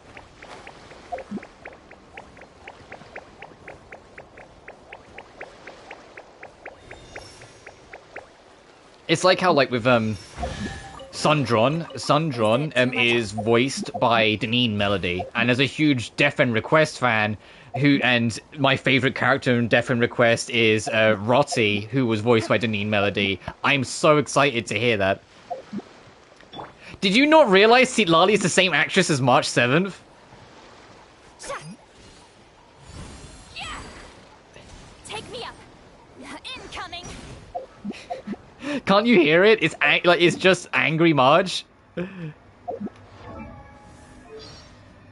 I am Citlali, from the Masters of the Nightwind.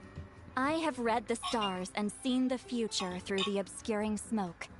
You shall be blessed with good fortune. She's so talented. Oh my god, I can hear it now. Yeah. During your journey. Allow me to join you. Here's to a life where the drinks keep flowing and the Mora keeps rolling. Going into a trance is risky for most people, so don't get any ideas. A perfect day to stay home and read. Whoa. I've never seen this stuff before. The subtitles does not say whoa, it says R. Oh, that wasn't me spitting on the ground. I know better than that. I just had some sand in my mouth, I swear. Here, please. Get to work. Fulfill our pact. Show no mercy. Carefully, carefully. Steady now. Just like that. You two. Time to end them. Seat Laline, East Papa. Get him. Suffer the wrath of Eatsley. But yeah, that's Scarlett Davenport. Speaking of reoccurring actors and actresses, I forget the actress's name, but Luamu or Laimu, I always forget her name. The upcoming Nod Cry character that can transform into a centaur, her English voice actress is also the English voice of Katarina in Wuthering Waves. See, like using Yuan confirmed.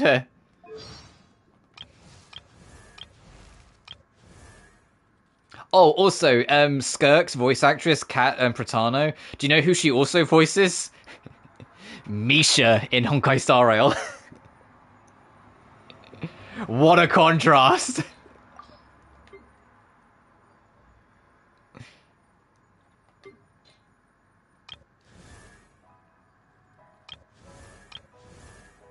Susie Young, I always know her now as she is Yuffie in the Final Fantasy VII remake. Here's a version of here. Amber Lee Connors, I mentioned it earlier, I don't know if you were here when I mentioned it. Amber Lee Connors, she actually went up in the industry a little bit. She might be the voice of Farina, but she's the voice director of Zenless Zone Zero. Brianna, love my Brianna. Danny Chambers. Ratana, a lot of people know her instead as Scarlet in Nikke. Cassandra Lee Morris, you probably know her as fucking Morgana, Persona 5. Sean Chiplock's that bird from Breath of the Wild.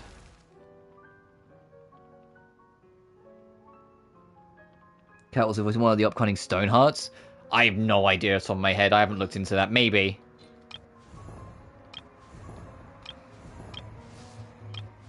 Or if there's any other voices I like directly remember. Look, yeah, Sucrose as a function has been recast, so Valeria's not going to remain the voice of Sucrose, which is why it says Sucrose and Anonymous. Mendes, Crystal Lee, Judy, Lily Pichu, my Elizabeth Maxwell. Oh, Elizabeth Maxwell is Evelyn in Zenless.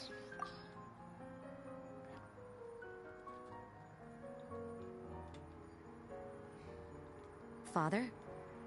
Oh, that's not voiced yet. Whoops.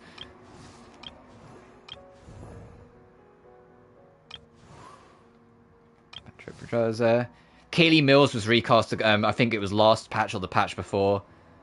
Which is a shame, because I love Kaylee Mills' performance, but it is what it is. Erica Lindbeck, everyone's favourite Futaba.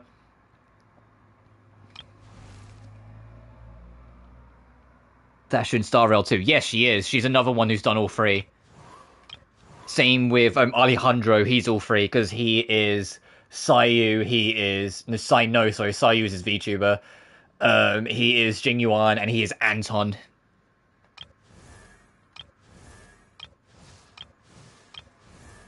Fucking Aloy is still uncredited. They just forgot about Aloy. They don't give a fuck.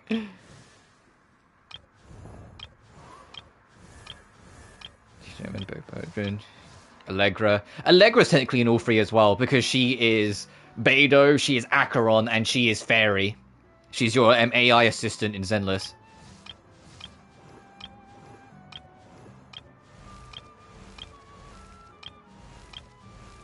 Also, I like you go to the end here, and it's Christina V, Laura Stroll, Christina V.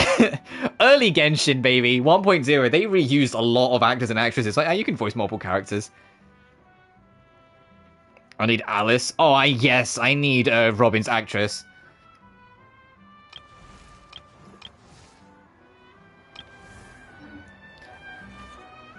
And lastly, the other one I wanted to bring up. I don't think he's in all three. I don't think he's in Zenless, but where is Linny?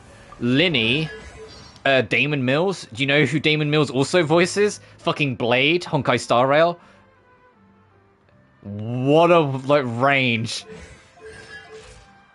He's like, I'm gonna do a magic trick. And then Blade is like, 5 people, free will. It's like, alright.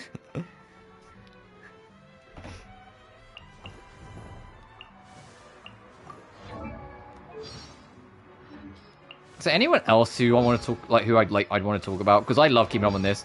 Damon's range is crazy. I love him. Yeah. Jane Jackson.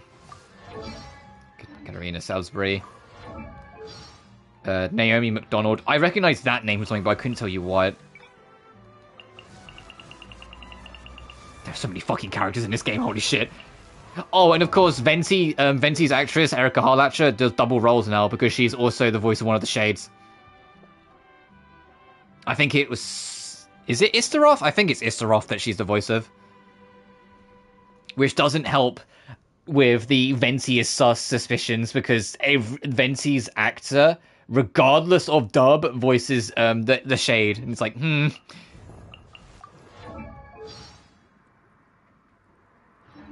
I love looking at you, Mr. Characters that are all men, iconic. Hey, look, I don't roll men, I'm sorry. The only reason I didn't get Ganyu is because I was saving for Hu Tao at the time. I still don't have Kaedehara Kazuha. I know he's like, everyone loves him, but no, I didn't. I wasn't planning to get Ayaka. I remember just kind of getting on a whim. I skipped Uemiya because I went Raiden Shogun. Ito's a bloke. Ayato's a bloke. I got Yelan. Nilu, I was talking about this the other day.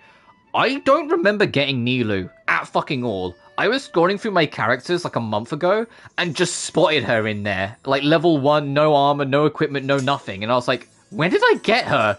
Where? What? Like, I got her last year in August, you can see on the side, but when? Like, I did not recall getting her like at fucking all. Wanderer, I wasn't planning on getting, but I eventually got just for mobility. Like, he's not leveled. I just have him for navigating the map. Dia, I was deeply disappointed by when she came out. I was so hopeful that she'd be good. Skip some men. There's Farina. Navia said I got on principle. Arlecchino is my main save, which is why I ended up skipping Shiori. Corand, I had to get for Navia. They have to be together. Siegeween, I could not give less of a fuck about Siegeween. There was nothing about her kit that interested me. Have Nouvelette hurts the soul. I'm sorry. Come on, he's a bloke. Rules are rules. Emily, I probably would have got if her banner wasn't like where it was. Like, it was right at the tail end of Fontaine. It was right before Natlan. I didn't know what characters I was gonna want to get come Natlan, so I didn't want to like commit to anything. And so she kind of just got benched, unfortunately. I believe she is getting a rerun. Either that or she just had one, but like there was another chance. Moalani, I got on a whim. I kind of wish I didn't because I would have got Zelonan in her place instead. But I wasn't to know that Zelonan was going to be kind of cool. Aurora was free. Chashka I skipped because I was saving for both Citlali and Moika, and I had enough rolls to get them both to C2, which is I don't think I'm ever going to have that many rolls again in my life. Mizuki I skipped because I was saving for Skirk. I got Escoffier. I got twice in 110 roll, so I come on. I had to just take it for what it was. I love the French. I got her twice in 110 pull. And Skirk I obviously got, and now we're at Anefa. But it's the same in like Zenless and ZZZ. I just skip the men. I'm not interested. You have to try extremely hard to make me care about your men.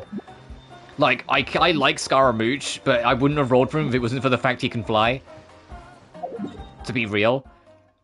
I love Nouvelette. He's one of my favorite characters of Fontaine's arc, but nah, sorry, buddy. Sorry, Ray Chase. I love Noctis too, as much as the next guy, but I'm good.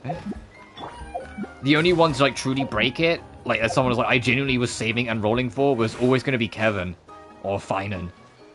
But that's just because I have legacy bias from Honkai Impact 3rd. I have huge legacy bias. And also, he's like one of the best written characters in Honkai Star Rail, bar none. He's insanely well written.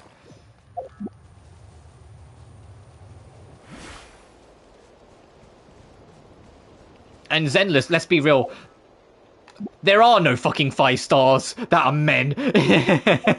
They're so far and few between. It's like Lighter and Hugo that have been limited banners, and they're like the only men I can think of. Have there been any more? They're like, we need more men. Send dudes. You mean nudes? No, dudes. I need more men. Oh, you're here for the competition, right? Yep, right on the mark. Oh, you're sharp.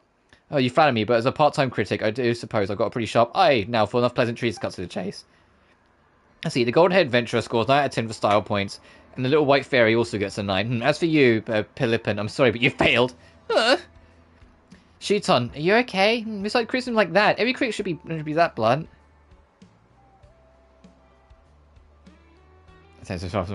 Yeah, I do feel like there should be more men, because Honkai Star Rail and how successful Finance Banner was should be the ultimate proof that you don't need to, like, horny bae or girlfriend bae or waifu bae or whatever the fuck you want to call it, to sell characters. Well-written characters will sell.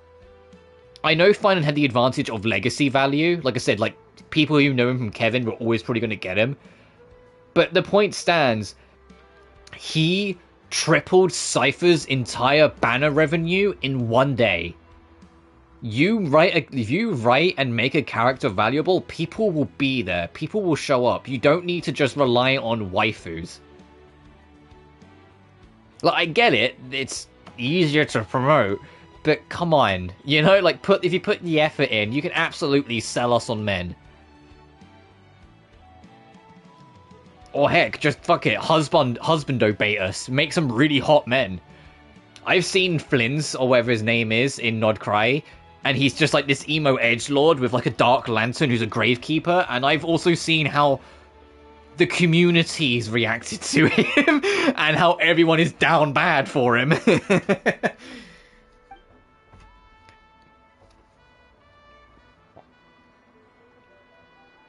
But genuinely, just write a good character and the rest will, and people will show up. Hugo's banner did pretty well in Zenless because he's well written, so people showed up.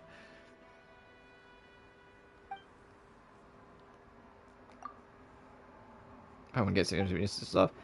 No problem. Now, professional is just people around here, straight taste and all. Why does everyone think accessories have to be about combat prowess? They're meant to be pretty, not practical. But my dad says overly complicated accessories can hinder your movements, whether dancing or fighting, and I want a unique appearance. So that's why your stage outfit looks so weird. Definitely the adult's fault. Let's see. Gold-Head Adventurer, you seem to have a rather normal sense of aesthetics. Come use the decorations here and show the Pipilpin the true style is all about. True style of aesthetics? I've been in the same costume for 5 years straight. What do you admit? Also, real talk, shout out to Zenless for actually giving your Protag alternate costumes.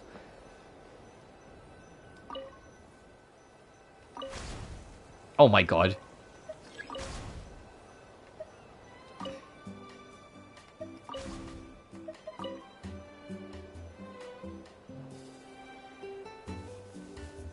Resort outfits.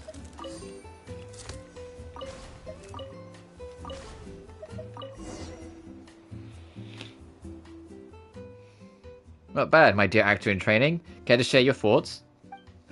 Wow, the resort-themed outfit totally nails that laid-back vacation vibe with the East Breeze Holiday Resort, and the ocean-themed one is so perfectly summery that I can almost feel the summer breeze in my hair.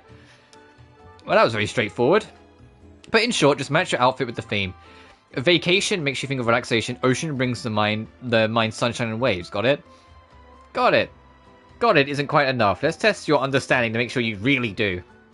Start with a simple keyword. How about minimalistic? Minimalistic? That just means simple, right? When I think of simple... Oh, that look in Shuton's eyes is getting intense. I got it. Minimalistic means simple. And the ultimate form of simplicity is nothing. Time to strip away all the unnecessary stuff. Uh-oh. Emmy, Paimon's got a really bad feeling about this. Yeah. Paimon knew it. What do you think, Coach? No accessories, no distractions. Best way to show off a Pipilpin's performance outfit. Well, forget it. Maybe it's just how Pipilpin actors are. Maybe I was the problem all along. I give up. You pass. Paimon agrees. We understand where you're coming from. You passed, yeah, it's like you passed that test about as well as SpongeBob passes Mrs. Puff's driving test. She just gives up. That's the only way. Right, can I really do it? Speaking of, we're like a week after THQ Nordic event. There is a genuine chance a new SpongeBob game might get announced, and I am ready. I'm ready! My ultimate, honestly, as much as like Purple Lamp make good games and have made good SpongeBob games, like Cosmic Shake's pretty good, and the BFBB remaster is pretty good. It's not quite on the same level as the original, but I still like it a lot. I would love THQ to just do a HD collection. Even the bad SpongeBob games, just chuck them all together and put them on one one bundle, like the PS2 era. Fuck it, chuck the weird click adventure employee of the month game from like the early PC days in the bundle. Fuck it, why not? Make it employee of the month, make it Revenge of the Flying Dutchman, make it original BFBB, make it the movie game, make it Creature from the Krusty Krab, make it make it Truth or Square. You know, like just have like a whole collection together, please. I'd live for that. Oh, I'm chucking Lights, Camera, Pants. It's not the best party game in the world, but it was pretty fun. Sure you can. We can go through all those trolls without breaking a sweat, didn't we? With everything we've been through, you're way stronger than when we started. The only trouble would be Movie Game, because that has a licensed song at the end. They'd have to sort out the licensing for I Wanna Rock. Because even though it's a parody of it, it still uses the license enough that they have to do it. Because Goofy Goober Rock is a very blatant parody. But it's too on the nose, so they had to do licensing costs for it.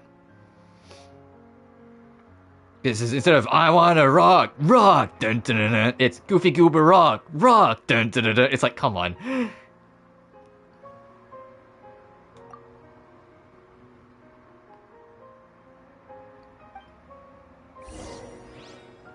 Put your toys away. When all I gotta say when you say no to play, I say no, no, no, no freaking way. I'm a kid, you say. When you say I'm a kid, I say it again. And then I say thanks, thank you very much. Down. So if you're thinking that you'd like to be like me, go and try the kid inside who'll set you free. Sorry, I'll stop now. I'll stop singing Goofy Goober Rock. I used to be like way too knowledgeable on fucking SpongeBob songs. I used to know the lyrics like all of them.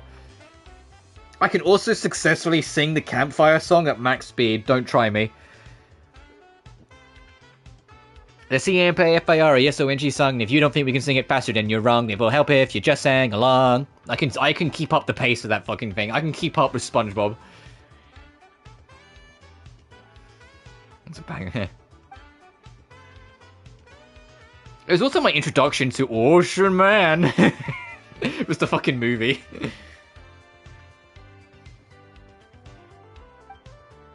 Stage contestant to the stage. We'll do this. We'll do the Ocean Part 2, and then we'll start the main event. We'll actually start the Nod Cry prologue quest and prologue quest. So I know there's probably people that are only here for that, and we're 4 hours into the stream and I haven't even started it yet. As I told you, today is going to be a long-ass stream. I'm expecting this to go 7, maybe 8 hours tops. Like, we're only halfway. It's why I started super early. I usually try and aim for like 9 AM. I started at like 20 past 8 AM. I'd like to do anything or do I just need to watch?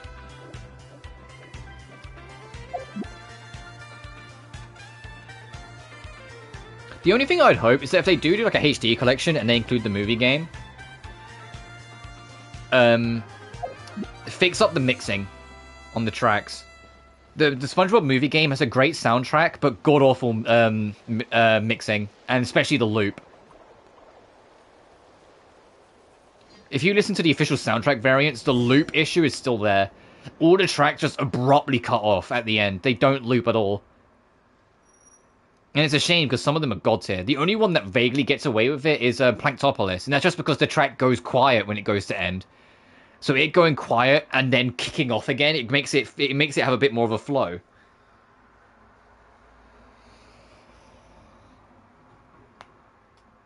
I also would show Planktopolis because I want to show people like the level that 6-year-old me could not beat for ages. Like every kid has a platformer level that just kicked their ass when they was a kid that they just couldn't get through. You know, whether it was some of the last levels in Donkey Kong Country, whether it was those who like went through Super Magnetic Neo, whether it was any of the late game Crash Bandicoots, like everyone had a childhood level that just kicked their ass. For me, it was Planktopolis. Planktopolis was just this nightmare level to get through as a kid.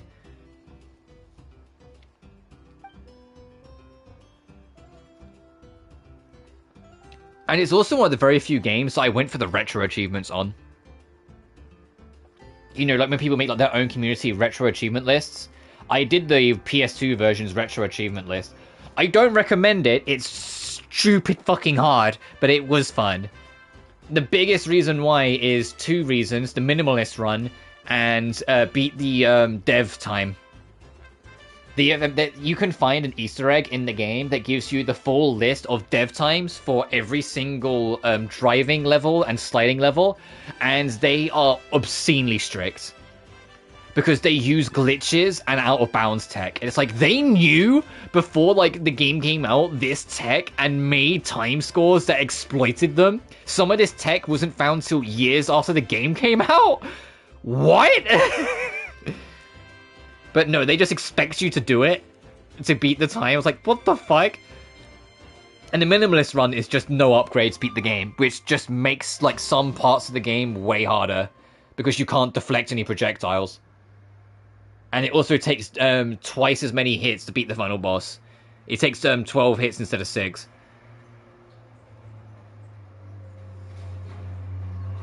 Like, finding out that slip slide in the tub, that race, to beat the dev time, you had to use Coyote Air to skip half the level with a jump. Which, if you don't know what that is, Coyote Air is the tech where in some games, if you run off an edge, they let you jump. They give you a gimme where for like a second they let you still jump and it counts as a jump, even though you've technically fallen off the edge. You had to abuse Coyote Air to the maximum amount of frames, then do a full extended double jump, and you would narrowly make the ledge. And you had to fucking do it to get past the time trial. And it was, I remember like doing it, like, and when I realized and looked it up, because like I did like my best, I did like the absolute peak time, and saw I was like 30 seconds off. I was like, what the fuck? And I had to look it up. I was like, oh, you have to do glitches and Coyote Air, like long jump tech. I was like, they knew? What? So never again. But it was fun to figure out. I gained a whole new understanding of movie game after that. Anyway, enough of me sidetracking. So I'll give you this. You took the first step in so small feet. You made it through 2 rounds, made more than I expected. Dad! Hey, hold up. This guy's your dad? Just because you improved a little doesn't mean you can start getting cocky. You lost your basics. You lost because your basics are all over the place. Now come on, we're going home. Starting your training from scratch. From now on, you can call me Coach, not Dad. Got it? Coach? Good. Prepare thyself. There'll be no room to beg for mercy in a war. Yes, Coach. Seriously, we're even an idol to you people. Oh, all's well that ends well, I guess. Treasure. Alright, let's go over there and continue this. You know, it's one thing to brave the path of adventure, but to get back out there time and time again, even after you fail. Our team captain sure is something. A true adventurer, if I ever saw one. After all, a bird that's well, tell Bennett that to his face, because I know he'd appreciate it, Chashka. Turn out to be a better flyer than those who stay sheltered in their nests. Speaking of, how we doing, Bennett? Some jerky for Razor, a box of Saurus crackers for Klee, and some sweet bread for Fish. You're already thinking of other people. Dad's. Something healthy yet tasty at the Oh, same speaking time. actually, we're talking about ships. Mona and Fischl. I like that ship. I like their dynamic. The way things have been looking lately, I'm sure I'll manage to get my hands on some fantastic. There's something about a ship where one person in the relationship is broke and the other's kind of a dork loser that is just really charming. My favorite interaction being the summer event, where it reveals that Mona's not actually as broke as she makes out, and Fishel's response is, "What? I invited you over to dinner out of the kindness of my heart because I thought you couldn't afford dinner. I mean, I brought you along into my domain, and was it this because I believed you to be a pauper suffering greatly." And it's like, like the way that Fisher completely drops the act for a second in her complete shock. Like, oh, this is our accommodation, literally outside the swimming pool. Oh, peak.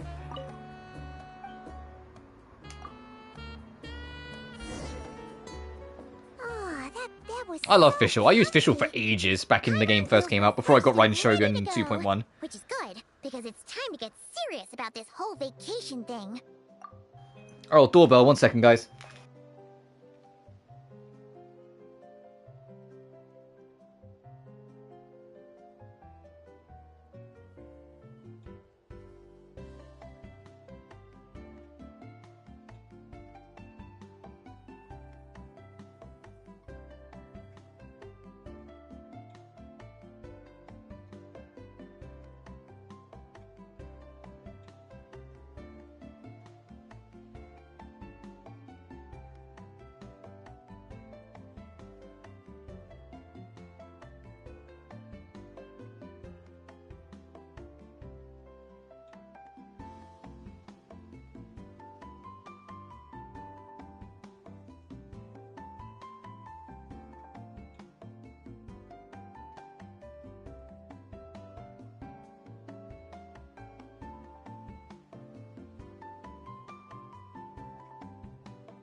I'm back.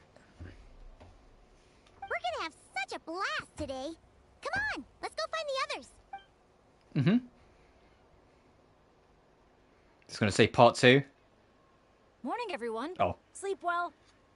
Yep, all recharged and ready for an adventure. Same here, though I might have overdid it last night. Barely slept at all. Despite that, I feel great. The bed was a little too soft for my liking. Still, I managed to get up early and go on a morning flight. Did the usual north to south loop. The visibility was great. Looked like perfect weather for exploring the resort. Sorry, I'm late, aren't I?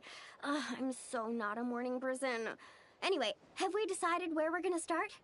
For me, it's gotta be Wavy Bay. Yeah, of course, the beach girl wants to go to the water-themed area. Choosing activities at random. I'm leaning more towards Gweedsley Ridge. When I flew past there earlier, that also tracks. They're such creatures of habit, these girls. Anywhere's fine with me. I'm happy to go along with whatever you guys decide. But if you're asking for my personal preference, I'd love to check out the foam flower fields over at Colorfall Cliffs. Yeah, I want to get up there I've too. never been on a hot air balloon that hasn't sprung a leak.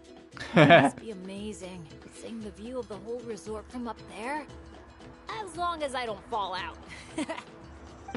Relax, Captain. We won't let you fall. Thanks. But, I don't really see myself as a captain or anything. Archon knows I'm not cut out for it. You can just call me Bennett. As for our itinerary, why don't we just let the traveler decide? Me? We're gonna hit all the attractions at some point anyway, so it's just a matter of where to start. I'm fine with that too. Letting a trusted friend call the shots. Sounds like a plan. In that case, follow me. Let's go. Is it going to be 3 objective markers? Yeah, go do all of them.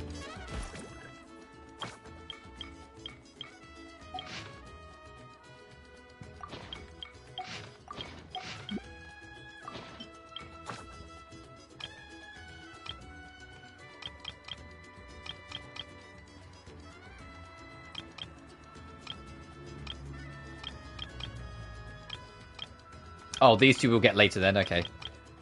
Oh, these are two are probably on the Tete Island. Oh no, that one's on Tete Island. So what do I know then?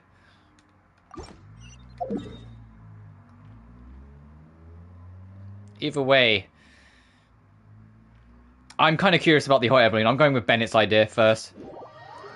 I imagine we're going to do all three anyway, but I'm kind of curious about Bennett's idea, so we'll go here first. Take it easy. I want to get up on that and see what's up there.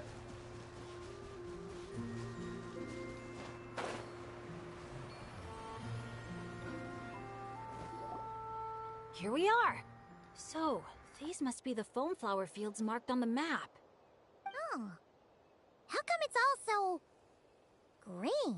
Yeah, there's more like foam grass fields to me. It's not exactly what I imagined either, but that happens a lot. You mean false advertising? Yeah. When it's as bad as this, I usually file a complaint. Otherwise, my tour groups would file a complaint about me. No, sorry. I should have been more specific. I mean more like when reality doesn't live up to your expectations. That happens to me a lot. Oh, because Yeah, it's things like climbing to the top of a mountain to see the view, only for a thick fog to roll in. You can barely see 2 feet in front of you. Or gathering a bunch of firewood, only to find that a pyro slime snuck into your tent and set it all on fire. Oh man, that's rough. I've gotten used to it by now. Yeah, I think like Morlani and Chashka are like, oh, this kid's like super unlucky. What the fuck? To enjoy this vast, open scenery, fresh air all around and no monsters in sight, I'd call that some pretty remarkable luck. What's even more remarkable is your ability to stay positive. Oh hey, I think the Asha found something. Pretty sure that's what that sound means. Jeez, you can understand each other already? You two must be on the same wavelength or something.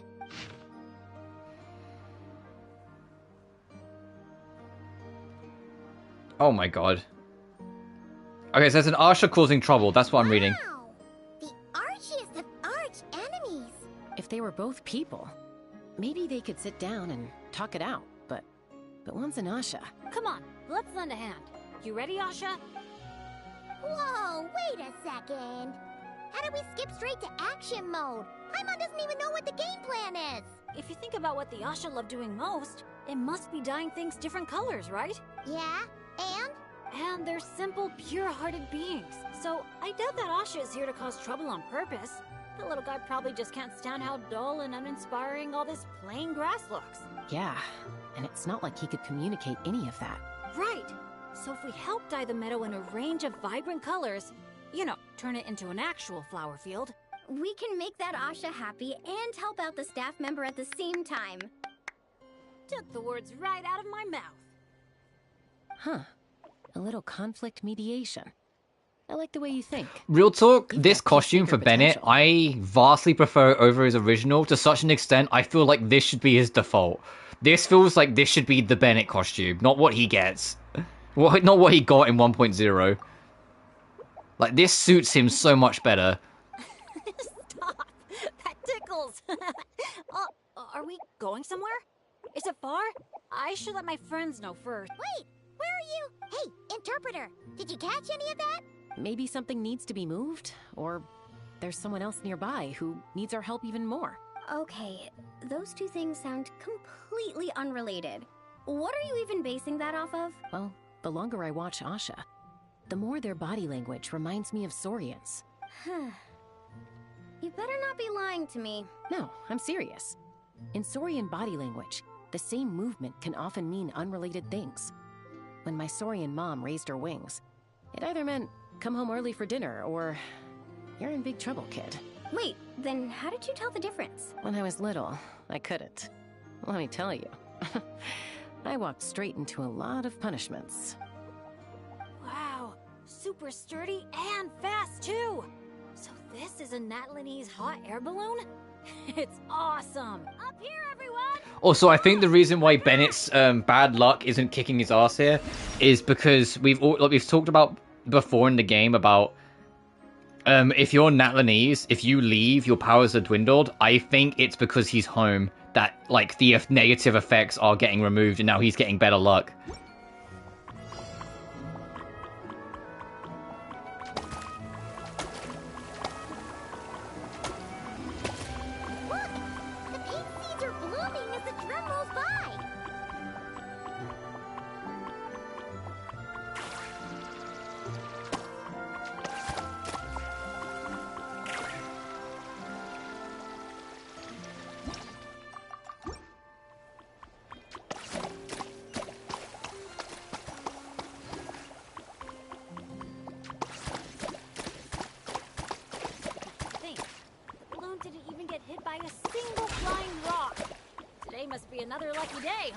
Oh, I missed this over here.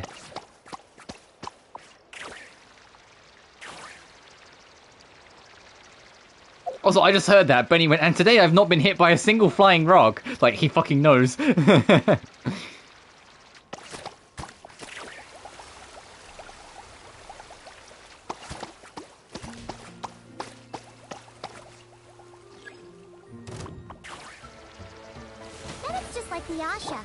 Optimistic, hands-on, and always looking out for others. Oh, Paimon understands their connection. No, it's because good people are drawn to one another.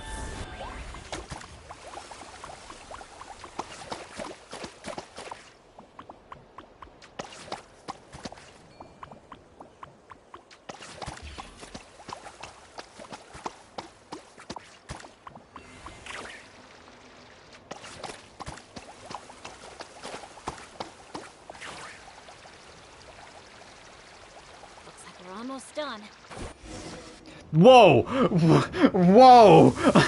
Whoa! Did you see that? What? The whole world despawned for like a frame. Oh, this looks way more colourful.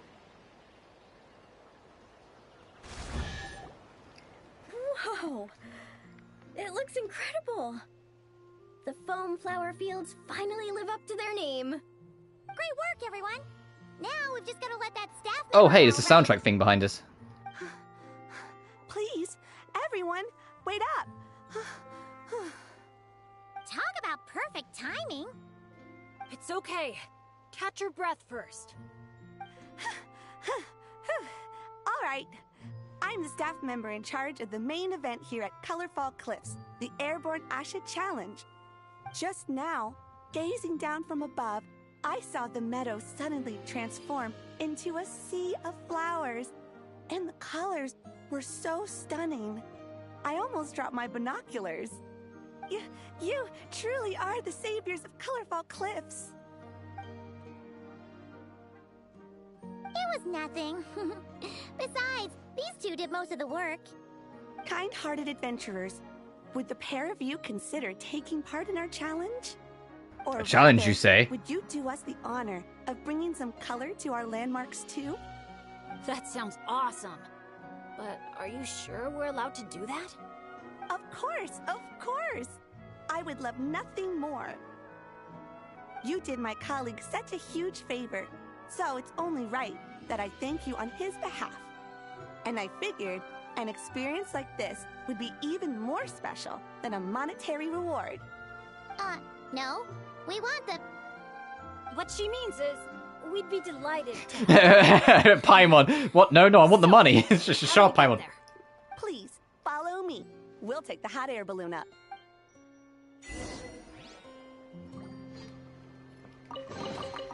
A chest full of valuables and a trove of... Fucking Paimon. Always a menace.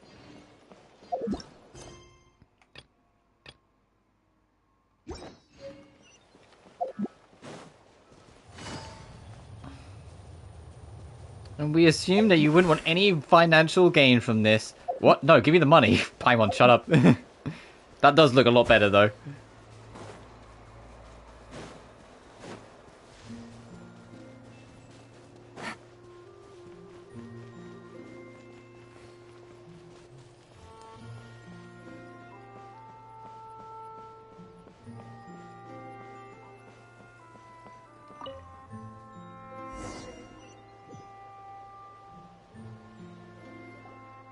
All right, we're here. This, ladies and gentlemen, is the airborne Asha. Whoa, it's so cool! I didn't expect it to be this big. Once it's painted, I bet we'll be able to see it from miles off. Oh, for sure! As long as you're in an open area and the view isn't blocked by mountains, you'll be able to see it from anywhere. Whether that's the rooftop pool on Hoo-Ha Hill or the fjords on Tete Isle. That's awesome! Your work's gonna be center stage! You've got this! Man, I'm getting excited already! Should I go with my lucky color? Or maybe...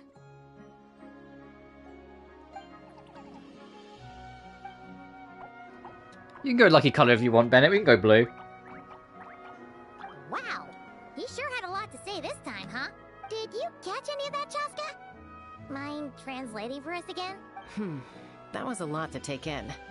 It'll take me some time to sort out all the different possibilities. It's okay. I think I got the gist. The Asha wants to team up with me and compete against the Traveler. He likes helping people out by working together with friends. But it's the element of competition that turns ordinary activities into exciting adventures.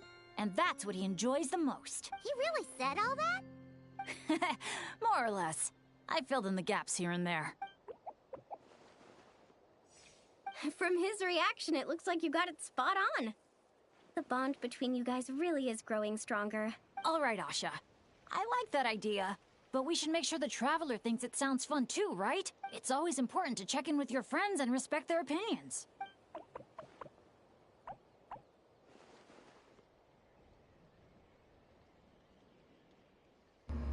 Trying to change our team captain, just what I've been waiting for. As long as you're happy, that's what matters.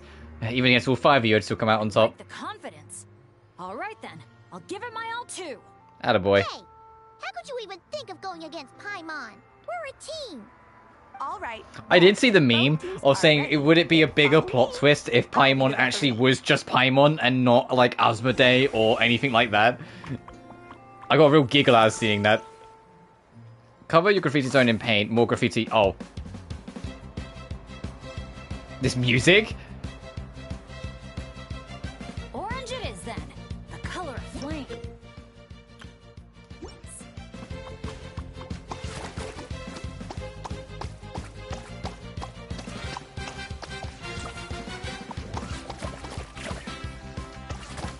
Catching up. Fire the paint bombs. Quick. What the? Since when does Bennett fight dirty like that? Sorry, but I respect you as an opponent, so I gotta go all out. Oh, fuck you. Yeah, fuck off. You've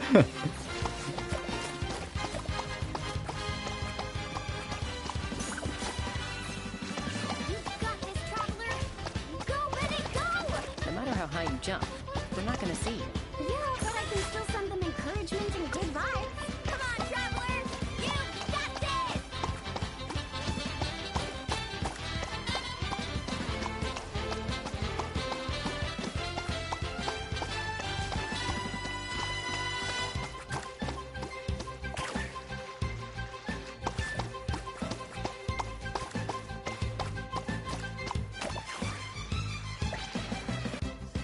Oh shit! Help! You've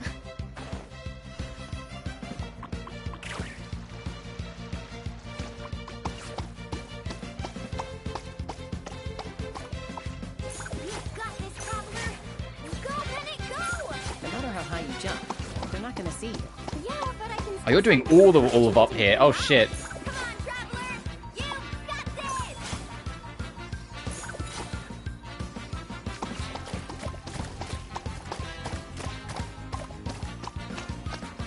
Sorry, Bennett. It is what it is, but I'm taking this.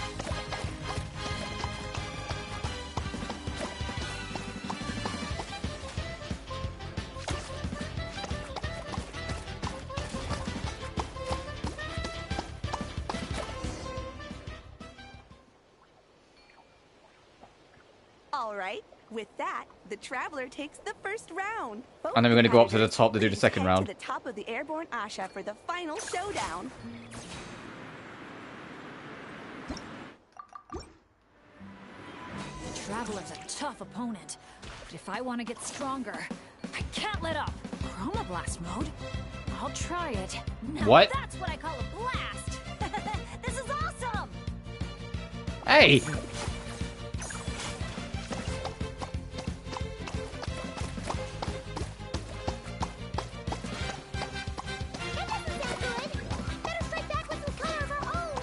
Huh? The visor's covered in paint? I can't see a thing now.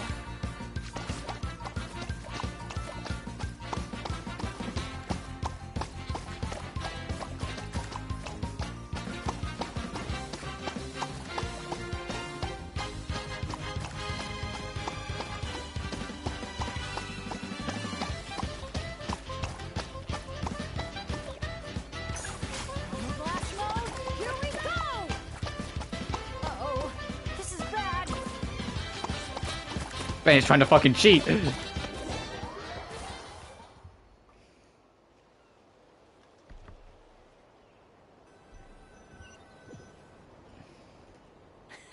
That was so much fun. Thanks for a good match, Traveler. Yasha and I had a great time. You and Asha made a brilliant team. Nice work up there, guys. Congratulations for taking home the win, Traveler.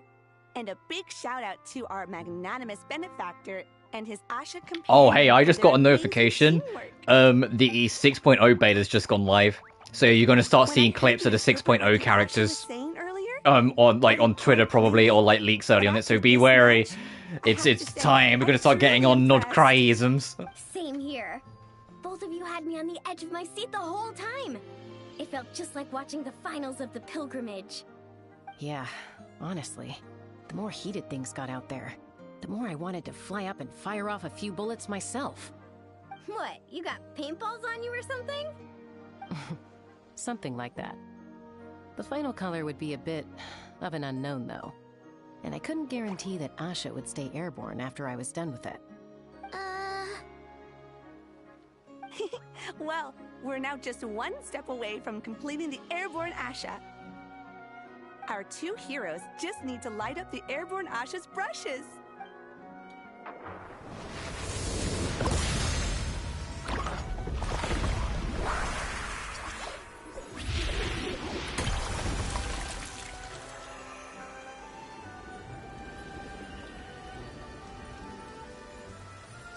Can't help but notice it's still not all painted. There was little things on the top like stars and shit that I didn't get painted over. You can also see how messy it was, all the red and all the blue and orange.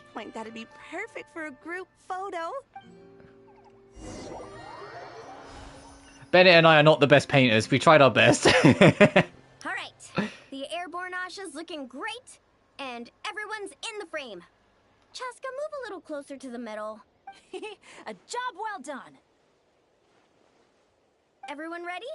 Hey, you need to get in the picture too.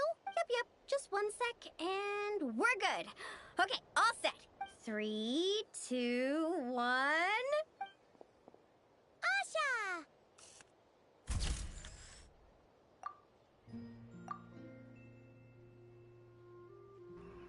Hell yeah.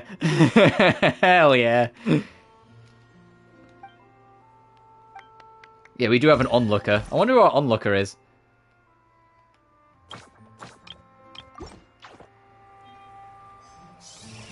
Yay, new color. Alright, let's go do that. Let's go add that to the statue before we carry on.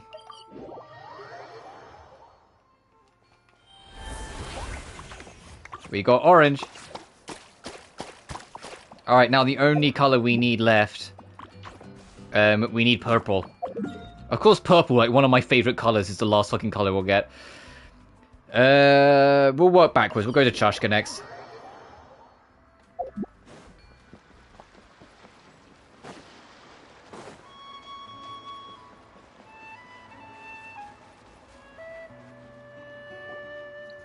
Brave adventurers, welcome to Villa Gueatsley. You're just in time to witness our annual Poem Night celebration. Ooh, Paimon likes the sound of that. This place has a great vibe already. Also, do you know Boot Hill? You have the same accent. Nanasion. Excuse me, Mr. Nanasion. Could you point us in the direction of the town? Is there anything we should bring?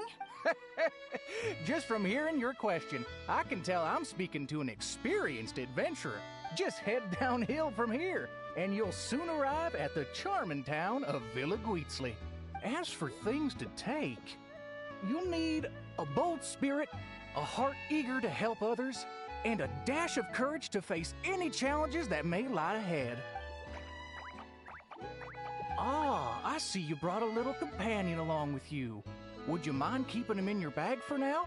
Just in case something unexpected happens. Okay, all set. Brave challengers, your adventure is about to begin.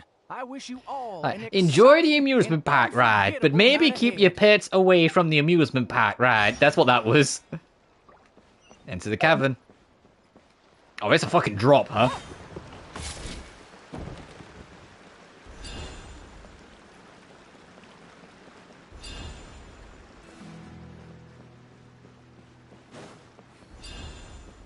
Oh, this is kind of cool.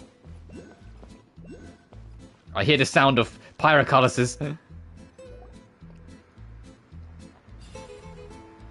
Oh, I like this theme already. Oh, this cave's way bigger than Paimon expected. Looks like a lot of work was put into this town. Hey, is that a bounty board?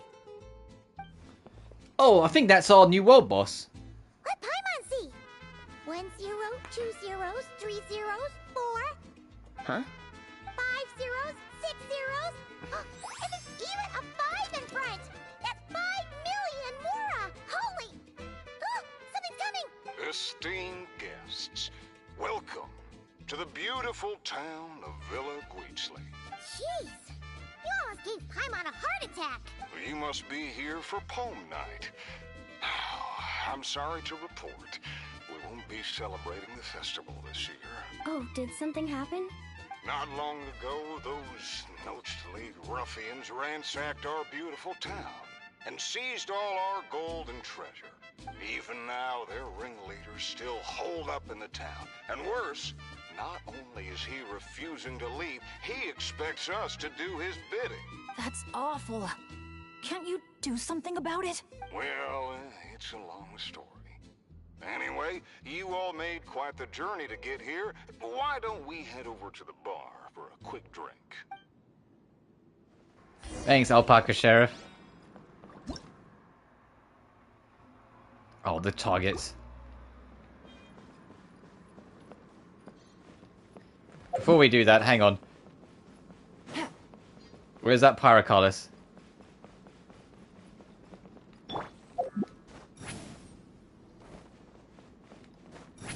Oh, it's gonna be on the other side, isn't it?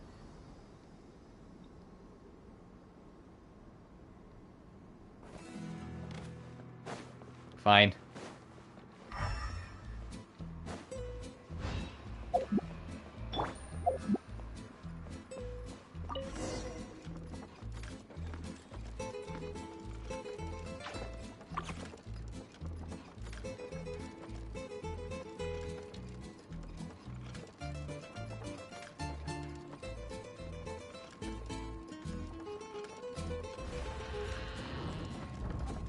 Welcome.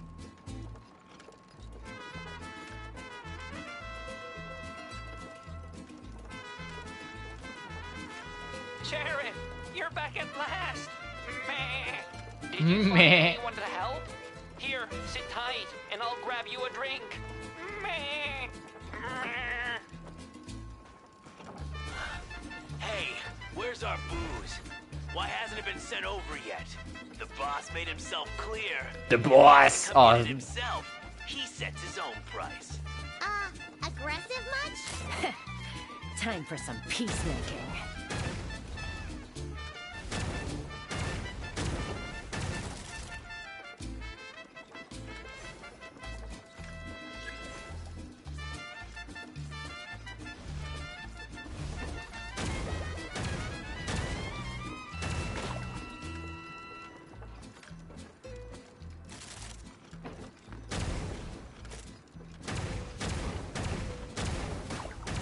There's more upstairs. Let's move. Yeah, this is definitely a Chashka thing. Get up! We got Graham! That help! Help!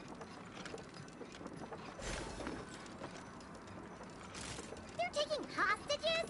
These guys are awful! Oh, why isn't it moving? Come on, come on!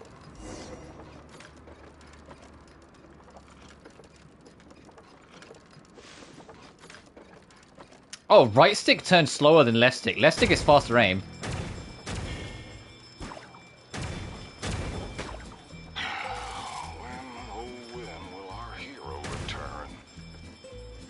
Who is this hero you just mentioned, Sheriff? Years ago, here in this town of ours, there lived a renowned gunslinger. Yeah, this is slow. This is left stick. Right, left. And you can use both to go real fucking quick. Unparalleled sense of justice. He came to our aid. Okay, auto popped it. I was going to say, do I need to get out to pop that? What happened next, Sheriff? He disappeared, and no one knows what happened after that. Some say he took a new name, others claim he and his companions embarked on a one-way journey to a land as hot as the blazing sun. If you ever happen to run into him, please let him know how grateful we are for everything he did for us, and also that we miss him very much. If we see him, we'll make sure to pass the message along. All right. This is the Notes League Gang's hideout. I tailed one of their henchmen once, so I know how to activate the door mechanism, and I can get it open for you. But this place is under heavy watch. I'll be a sitting duck if I go alone. So, I need some backup. What do you need us to do? Knock out anyone who tries to get in my way. Alpaca Sheriff? Yeah, hey Molly. Welcome back. Leave it to me. Yeah, we're on our, like, trail around the holiday resort. This is one of the resorts is a sheriff shootout, and Chushka's living in the dream because she gets to play cowboy. Man, wish we had backup like this all those times we had to go sneaking around.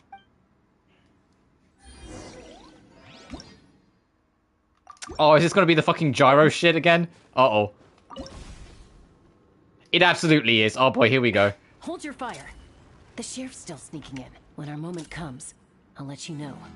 We'll strike together. I'll hit the left, you hit the right. Wait for my signal. Get ready. Fire in the hole!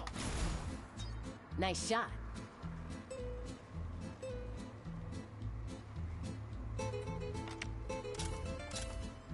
Oh god, you can also the zoom? Oh god.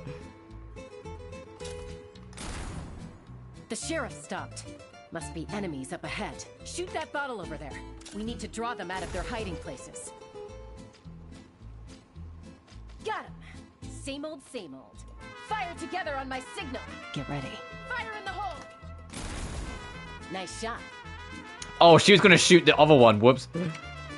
We shot the same one.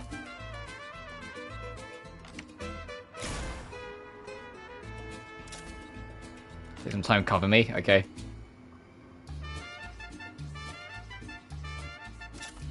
Looks like the sheriff triggered the alarm. A whole bunch of goons showed up. Right on time. No, not the goons. Traveler, let's see who can take down the most. I already started, so... Sorry, Chushka. Oh, sorry. That wasn't meant to be a taunt. It's kind of a Kukasaur SOS. Man, you're a tough opponent, that's for sure. Must have done it on instinct.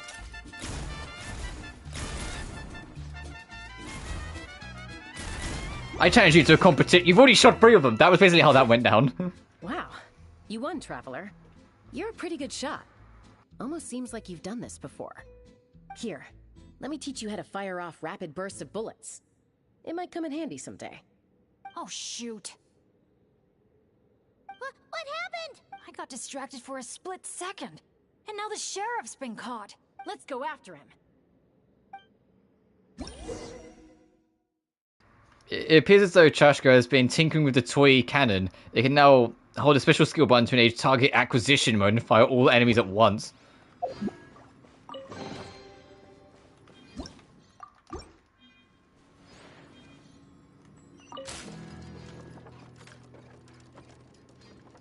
Oh yeah, it's the Chushka attack icon. Gee, I wonder.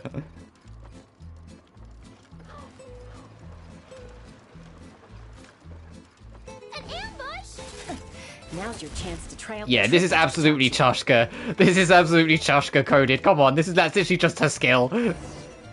Oh, we done. That was quick. Aha! The meddling outsiders have arrived, I see. Careful, boss! They got a gun! A little firepower's got you spooked? Disappointing. All right then, show-offs. Let's see who's the quicker shot.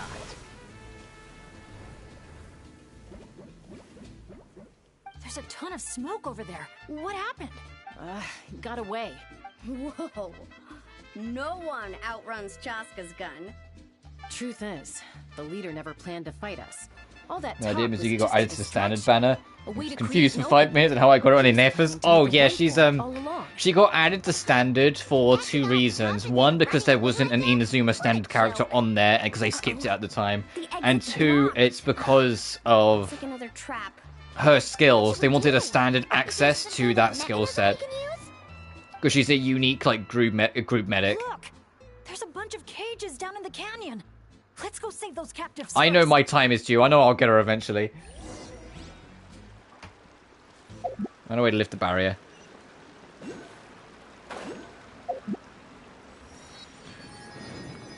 Oh, this one also popped when I got near. Before we do that, hang on, sorry, dear prisoners. Before I save you all, there's Rise like smoke.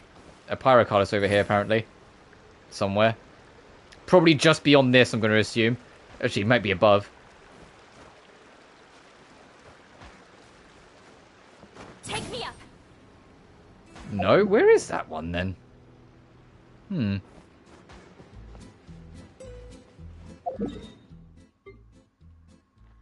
Well, there's one there, and there's one here.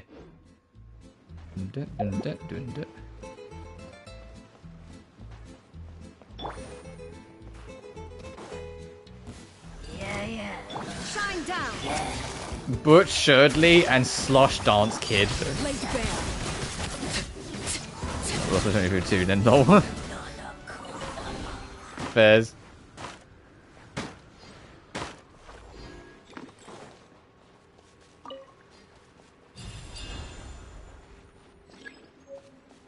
Obtained a key important item. The key to rescuing the...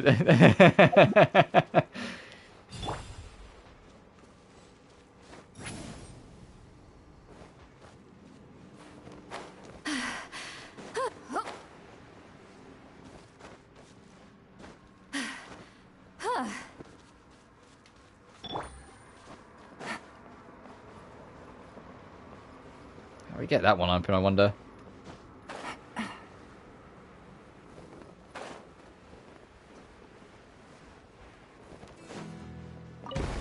Oh no, Alpaca Series. Come on, I'll help you open the gate.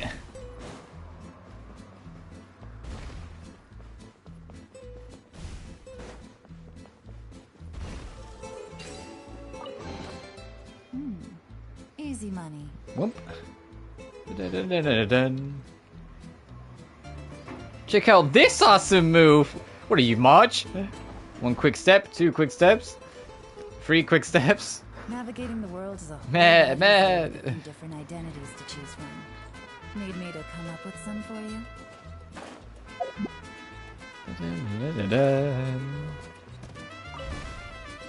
I think this even says lift, sure, it says lift cardboard. Stretch the neck in that blasted gauge. It's like we're just missing one now.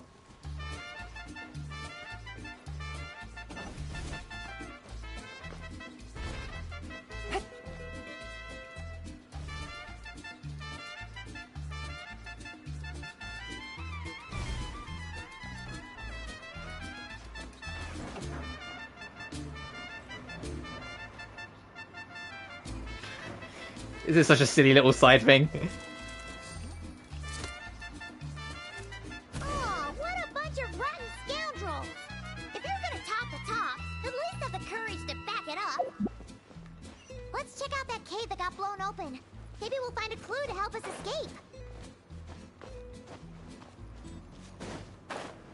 Coming.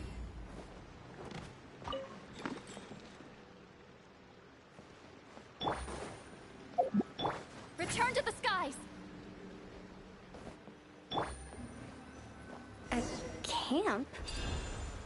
Do you think that legendary gunslinger might have passed through here? Also, spider webs. Watch out! Where did all these monsters come from? Action Oh, first. God. Talk later. Get behind me. Don't let your guard down. They fucking shadow people.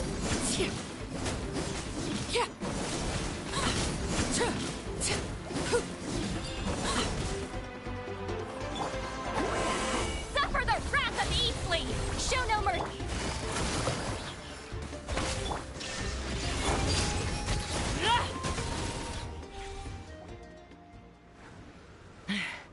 All right, we've dealt with those monsters, and the abyssal energy seems to be gone too. Is everyone okay? I got a scrape on my arm, but it's nothing. Doesn't even hurt. Yeah, let me take a look. Let Big Sis Lumine have a poke. Oh, sure. Sorry for making you worry. Yeah, just a scratch. Glad to hear it. Don't you think something weird's going on? I mean, those hilly troll rogues could be actors in costume, but there shouldn't be any actual abyssal monsters here, right? Yeah, there's no way that's meant to be part of the experience. Plus, the way we came in is blocked now. Everything was fine until the monsters showed up. Oh no. My bad luck must be back. And I'm dragging everyone down with me. Hey, don't think like that. Abyssal monsters can appear for many reasons. Being attracted by someone or something is certainly one possibility. Now isn't the time to blame ourselves. We should focus on identifying any hidden dangers instead. I still don't know what might have happened outside the cave. You're right. Okay. I'll take the lead and scout ahead. Sorry. I'm gonna have to call dibs on that one. We should do this the Natlan way. As the most mobile member of the team, leave the scouting to me. It happens to be a Flower Feather Clan specialty. Alright.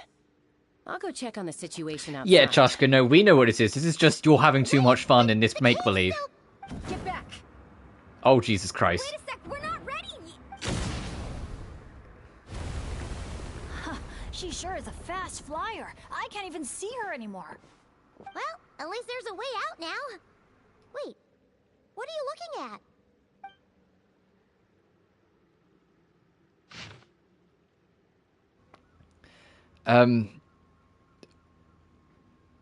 Oh my Jesus Christ. Oh, what's up? The Tech Pottles Flint Blades Adventure Team? Anja? Makani? Huh.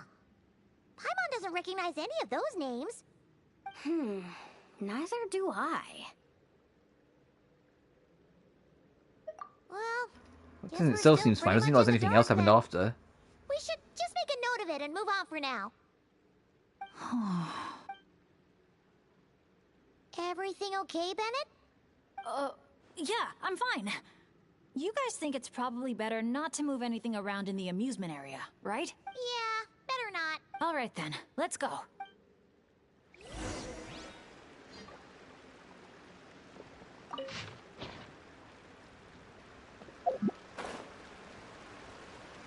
Carry on then. Is that an Asha? Wait, are Asha even allowed in Villa Gweetsley? I don't think so. The Oh, I'm gonna staff get that member at the regardless. entrance even reminded me to keep our Asha buddy in my bag. Okay, this situation is getting weirder by the second. Yeah, no kidding.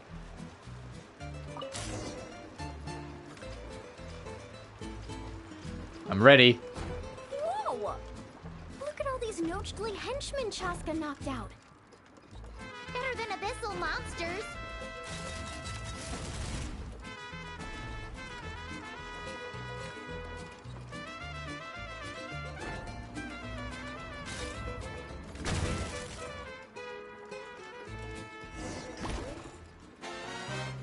El Capitol's what? Oh, you still dare to... El Capotus Jokerato will summon hazardous Jokerato molten color balloons. If the balloons full of pigment explode near the cruise ship, they will cause significant damage. Chase after us, even after witnessing the good sheriff's downfall. I must admit, even I underestimated turn out to be.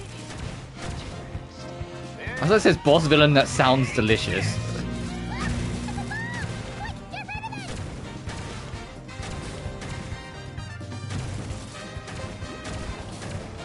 Get to work, boys.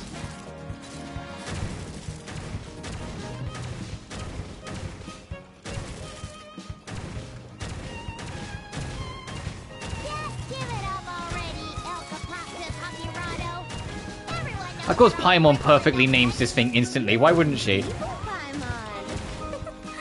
likey.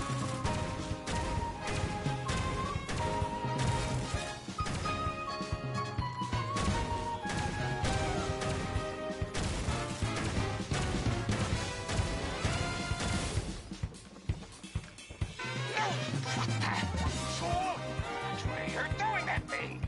Huh? Oh no. Sorry, boss.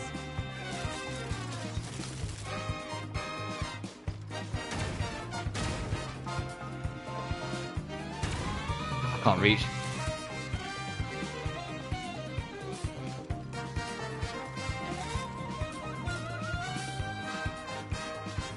you think this is where they're keeping the treasure? Hands up, punk! Paimon, you're getting way too into this.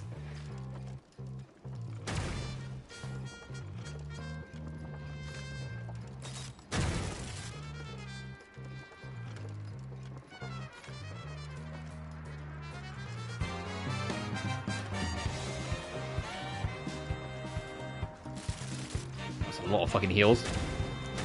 I haven't been hurt once yet.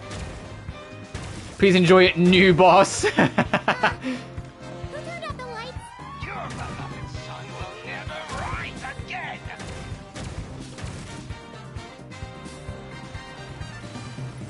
Uh-oh.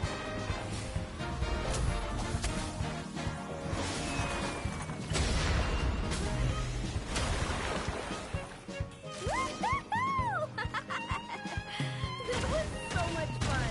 You're really laughing at a moment like this? Hey! You splashed Paimon right in the face! Phew, well, that was unexpected. In a good way.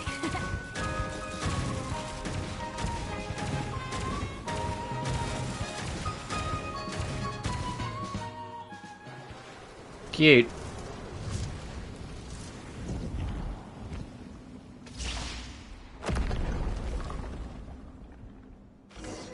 El Capactus Hakirado's making a run for the cliffs! We can't let him get away!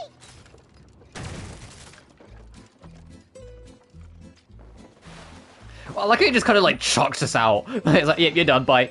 A chest full of valuable.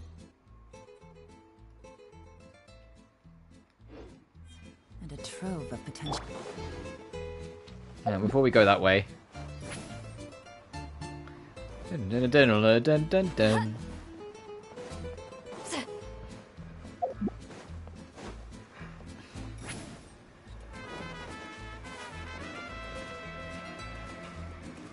I know there is a Pyrocalus over here, which is why I want to try and get it. Please make it. Fuck.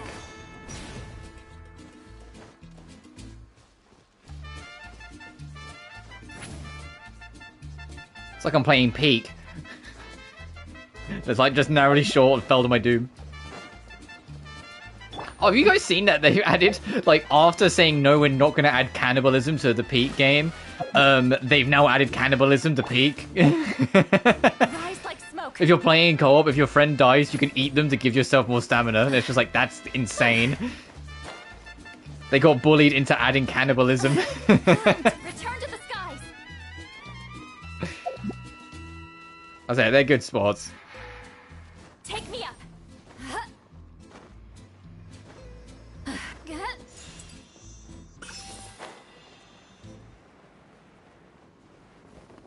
Watch out!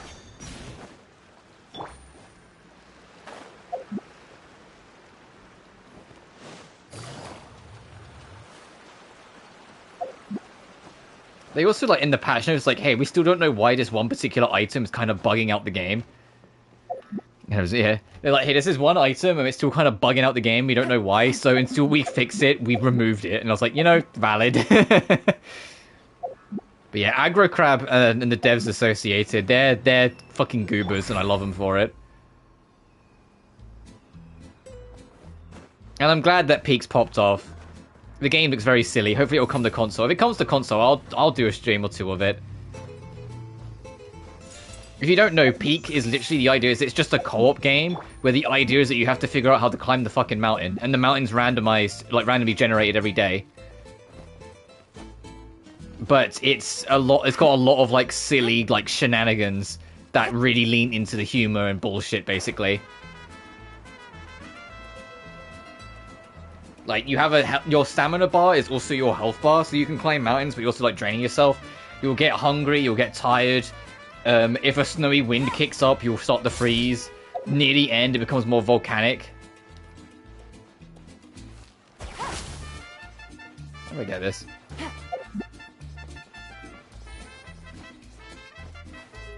But you can like kind of like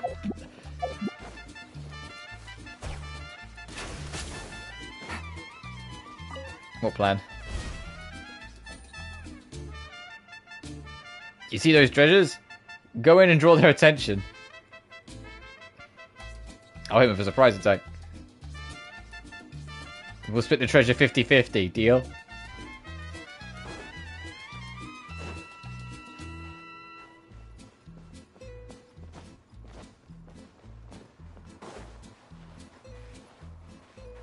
No.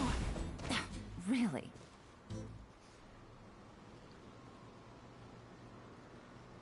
Grab the treasure and get out of here. Alright.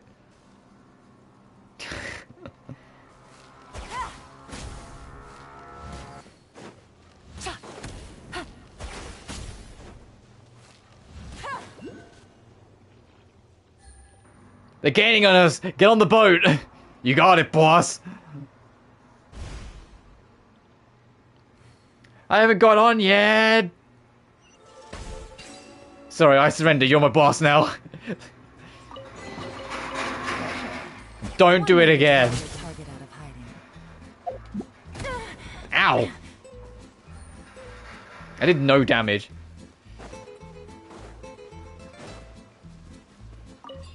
So I'm sure I heard the sound effect for Pyrocolus being nearby.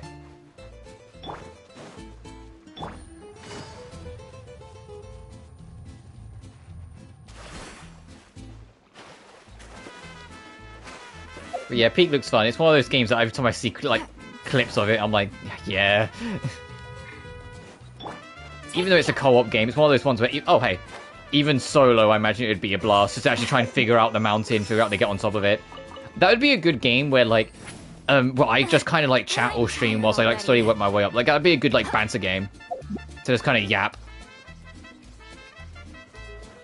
Because I like having those games where sometimes there's not a lot going on, so I can kind of just stop and talk to chat whilst I play. Oh, and whilst I'm talking about it, things I can talk about. The first draft for this year's experiment week is done.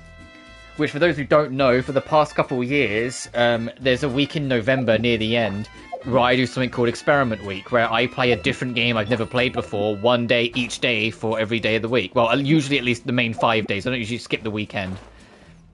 I have the first draft of that planned out, of what games I'm considering playing.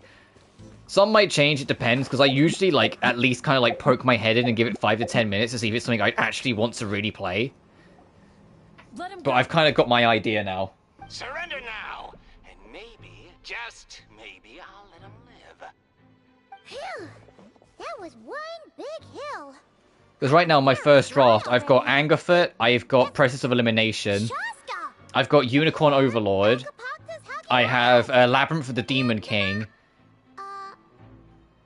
Oh, what was the last one? I've got it in a playlist together, so I know it's there. I can't remember what my last one was. Oh, no, it's My Friendly Neighborhood, because I want to play another Resident Evil-esque game. And My Friendly Neighborhood finally came out on console just the other week, so I was like, oh, fuck it, get it. Please, I'm begging you, don't do this. That's weird. What's Chaska waiting for? Maybe there really is a bad guy disguising as the villain. Huh?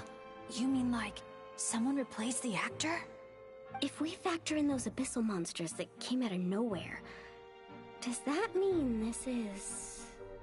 actually real? Enough! Even my patience has its limits. Back off now, all of you! Get away from the cliff. Run, adventurers, run! Leave the town! Leave me to my fate! Hey, that's...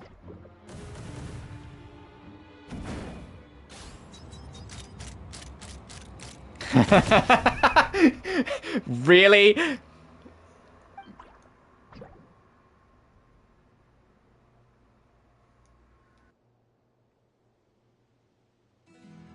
Well, that's that. Thank you, brave adventurers. You saved Villa Guizli, and you saved me too. They've really gone all in on this, like, this adventure. I kind of love... Is that supposed to be their ghosts? Hey, look over there! They really went all in and just kind of had fun with this. Yeah, this really makes me think... was played by Nodcry is going to be, like, brutal. I think how happy and silly this whole thing is, I think Nodcry is going to, like, kick our ass. The wicked El Capoctus Hokirato. Okay, hold on. So, it wasn't real? We all freaked out for nothing? I mean, there was cause for concern. I was worried too, even though I didn't see any other abyssal monsters on the way here. I didn't let my guard down, under normal circumstances. I would have taken the shot without hesitation. With Soul Sniper on my side, I'm confident I could get to the hostage no problem, even if the hostile tried to harm them. But this time, it seemed like our enemy was tainted by the Abyss, so we couldn't afford to take any chances. We had to factor in the worst-case scenario, so the only option was for the Traveler and I to strike at the same time, ensuring we took down the villain and rescued the hostage in one fell swoop. Wow! Good thing you two got a chance to work on your teamwork against those lackeys earlier. In hindsight, it's clear the only place where things went wrong was that cave. So, since we cleared out those monsters already, we're in the clear? We should be. Sorry, I don't follow. By cave? You're not referring to somewhere inside one of our amusement facilities, are you? Yeah, we came across an adventurer camp inside the cave. You know, near the spot where the sheriff snuffs it. Oh, sorry. That came out a little harsh. But there's no cave or camp anywhere near there. You sure it wasn't your eyes playing tricks on you? No, definitely not. First, we were ambushed by monsters. Then, we even read through the adventurer's notes. There's no way it was just an illusion. Oh, we even have evidence. The scratch on my arm is still there. Guess there was a silver lining to getting hurt after all. Huh? But that can't be. Villa Guizli's meant to be a fully immersive experience. There's no way we'd leave in design flaws that didn't fit the theme. That's actually a good point. So, is something else going on here then? Paimon's getting a bad feeling all of a sudden.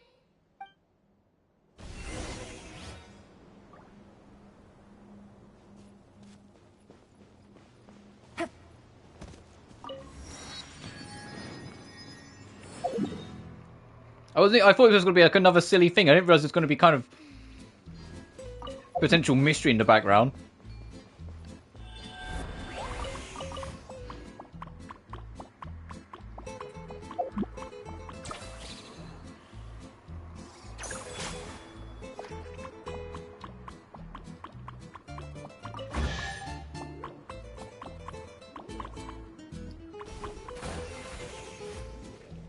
I already know how this goes.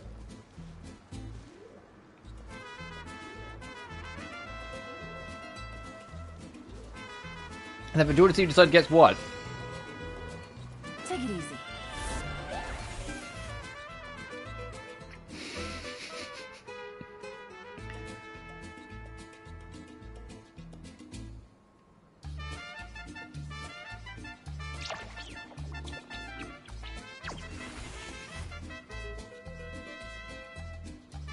What are we doing here? What are we what are we fucking doing here?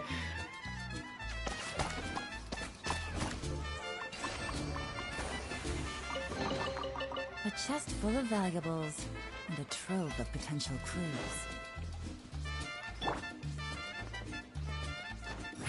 I'll never get tired of this stupid fucking game. Crazy how next patch they've also got to start considering the 5-year anniversary as well. I think it's going to be both. I think it's going to hit both. We're going to have both the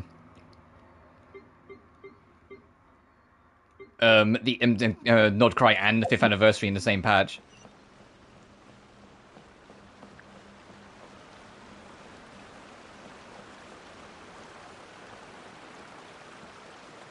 You know what? At the end of the day, we still did a good thing. We kept the town safe. Oh, I would have got this Pyrocalis anyway, whoops. We'll just clear them out, like we always do.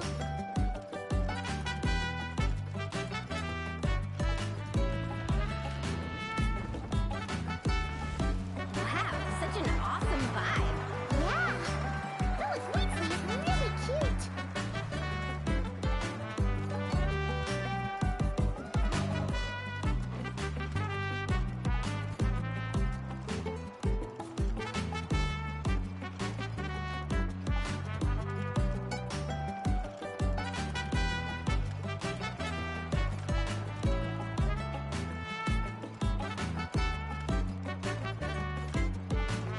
Hear me out, give us Alex. Could you imagine?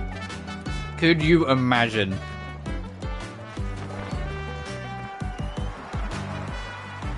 That would be insane. But no, I think we've got to wait a while. I think Alice is going to serve the role of Skirk and Arlecchino, in the sense of she's going to be a late patch premium character.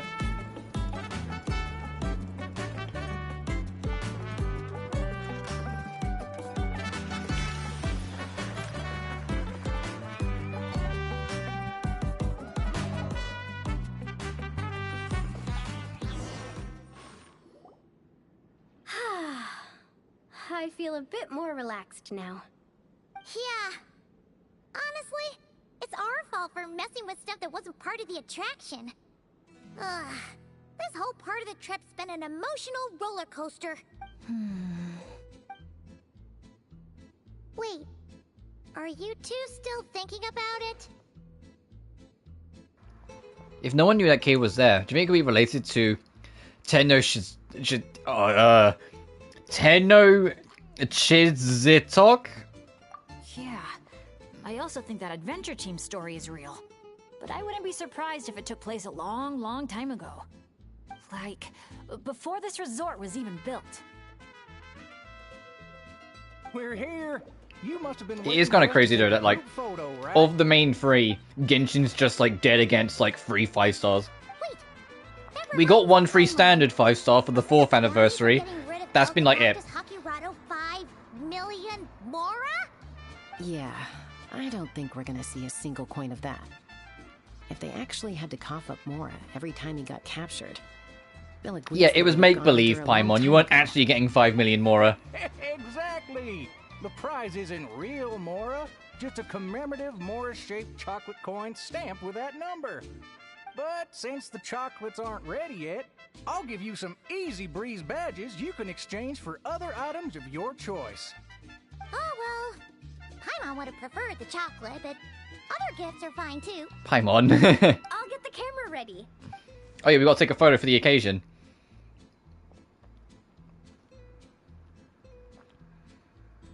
But in fact, HSR's actually been pretty good with their 3 5-star characters. Dr. Ratio was phenomenal at launch. Archer is killing it.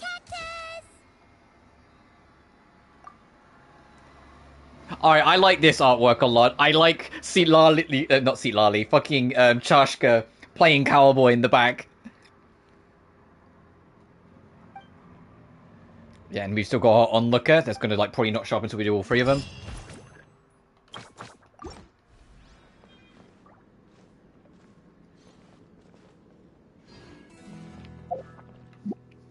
Give us fucking Aloy. Yeah, how could we ever forget?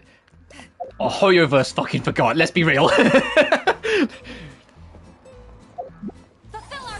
There is nothing that I can I can say about that other than it was probably something in the contract.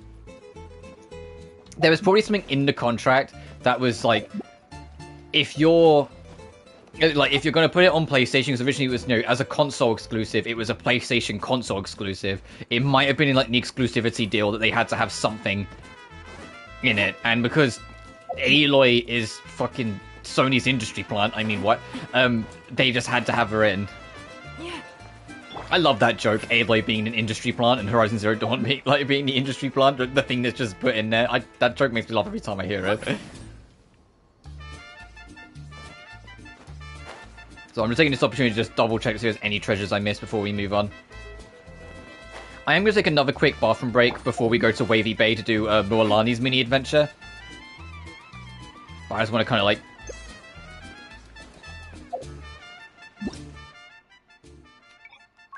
I forgot that resets. That just crossed my mind as we was going. I was like, doesn't that reset? Yes. For some reason, it resets every patch you're on, like, whether you want to be online or not. And I'm like, stop it. I don't think there's much here. I think this is more just you go along the adventure and you carry on.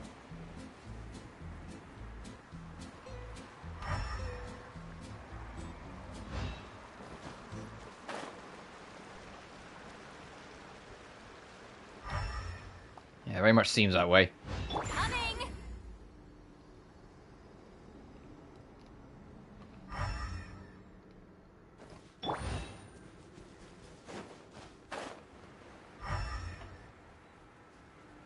See anything on the crack lines? Don't see anything over here. I'm done checking. I'll be there for ages otherwise. I'll walk near here, but I'm not going to walk up yet because I'm going to take another quick bathroom break. So BRB, guys. We've been going for 5 and a bit hours. We're not done yet.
I'm back, let's go.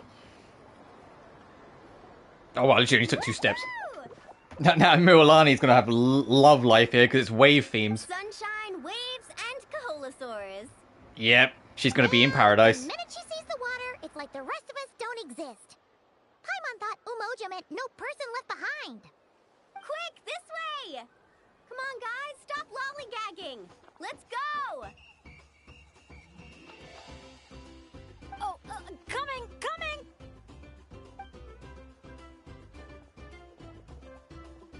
Look! Tell me what you see! A wooden plank?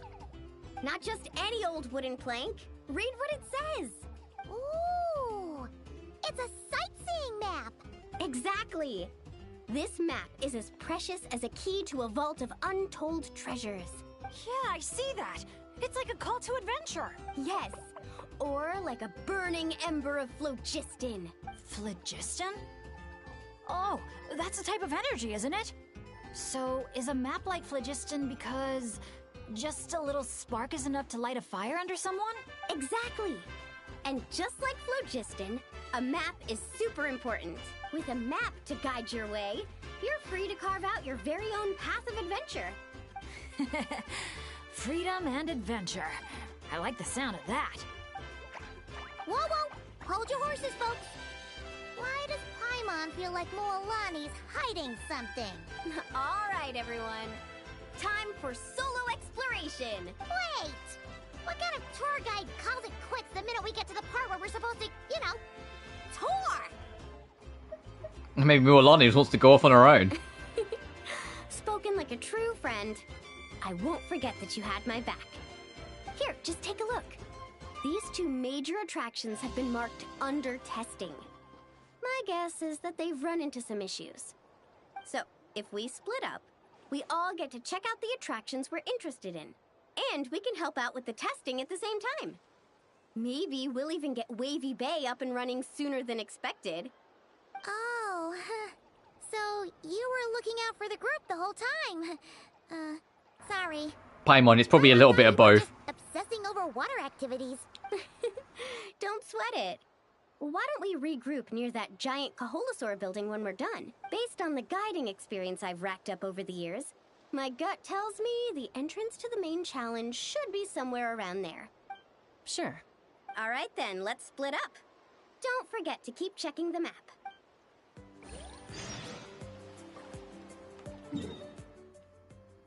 Oh, the people markers. Where's Benny? There he is. Look for Mualani, look for Benny. Optional, look for Chashka. What, does Chashka not want to be involved? What do you mean, optional?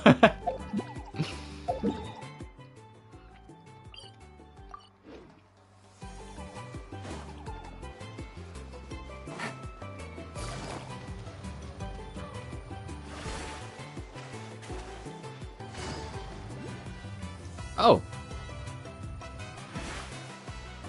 I'm really curious when we get to the end of this how many Pyrocollises I've discovered. And how many are in this update. I'm tired already. Whoops.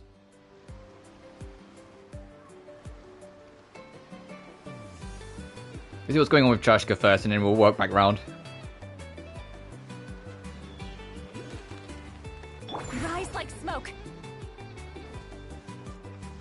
Rise like smoke.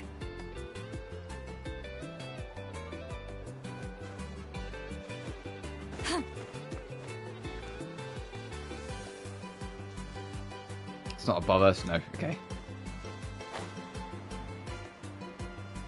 Oh, is it in the water slide? Hang on. Aha!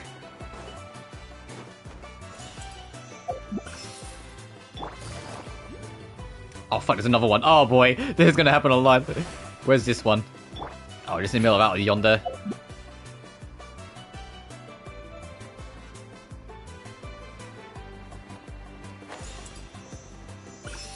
Alright, let's get up here. Say hi to Chashka.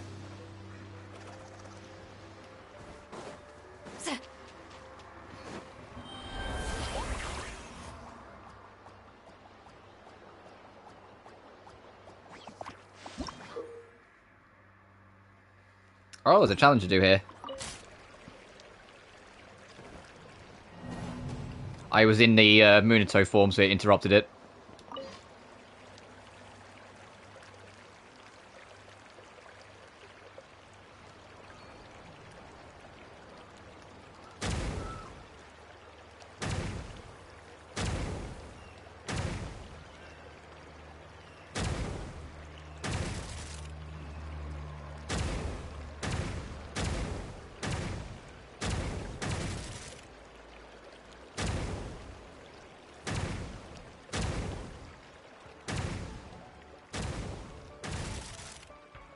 Let's just match.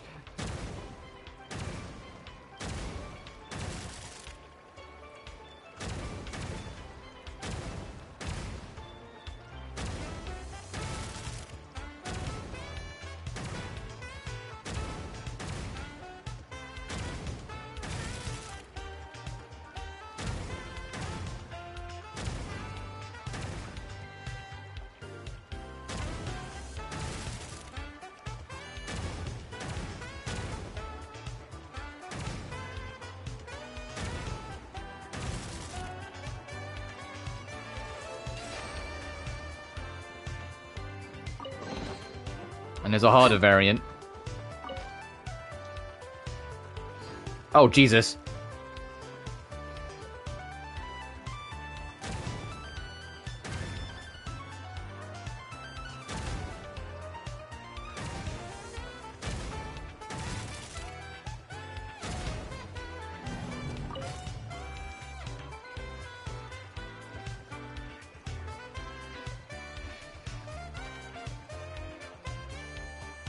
Oh, make 3 stacks clear. Oh, okay.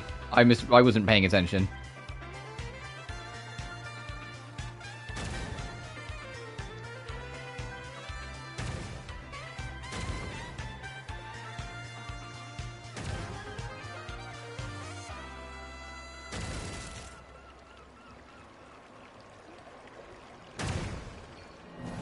Okay, so we have to get rid of all of them.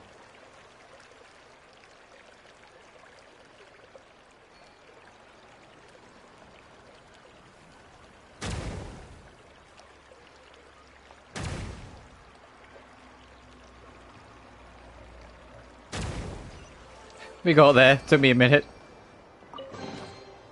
Go on, take that. I'll thank the stars for you later. How is it? It was fun. Was it then? I come to the same conclusion. Maybe I can give you some suggestions or improvements down the line. In any case, 2 contestants compete to see who comes out on top. Oh, she was going to ask us to do that anyway. Got it. Take it easy.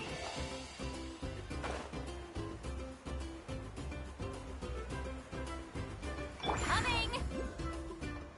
I see it! There's always another pirate colors. Oh, I also need to go back to the tablet thing, the statue thing, where you put all your pyro gems in.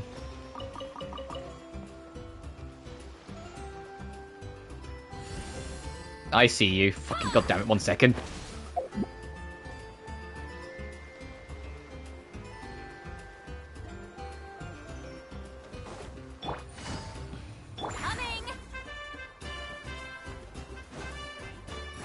This is why I wanted to start early, knowing it'd be a super long stream, because I know I was going to get distracted a lot. We haven't even got to the fucking Nod Cry story shit yet. Yeah.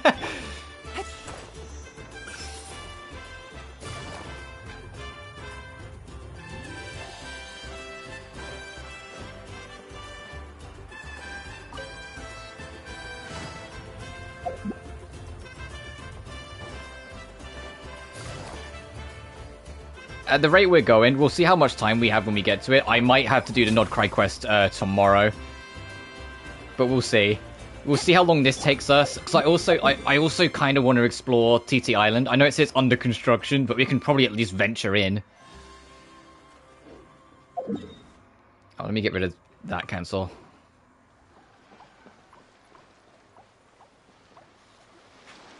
But if that happens, then that will work out, because then today can be farewell to Natlan, and then tomorrow can be hello, Nod Cry. Had to take it for a spin. Yeah, for testing purposes.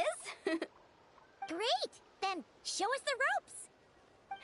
Basically, one person rides the boat, while the other sends signals to the Saurian staff. Working as a team, the aim is to safely guide the boat to its destination. So, I'm pretty confident, because when it comes to teamwork, the Traveler and I have it down to a T. Oh, really? Well, don't get too confident, or you might end up capsizing. Whoa, Paimon! Don't go around jinxing people. Okay.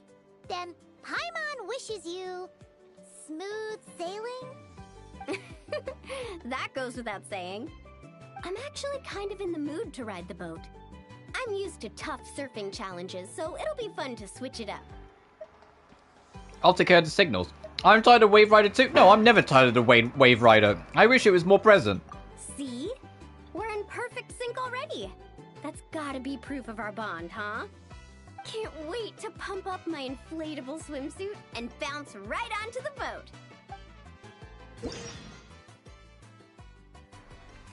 When the Saurian staff are finished preparing, you can ring the bell to instruct them to activate the wave machine. It will rise to the surface at intervals, carefully time the waves to guide the cruise ship through the shark's mouth and increase capacity of the plate testers.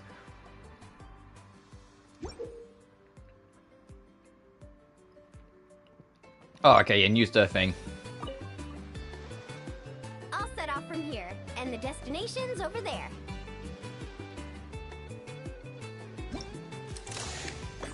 Get the Saurian staff to fire up the wave machine.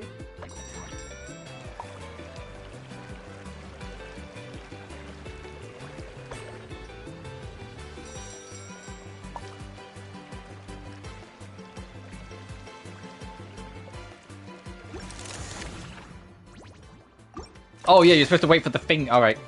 Get the Saurian staff and fire up the wave machine.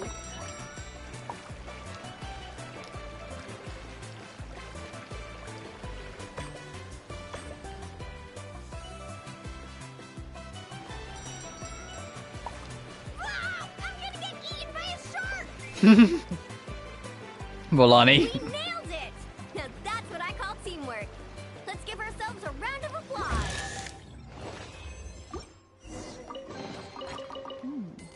Easy money. This is nice. I wish there was more of this with Natlan. I feel like Natlan, we didn't really spend that as much time as other regions just having silly events with the gang, with the Natlan gang. Like we didn't get to have spent much time with them. Yet here we're having loads of fucking time with them. So the facilities here are still under construction. Look! There's an Ectomosaur employee! Should we ask him for help?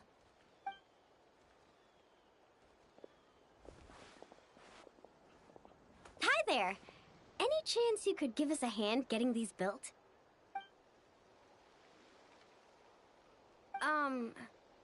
Put here and build. Doesn't look like he understands. Yeah. What should we do now? Oh, hold on! A stroke of genius just came to me.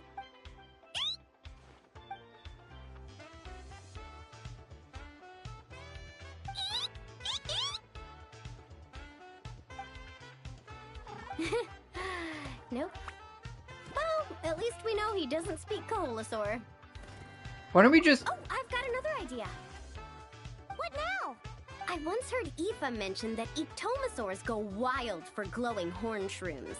And guess what I happen to have on me? This has got to be it. Once he eats this, we'll totally be on the same wavelength.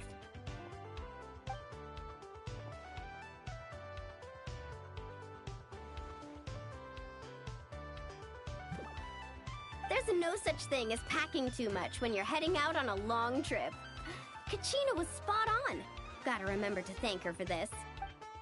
Whatever that was, it's definitely not the wavelength Paimon's on. What a disaster! Day 1, and there goes my dream of conquering all the challenges in Wavy Bay. Let me do it. Traveler?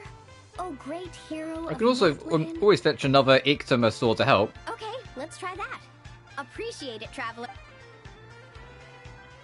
You return, having indwelt an Ictomosaurus. Molani, we're back! Oh, hey there!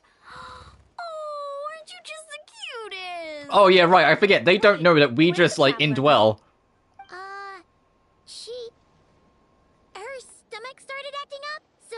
Paimon, are you serious? Seriously, Paimon, that's such a lame cover story. Never mind, as long as Molani buys it. My, you're a friendly one. Wanna try a glowing horn shroom? Here, have at it. Curious indeed. Thick, juicy, surprisingly delicious for a mushroom. Glad you liked it. Here, they're all yours. Can I pet you? Come on, let's be friends. Also, could you do me a favor?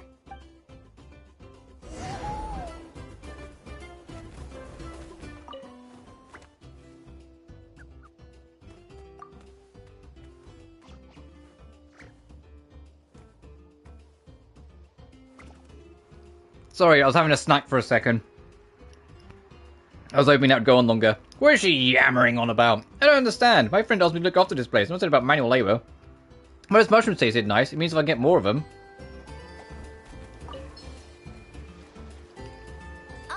from here, and the destination's over there. Oh, Jesus.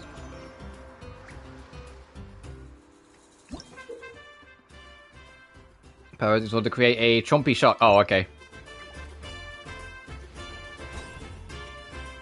First things first, we need to finish building the facilities. Where we place the wave machine is key.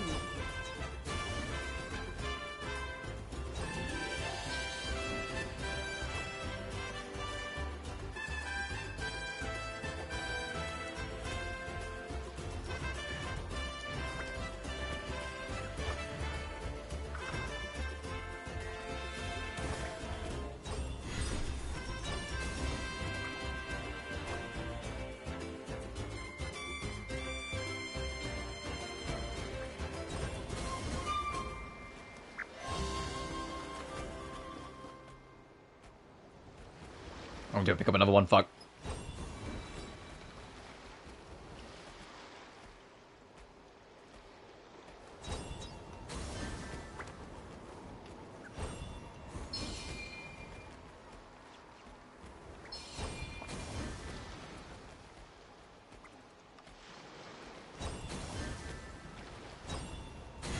Why can't I?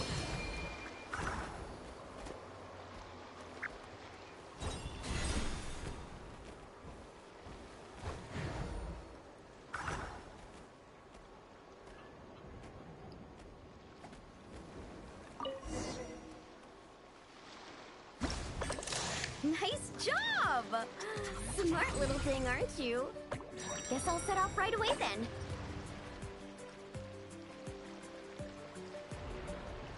Shit. Oh no! We got stranded.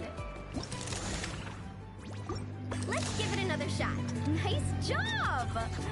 Smart little thing, aren't you? Guess I'll set off right away then. Now's our moment!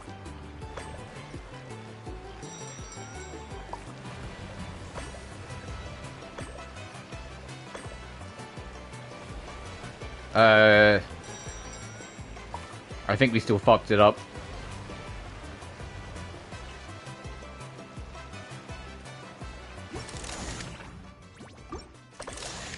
Nice job! Smart little thing, aren't you? Guess I'll set off right away then. Now's our moment! Yeah, the shark needs to pop up, fuck.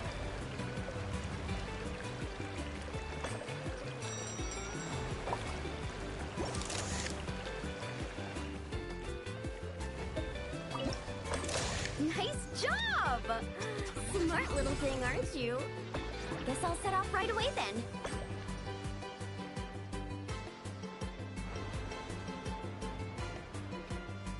Now, maybe? Oh, that's gonna be tight. Now's our moment!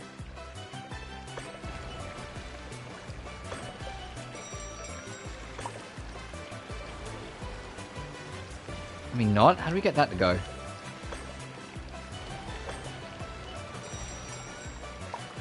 Well, she's off. No! We got stranded. Let's give it another shot. Nice job! I'm trying to figure this out. Aren't you? Guess I'll set off right away then.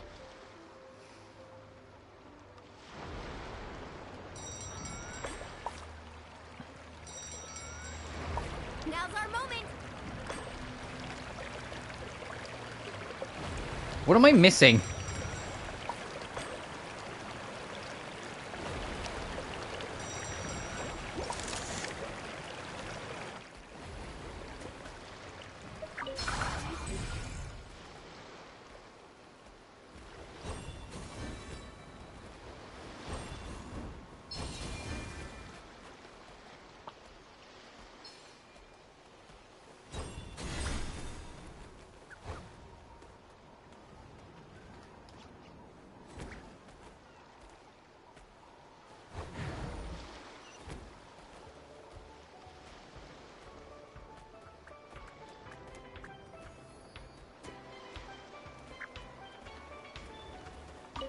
Try that.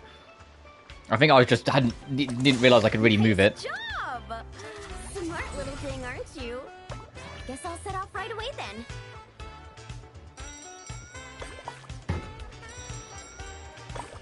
Now's our moment.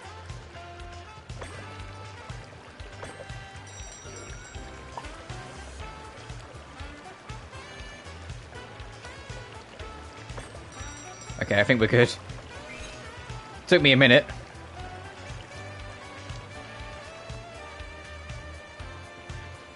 Hey, we make a great team, you and I. It's almost like you can understand everything I say. Ictomosaur? More like Geniusaur, am I right? Phew! Looks like we're all done. Thank you. I couldn't have done it without your help. Mind if I pet you again? Ah, that's a good little buddy. You're the best. Moalani? It's probably about time we took our friend back home. Oh, sure.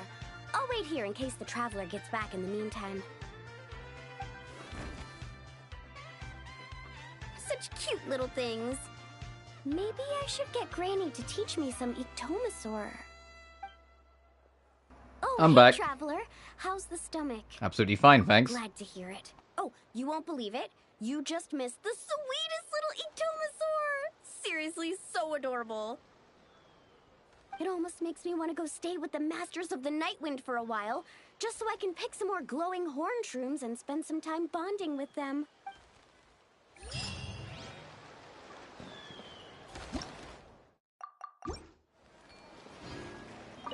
Oh, Mualani. I don't get why that was really like a thing. It's like, hey, yeah, no one can know that we do this anyway.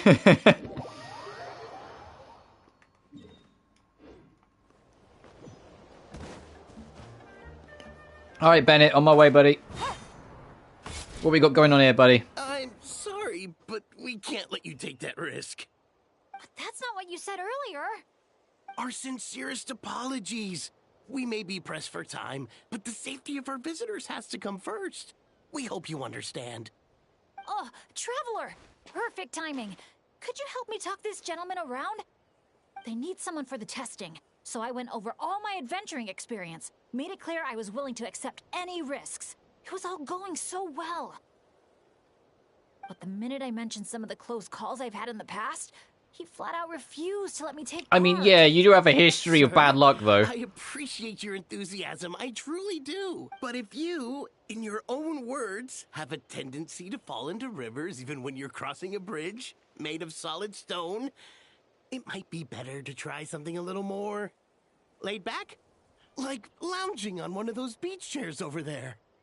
But I really am an adventurer, and I'm qualified for the testing too. I've just had some bad luck in the past, that's all.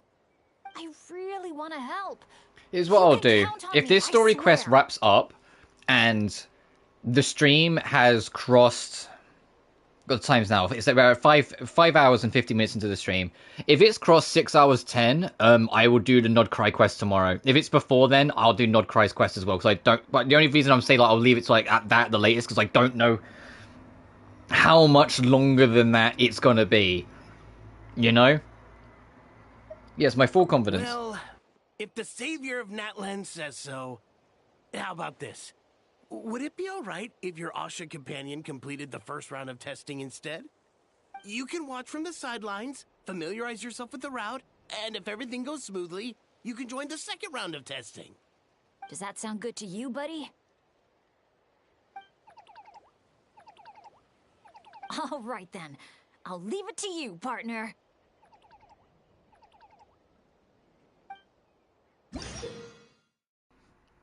Commands every guide to test play Asha to the end of the route. Where it passes the springboard, instruct them to shift the springboard. When one passes it, the signpost, command it to do so. Okay. Should be easy enough. I say that so was supposed to the last one and I fucked it up like 6 times.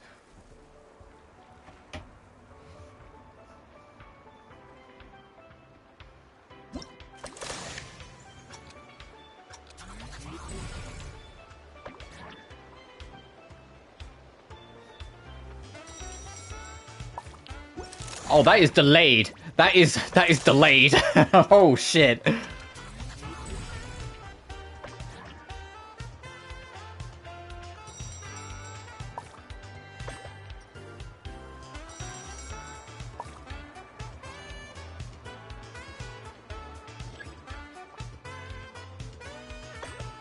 I'm ready. Okay, I was slightly early.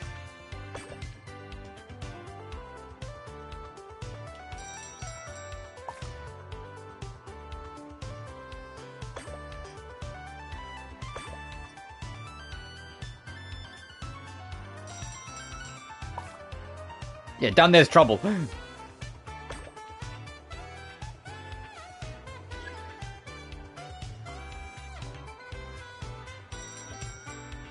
Fuck, too early. No!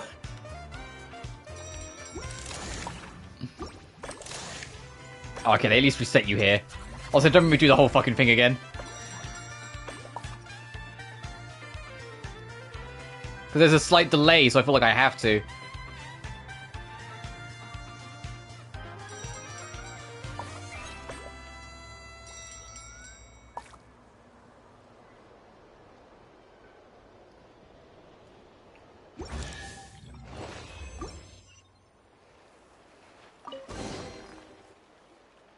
I didn't get to loot it. God damn it. I opened the chest and then the cutscene pulled me away. Fuck. Well done, buddy.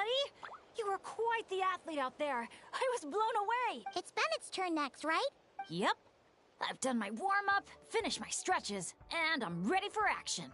Trust me, I've got this. Thanks for looking out for me, Traveler. But don't worry, I will be. Alright, Bennett, but 1 second. Alright, now let's go.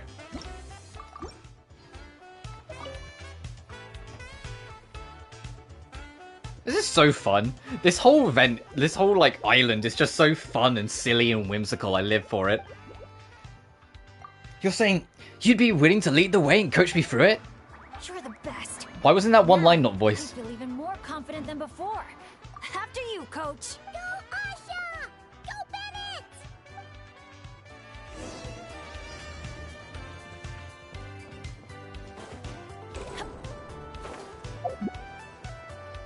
Watch out, Bennett! Dodge those paintballs ahead!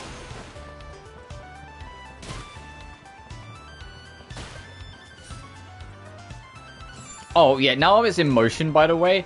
This costume is easily, like, the costume Bennett should have as his standard moving forward.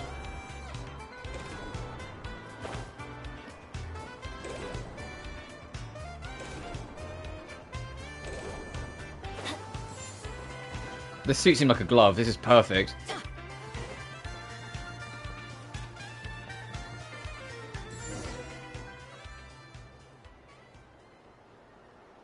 Okay, just a little further. Stay calm.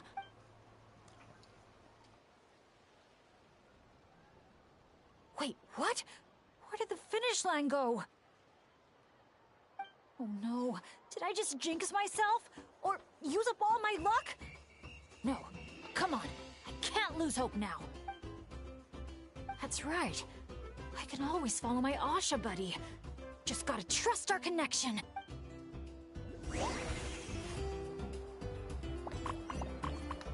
Catch the destination. Hey!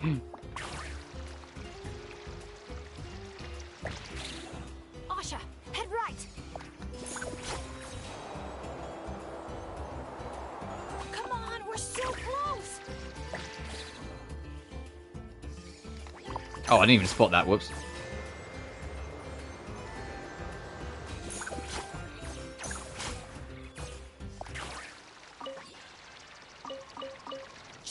Oh shit! And secure it. Let's slip through the gap.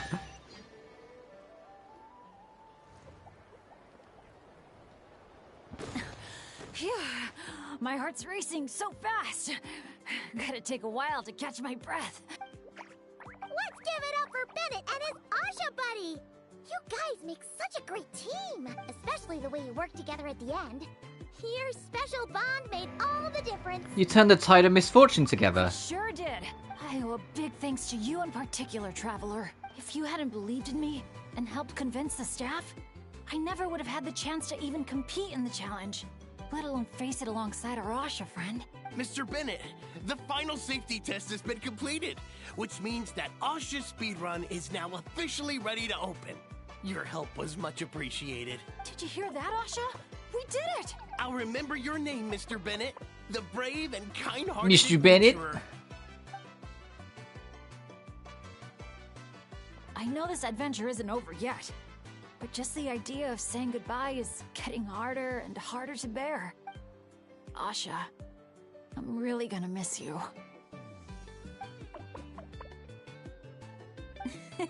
Hey, if anything, I should be the one doing the comforting here. As the leader of this adventure team, it's my job to look after you.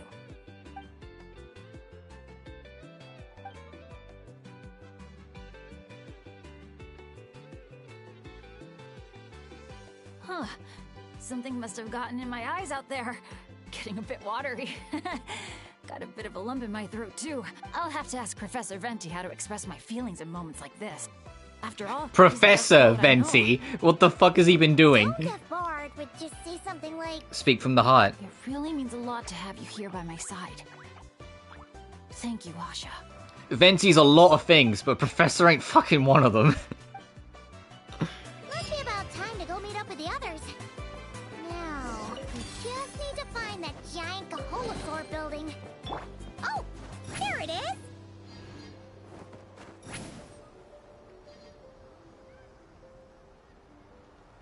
Where's that Paracolus? I know it's around here.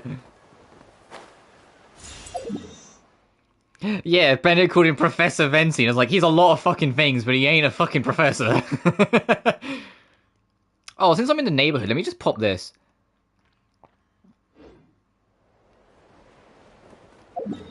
Hang on.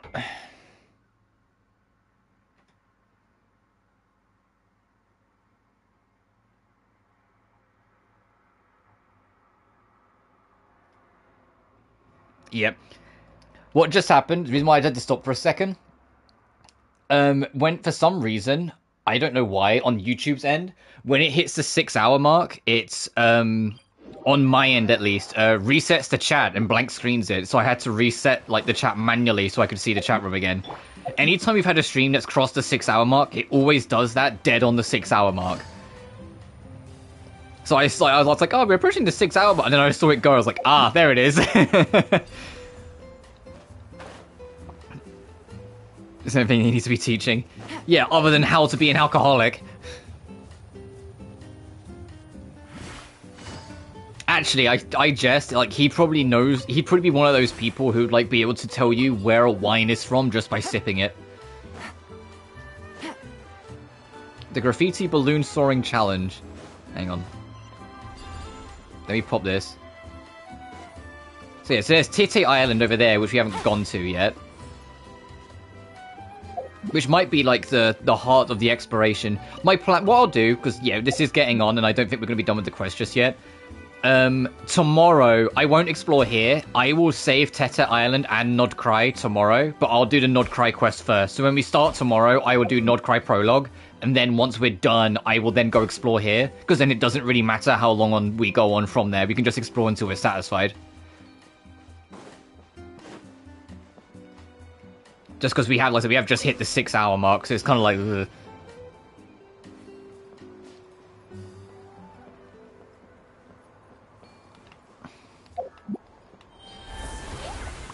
So I wanted to do it all in one, but I'm sitting there like, I don't actually even... Whoops. Know how long the Nodcry quest is gonna be.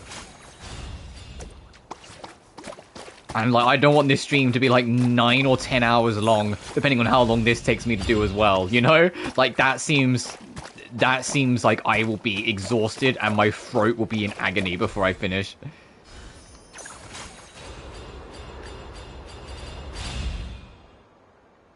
Like, there was a point in time where I could do 8-hour slappers, but my throat just gets too tired. I say that, Nodcry. Major first versions, like if you look back on my playlist for Genshin, major first versions like 3.0, 4.0, 5.0 tend to be like behemoth streams. Because I like to kind of hit the ground running and explore as much as I can and do as much as I can. So the Nod Cry stream will probably be a beefy one.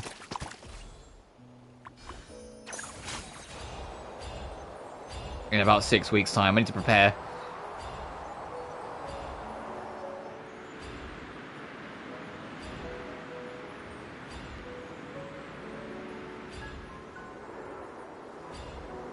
But this is just like, I don't know how to put it. This is just like pure Genshin enjoyment, this patch. This is just pure what it's about kind of Genshin. Just like the sheer like whimsy and fantasy. Yeah, there's dark shit in it, and like even this quest has had like a few things in the background like ruminating. But it's just so fun and lifeful and like bouncy. Like, I don't know what else to really describe it, but it's full of life and it's really like heartwarming.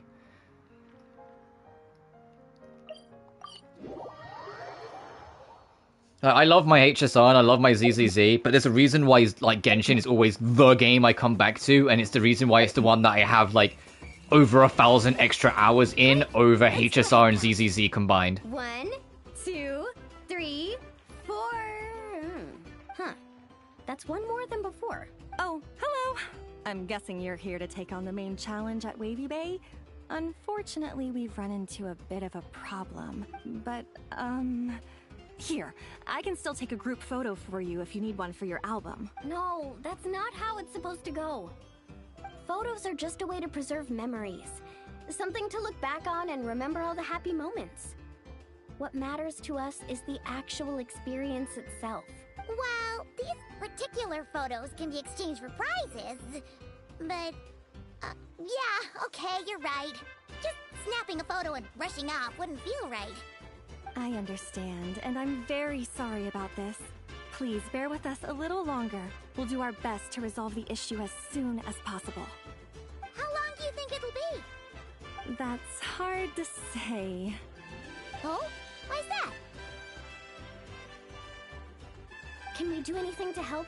I noticed you don't have a lot of staff working on the other attractions in Wavy Bay. And the Saurian employees seem pretty tired out. I'm guessing it's because the main attraction ran into trouble. So everyone was temporarily reassigned to help with the repair work? Relax. I get there are probably things you can't disclose. I'm not trying to make things harder for you. In fact, I might be able to make your life easier. My companions are all very capable and happy to help out. They just finished testing Twilight Cruise and Asha Speedrun. If you told us what the issue was, I bet we could help you solve it in no time. Wow! What a tactful negotiator. Guess that's the hidden power of a peacemaker. Wait, Chaska, how did you notice all that? You weren't spying on us from up in some treetop somewhere. No, just the roof of a, like, mountainside. Does that really matter right now? What matters is that we're really good helpers. So, if there's a problem, we're more than happy to do our part to fix it. Well, your observations were right, down to the detail about our Saurians.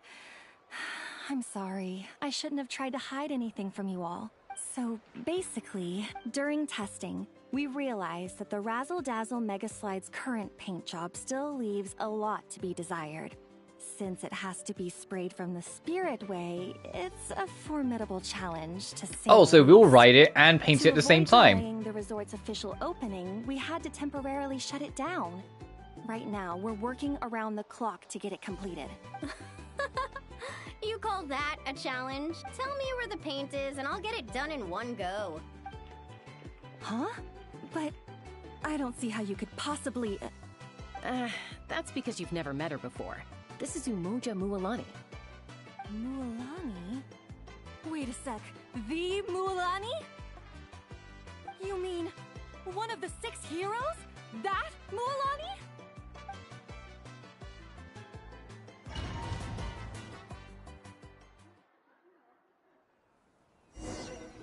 Let's rock!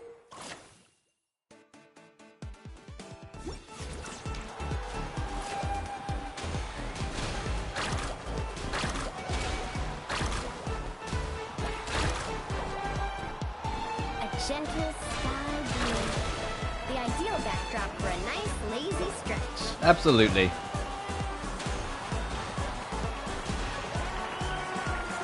Activate the mechanism! Our hero's coming! Milani's having the time of her life here. She lives for this.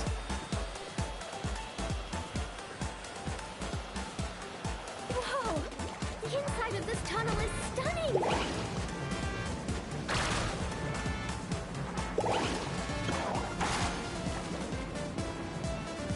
I completely cleared it, whoops.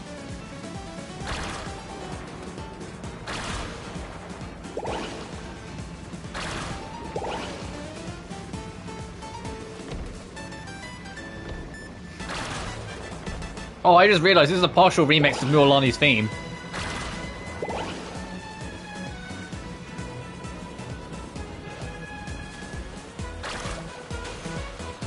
Dazzling golden yellow, just like a picture-perfect beach in summer.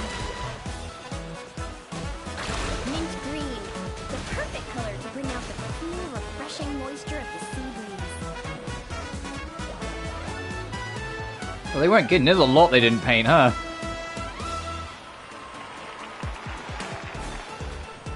Oh, no, on the water slide. Let's fucking go.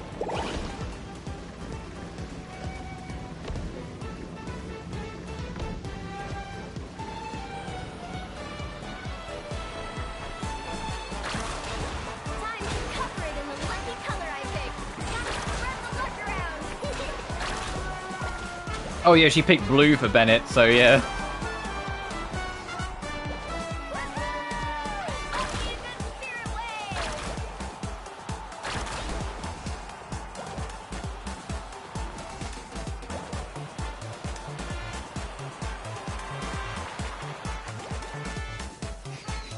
And it's all colourful and bright. Holy shit, there was a lot they didn't do that we had to fix for them.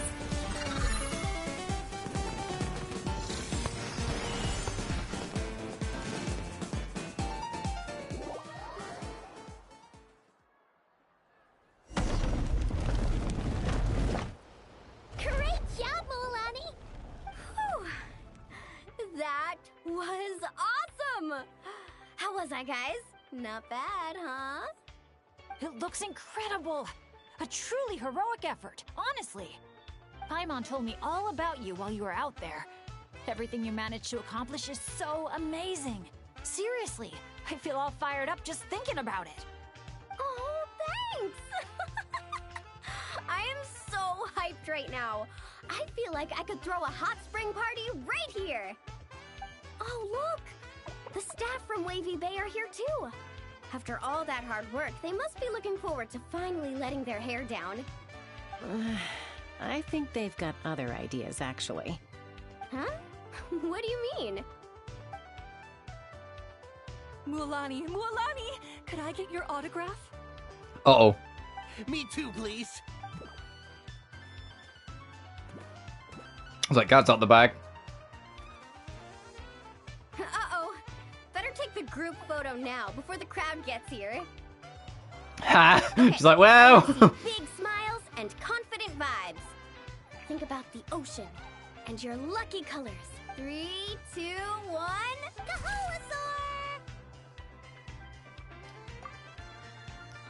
Kaholasaur! Where did the boxes come from?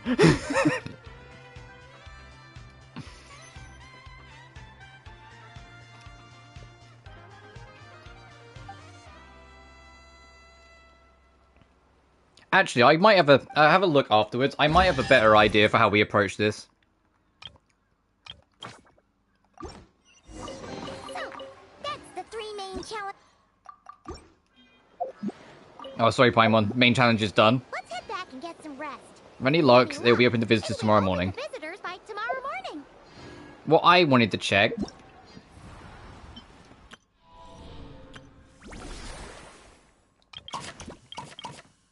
Two days, 4 days.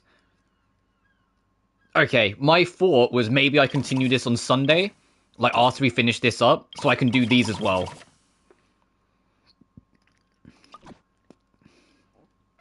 Maybe. I'll think about it. Or heck, I stream tomorrow, just do Not Cry, and then come back on Sunday anyway to do the rest of the summer resort stuff. I might just do both, make it 3 streams of this patch. I don't know, I'll think more on it.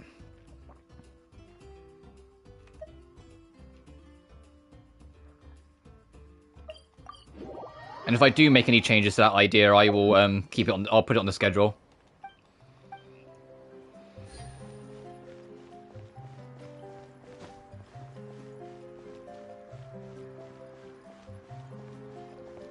Actually, yeah, that's what I might do. I might make this 3 streams in total. This like this that we've done all today. Tomorrow, do the Nod Cry prologue and explore Tete Island, and then come back on. It's just adorable. Especially Mualani wants to get one for their own house. That way you can enjoy the frill surfing here anytime. And then we come back and do the rest of the summer antics on Sunday. That sound like a plan, everyone? And it's been a while since we've had, like, quite a number of streams together for an update, so might as well. Good news, good news! Traveler! What? Traveler, can you hear me? Paimon, is she asleep or awake right now? I'm all ears. Must be worn out from all that fun yesterday, huh? Happens to me sometimes, too.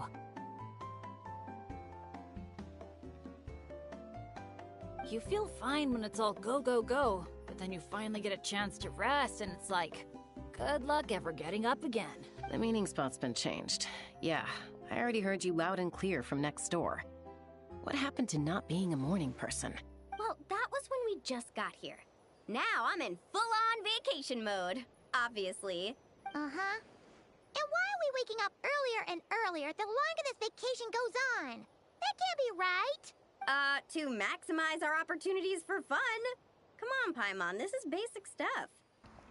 Mualani. Looks like everyone's here now.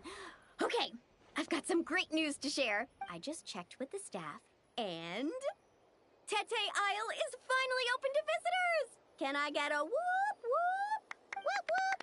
Tete Isle, here we come! How are you feeling now, Traveler? Let's get this show on the road. A brand new day, a brand new adventure! Let's go! I guess we're going to fucking Tete Island now, then. Oh yeah, look, the construction's, like, scribbles are all gone.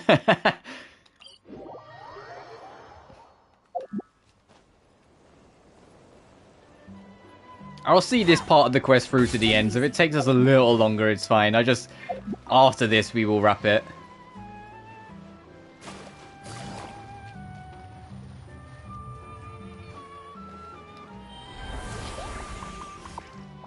Mualani's so infectious, I love her. Oh, she's just such a happy-go-lucky free spirit. I aspire to have that kind of heart.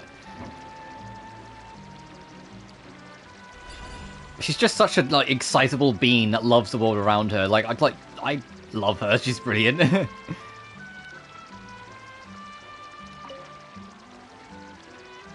Trust me, I'm gonna miss the Natlan gang a lot when this is all over. Well, I said I always missed all of them.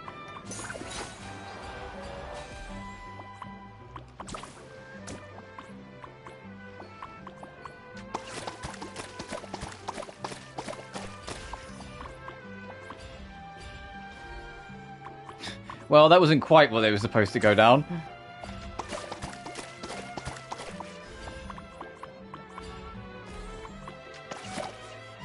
I'm gonna actually do it the way they want me to do it. Are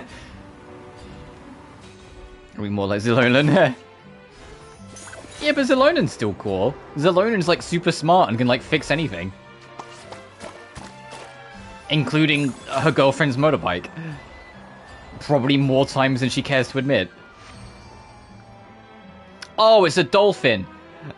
Oh, I get it now. This little island's supposed to be dolphin-shaped.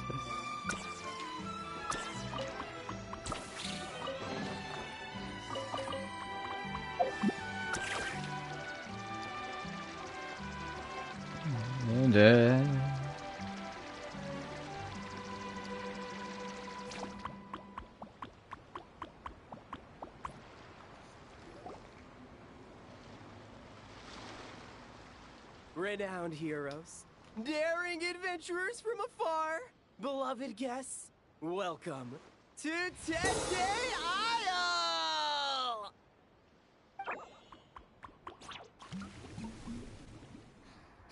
Damn, you're so right. All I've got to do is find a girlfriend and fix her motorbike. Yeah, and then you're set. You're set for life. They're sure going all in on the atmosphere building. You got that right. You fix a motorbike for her, she'll give you a wedding ring then and there. Just Honey sweet Aphemide, to our exhilarating shows, there's something for all the senses. That's what the brochure says. And we're sure this place is rated E for everyone? Paimon. Making a meta joke. I'm sure there are still plenty of things for little Paimon to enjoy. And if not, I'll personally fund something like that for our next visit. How about Mualani's Wibbly Wobbly Wonderland, complete with animal slides, musical rocking chairs, and all. So, a kids' play area? When's it open for business? Traveler, this way! The dance-off stage is calling your name!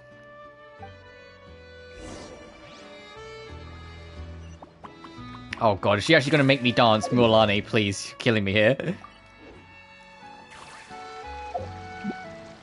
Yeah, I think, because this is long, I think, and I'm also kind of like just enjoying the ride and kind of want to see where this goes.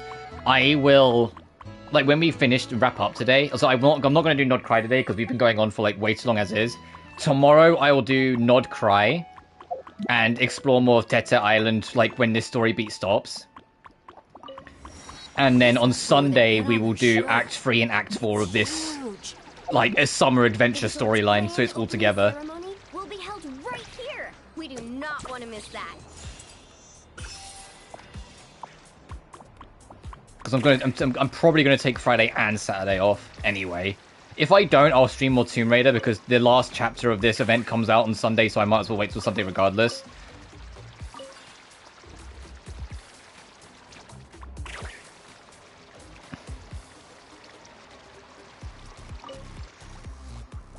But once this story bit ends, the last thing I want to check is the totem and also how many Pyrocalises we've got.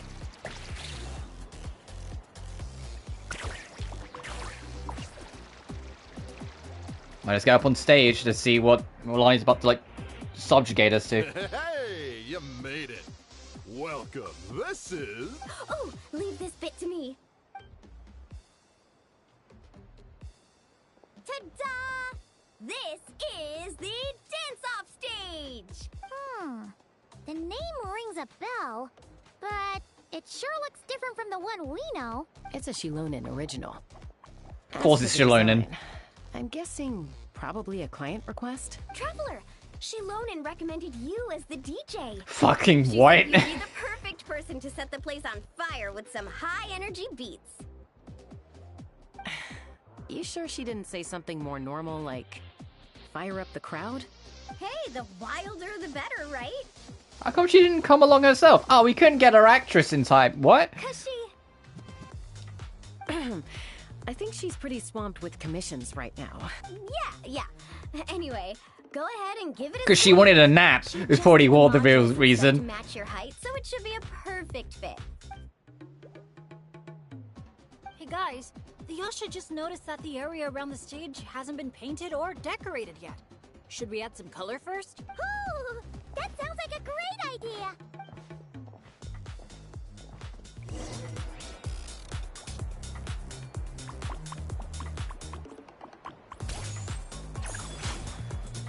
Oh, it's just a big stop. Let me out.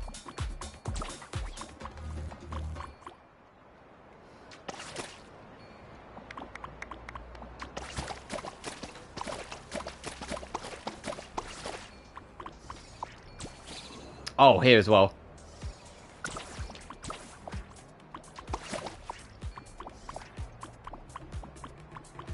I don't think I can reach, then jump up. What the fuck?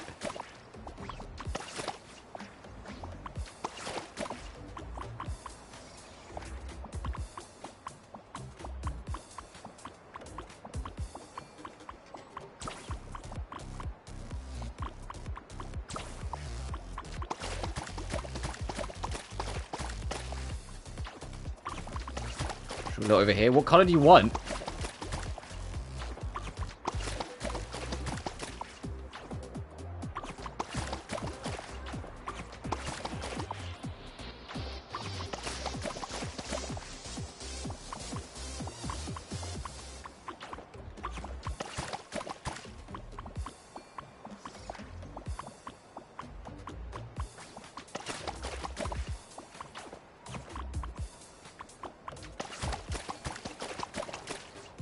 Oh, there we go.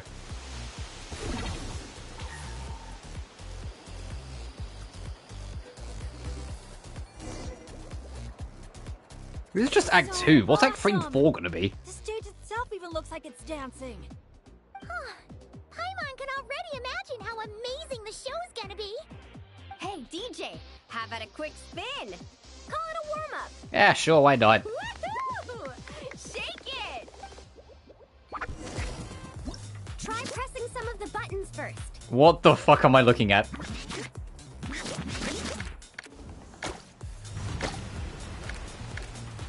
When you're ready, look to the right. Over here. See? Fire off that color cannon. Let's try the boat now. Launch the wave machine right as the boat passes. Look out! The boat's about to set sail.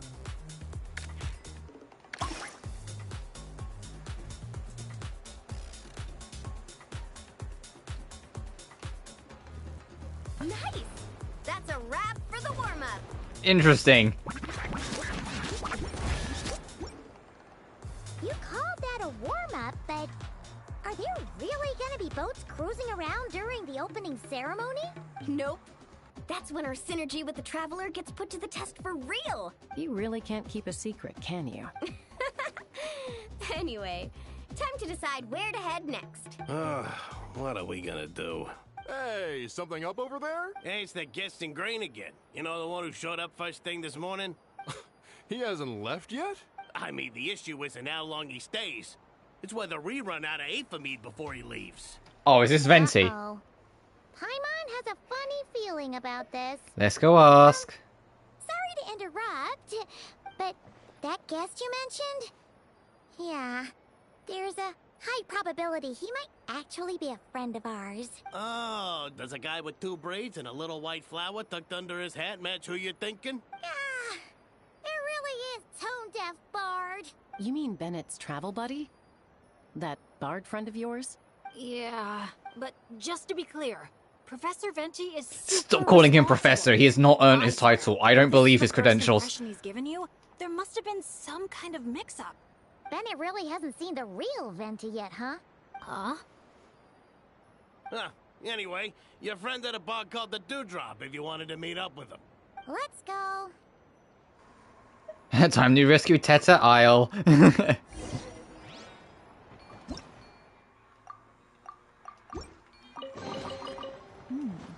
Easy money. Oh wait, I can do this anytime? Uh-oh.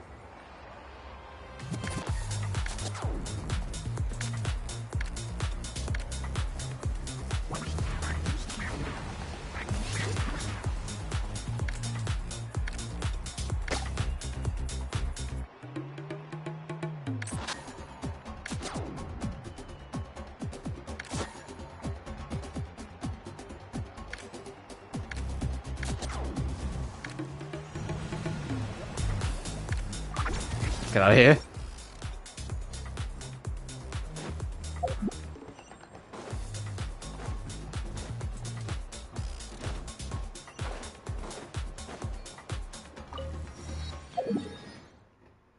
Where is it? Where is this?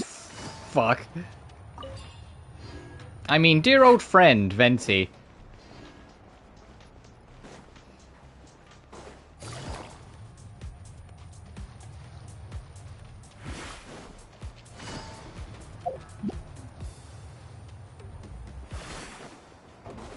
So I see there's a challenge here to do. What's this? Sure, I'll try.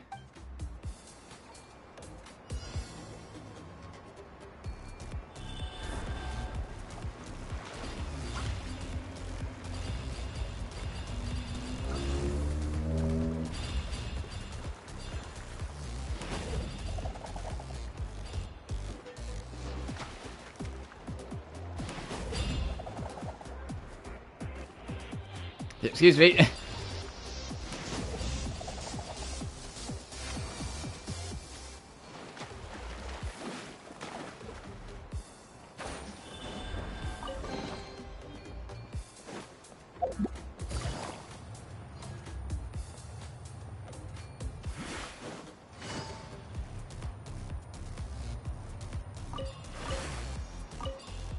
Take it easy. There he fucking is. I see it. Breeze drifts a fragrance I've sorely missed. Sunsetia's kiss, so tender, so sweet. But what's this? A fiery twist! A flaming flower's fury, a flare of searing heat. Tone-deaf bard, look at you!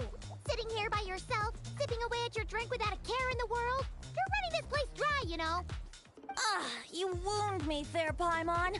To think you take me for such an ill-mannered person. Oh, no you don't. Paimon can see you gearing up to make excuses. Just give me a... Got it! Maybe participation in the brewing process was always meant to be a part of the Tete Isle experience. Why else would their stock of mead be so meager? It must be their intention for visitors to help replenish it. You crafty little... Oh. Fine. That actually does make sense. It's been a while, traveler. These must be some of your new friends. Greetings. Oh, allow me to introduce you. This is Mualani. She's unbeatable out on the water. Practically owns Wavy Bay. And this is Chaska. She's super dependable, and so fast that even her bullets can barely keep up with her. And then there's this Asha, my new adventure buddy. We're really close already. Hey there, everyone. You can just call me Venti. I like to keep things casual. Hello. It's so nice to meet you. Bennett's told us all about you. Small world. I've heard quite a bit about you from a friend as well. Oh, who? Kachina? Kinich? Someone who knows how to party hard. It's either Zalonen or Mawika. Come on, just tell us already. Are you talking about Mawika? Yep. It's a secret, and I expect anyone who's guessed the answer to keep it that way. It's a secret, and shut the fuck up if you figured it out. That's what that is. Yeah, he had an Archon get-together. Man, you're nothing like I thought you'd be. When I heard Bennett call you Professor, in all honesty, I figured you'd be a lot older.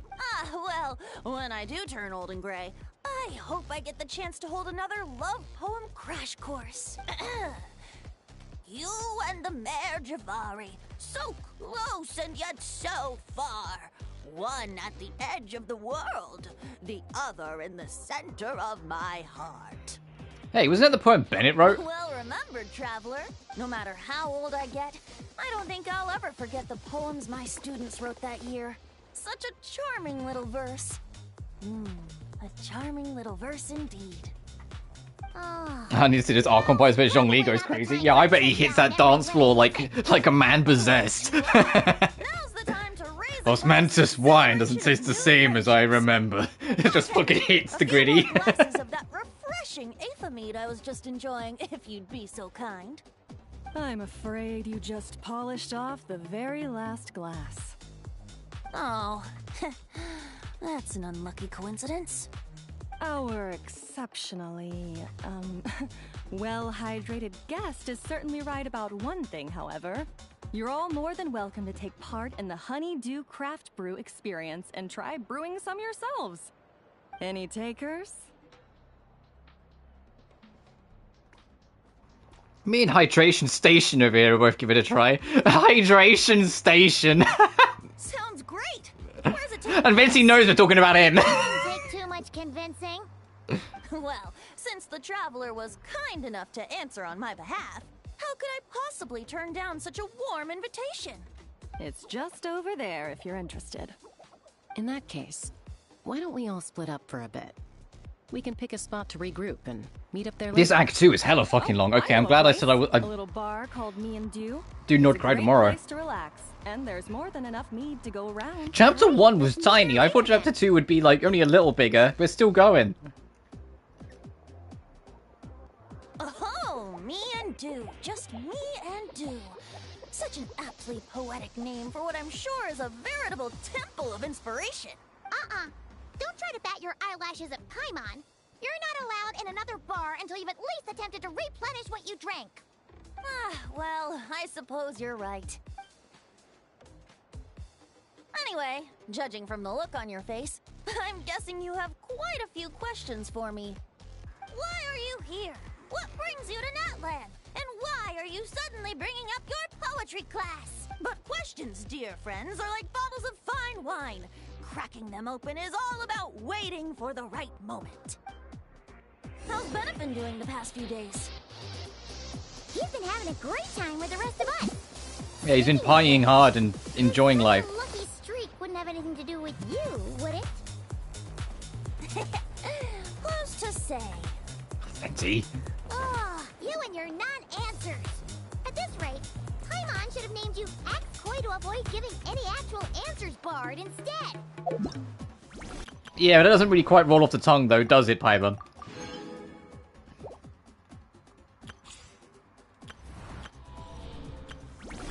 Jesus Christ, there's so much to do still. Ah.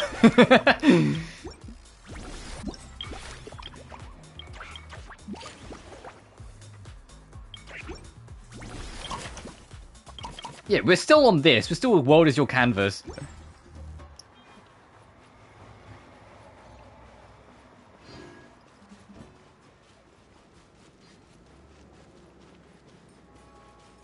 Oh, this looks cozy. Ah, you must be the guest in green I've been hearing about. The one who cleaned out our entire stock of mead. Word sure spreads fast, huh? My sincerest apologies. It wasn't intentional, I assure you. The mead was just so irresistible. I felt like lowering my glass would have been an insult to your craft. Dude, it's okay to just say you're an alcoholic, but Venti, it's okay. We can get you support. We can get you into Alcohol's Anonymous. I meant no offense either. Please enjoy as much of our mead as you want. In that case, once I'm done here, I'll be sure to head back for a refill. He was being polite, Venti. Not giving you a return ticket to Booze Town. Anyway, before the Honeydew Craft Brew experience officially begins, allow me to give you some background. Aphids play the central role in the brewing of Tete Isle's Aphid. First, we guide the aphids to gather ripened honeydew from the brewing barrels, which we then collect inside a special device. After that, we refine it using the strength of our Tatankasaur companions. With a splash of added flavor or alcohol, the base can be transformed into a range of unique kinds of aphid. So it's the aphids who do most of the work. Now, that's something you don't see in Mondstadt.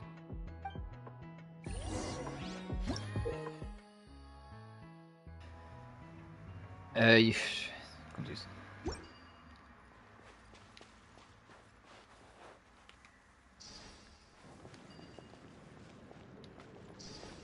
aphids here are docile little creatures. A nudge in the right direction is all it takes. Ah, so that's how it works. Wanna see who can do it faster? No?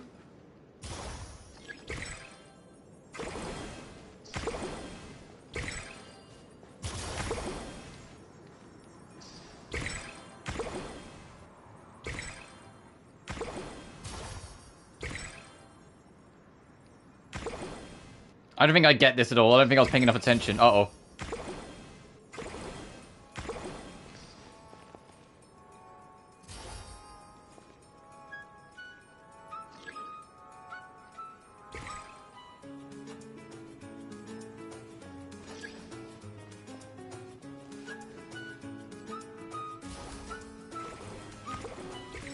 Oh, I was okay because it was actually pouring out. Got it. Okay, I'm with it now. I'm with it now.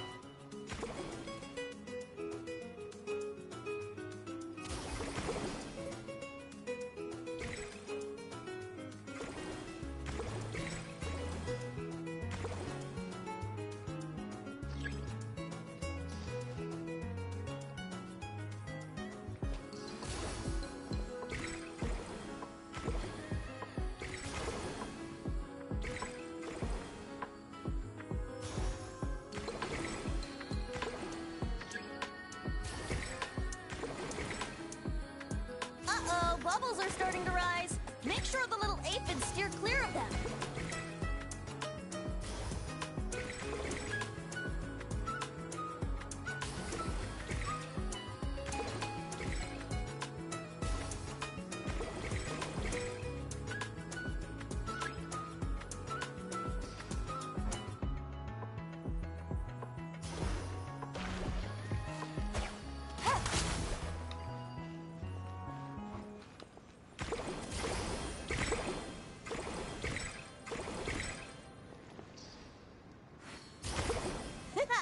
Great job! Faster than the wind itself. Okay, I completely fumbled and fucked that up for the first, like, minute, but we got there. Maybe whacking this lever might do something. Venti, please, no. Oh, you mean, like, whack it. Okay.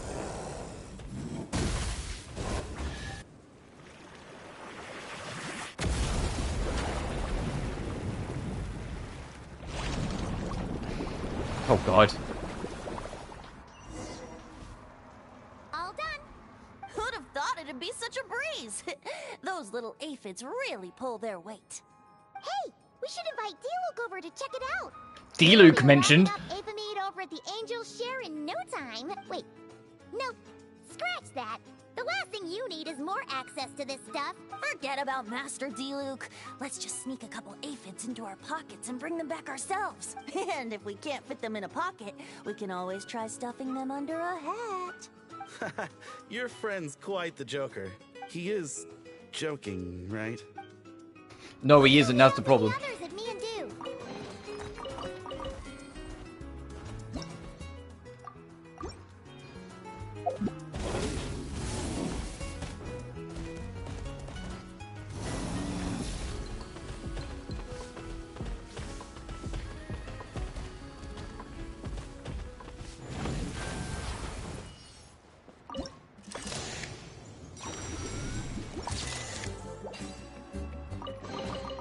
A chest full of valuables and a trove of potential clues.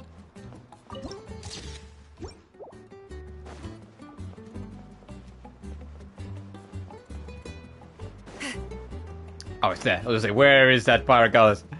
Rise like smoke.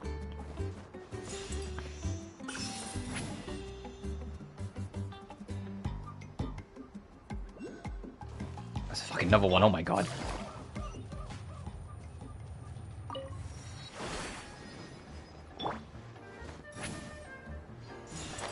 So I guess we're doing the Tete X island exploration like a bit now, huh?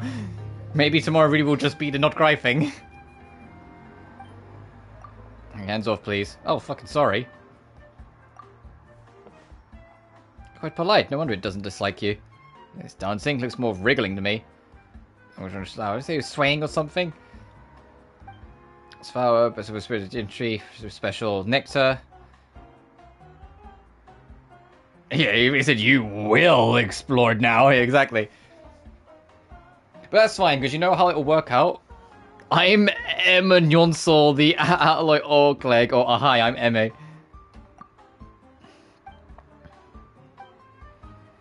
Because if today is a super long stream, tomorrow, when my throat's inevitably shut, the Nod Cry quest can then just be a smaller stream if needs be. But this is for a side quest, so I'll worry about this later.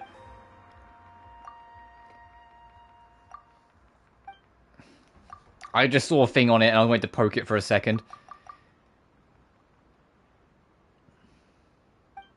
God, can you imagine if I said if I was gonna like do the Nod Cry quest as well today? Like my original plan? I was not expecting this fucking one act of the holiday update to be this fucking long.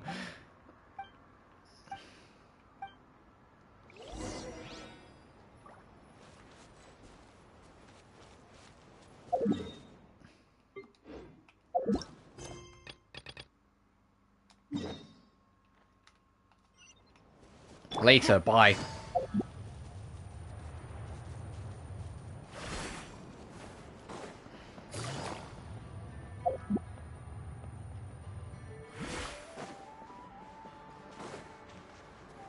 It's like the opposite. Like usually Paimon's like, let's explore the area up ahead of us later, and now she's like, let's explore it now. Let's go now. It's like, ah.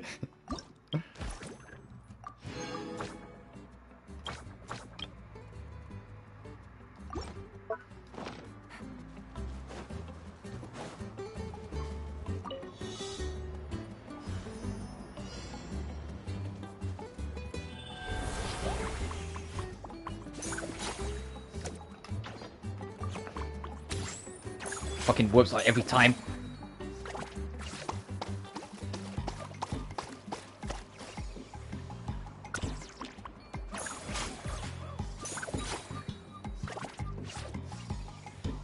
Come on.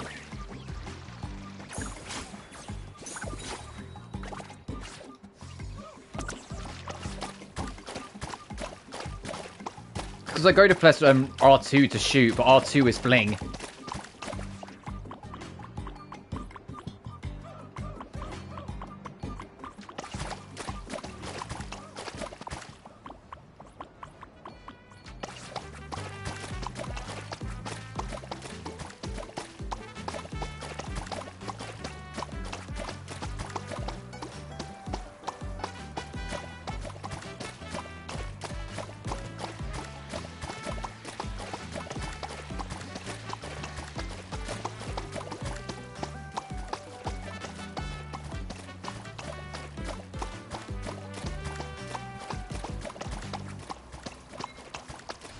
We still had enough time. Whew.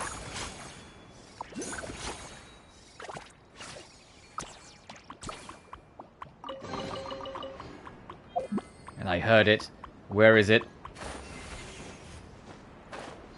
I see it. I see it. I see it now. It's always been inside of me. Gimme.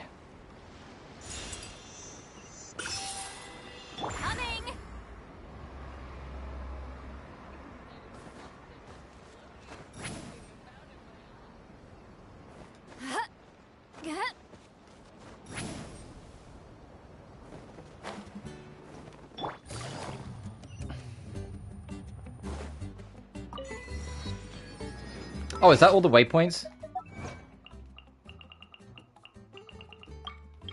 It is. So we still got to open up the 2 shrines.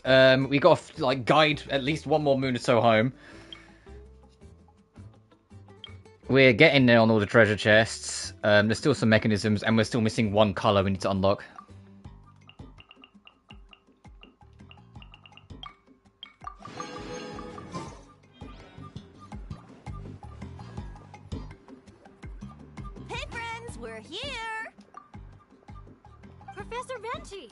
Talking about you.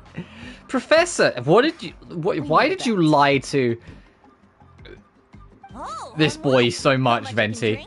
Who gets the most? Nope, we can't bet on that because, well, we've all seen it for ourselves. We were betting on whether you'd agree to recite one of your poems for us. And what was the verdict? We all bet that you wouldn't. Aha! Trying a bit of reverse psychology, are we? That's a move I like to call the wind catcher. Told you. This bard's a lot sharper than he lets on. I appreciate the compliment. But you see, the key ingredient in the honey of inspiration is sweet, sweet nectar. Ugh. Paimon knows exactly what that means. He's still not done drinking. Well, you're in luck. Because Bennett already looked into that for you. Mm-hmm. The boss said we just need to tell her when, and we'll be able to get some more. Also, I just noticed there's another soundtrack thing on the table. That you can see it in the back on the table. Bear with me for like to the left of her. Now just behind there, it's gone. Uh-oh. A whopper flower? Where did that come from? Stand back, everyone, and clear the furniture. I'll handle this. Oh, you really will handle this, huh? Get out of here! Take cover! Teamwork is dreamwork! Let's light it up!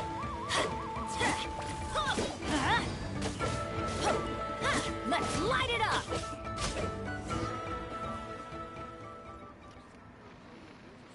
Phew, nothing got wrecked. How's Bennett? Is Bennett laughing? Back in Mondstadt, whenever I gather flowers, at least half of them turn out to be whopper flowers, guaranteed. So, thanks to my bad luck, dealing with them is a piece of cake at this point. This one put up a fight, but I got it in the end. Out of sight, out of mind. Come on, it's finally time for a toast. I appreciate your help, brave adventurers. Though I do have one more favor to ask. Clean up the mess you just made. Looks like the party's getting postponed again. I checked the equipment, and it looks like the whopper flower was hiding among our brew blossoms. In other words, there might be Oh, we really aren't going to see the end of this fucking quest today, are we? Oh my god, it's still going. And clear out those pesky imposters. If you can manage it, all your drinks tonight are on the house. No, careful, what are you saying? No, he heard you. No! Dainty bard like you?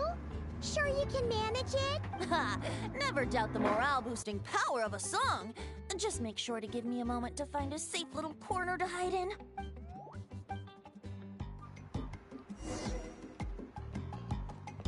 Oh, I was like, Milani, this is not who I had. No, we got the full squad.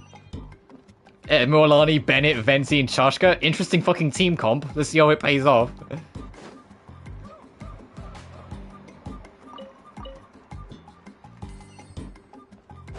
Is there an easy way downstairs? I was just gonna hop off and do this. Oh, there's literally a staircase here. Fucking, I'm an idiot.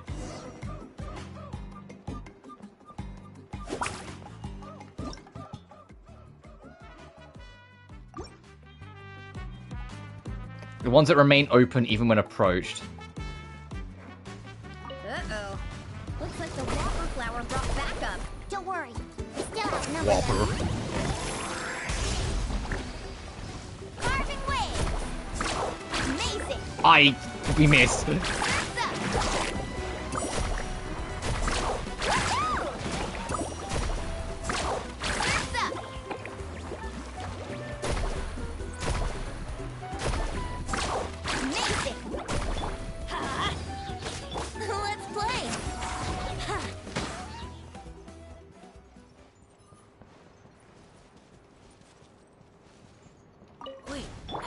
Things?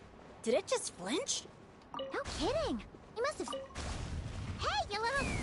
Did you really think you could fool us with... What is she gonna say? She went, hey, you little, and then I heard a whistle. Chashka's so fucking OP, holy shit. Thanks, everyone. Oh my god, I forget how much Chashka just eats. That should just about do it, right? If I'd known it'd take this long, I would have ordered something to eat. I've got a green fruit on me. Want some? Thanks, but no thanks. How'd you even think to bring one of those? I didn't. A Kukasaur gave it to me on the way here. Said it was nice and juicy.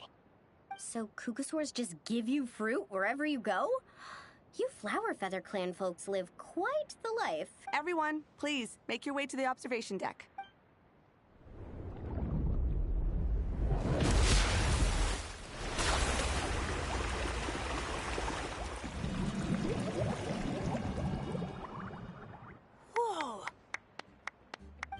Wow. Now that's what I call a breathtaking sight. Tete Isle was totally worth saving to last. A moment all the more precious because of the toil that shaped it. Well said, Bard. For that, you deserve a toast. Speaking of which, where's our drinks? Coming right up. I don't know about the rest of you, but I would much prefer to be outdoors right now. Why don't we take our food and drinks on the go and have ourselves a picnic on the mountain? Great idea! Whoa, hold on! Shouldn't we take a photo first? Yeah, you know the main reason why we're here? You've done how many countdowns so far? Why is Paimon the one remembering this stuff? Because I care more about the party than the prize. You get in the photo too, Venti. Oh, sure. Look at the camera, everyone! Ready? 3, 2, 1! Let's party! I only got to see that for a fucking frame. God damn it, autoplay, you son of a bitch. I didn't get to see that at all. I was robbed. Robbed, damn you. You can kind of see it there.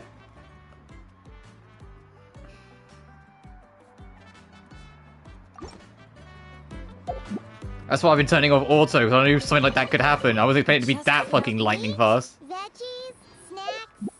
Should be enough, right? Can I buy anything from here while I'm here? And if we finish it all, I can always head back and grab...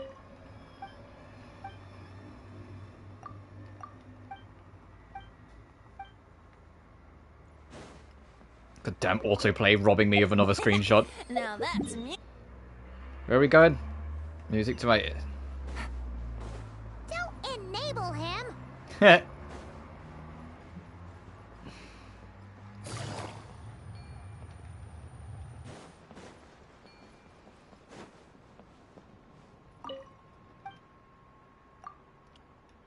What's this challenge? You know, because we're nearly at the 7 hour mark on this stream. Pop 10 bubbles and then... Okay.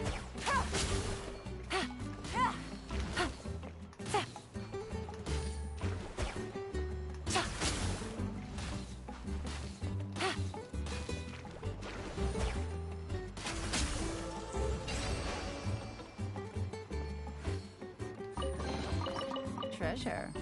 One way to draw your target out of hiding.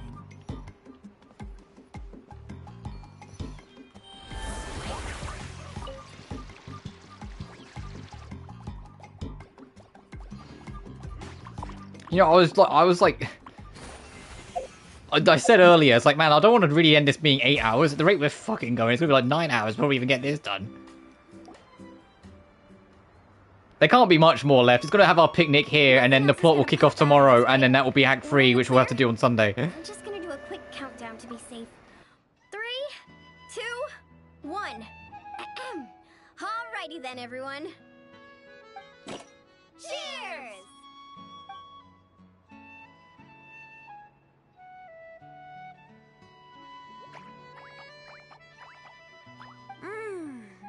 Now that hit the spot. It's getting dark, so we'd better call it a day. Get some rest tonight, guys. We can claim our prizes tomorrow. Hey, what about the food? Let's dig in while it's still hot. Meat beats grain fruit any day of the week. I'm with you on that. You begin to swap stories from your journey, gazing out to the sunset and the stunning scenery before you. By the time you've all had your fill, the night sky is ablaze with stars. After a meal like that, all Paimon wants to do is... Paimon looks like she's dead. Then go ahead and flop. Who's stopping you? Why is Chashka... Okay, Chashka's got a leg up a little bit. I was like, why was Chashka sleeping like she was in a coffin?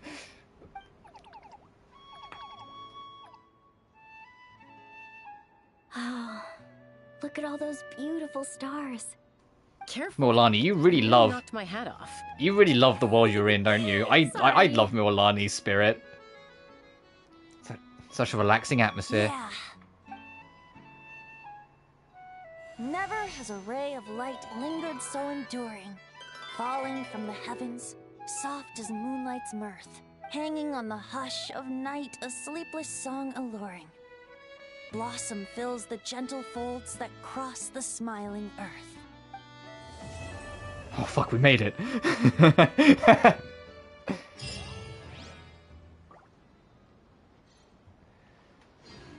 And then Act 3 is... It says one day, but tomorrow it will say X amount of hours, so technically that will be Friday, and that will technically be 4 days' time, so Thursday, Friday, Saturday, Sunday. So yeah, we'll hit these on Sunday.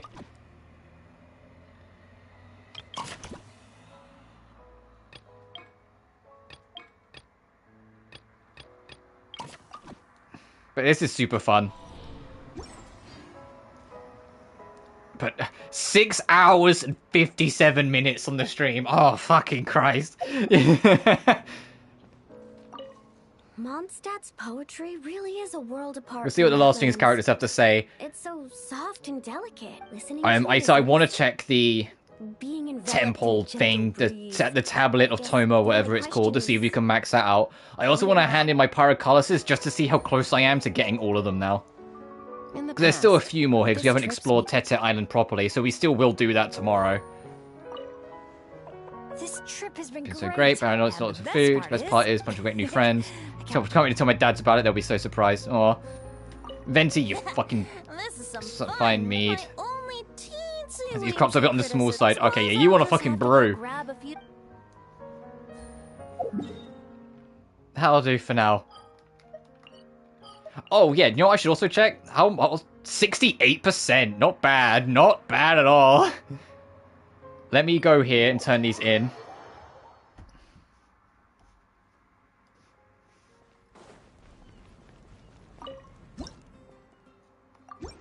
Hey, trophy unlocked. Natlan, the fiery hue of the scorching sun. Raise the tablet to its max level. So we finally got that. No, the only trophy I'm missing is max out the statue to 7.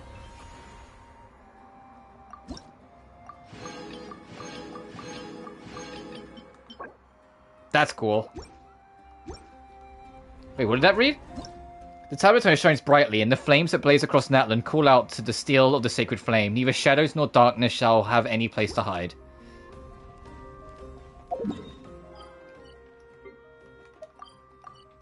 Oh, where is the sigil shop?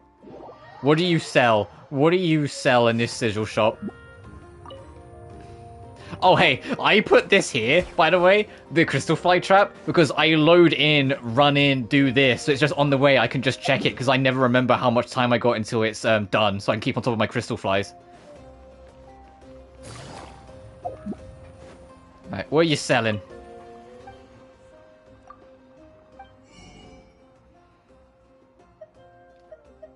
Oh, a lot of beach stuff. Oh, all the beach stuff. And then some the generics. Okay. I'll worry about that later. Right, last but not least.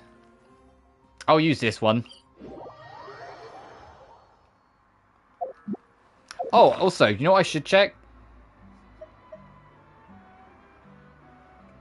Oh, I don't think I did. I was going to say, I should check to see if I got one of the shrine keys.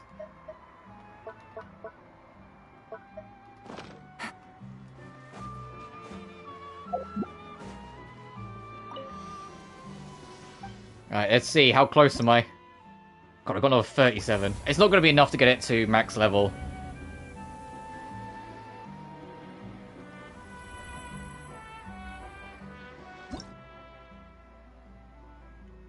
Oh, is that another 11? So yeah, there's our shrine key. Potentially. Because there's... oh, actually, it would be 12, because there's always one more than available.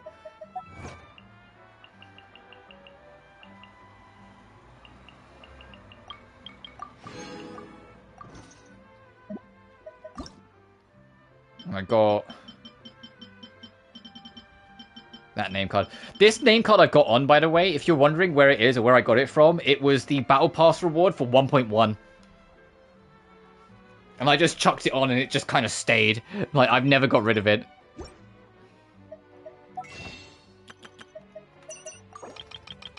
God damn, 12 rolls out of that, not bad.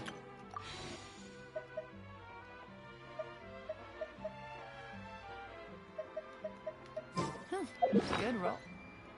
Okay, so we got one shrine key. Oh, I never marked that other shrine on the map. Whoops.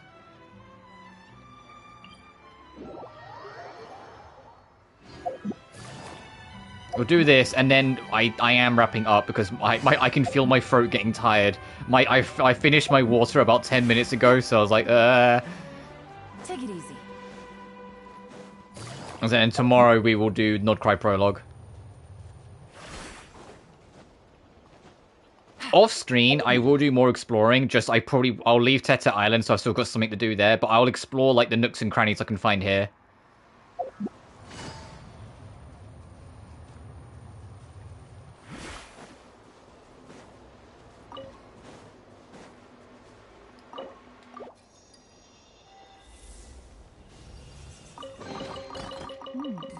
Easy money. God damn, another 80 gems. Is that enough for a 13th? It is. It's like 13 rolls out of just these past few hours, which puts me to 68 total because I used all of them back with Skirk.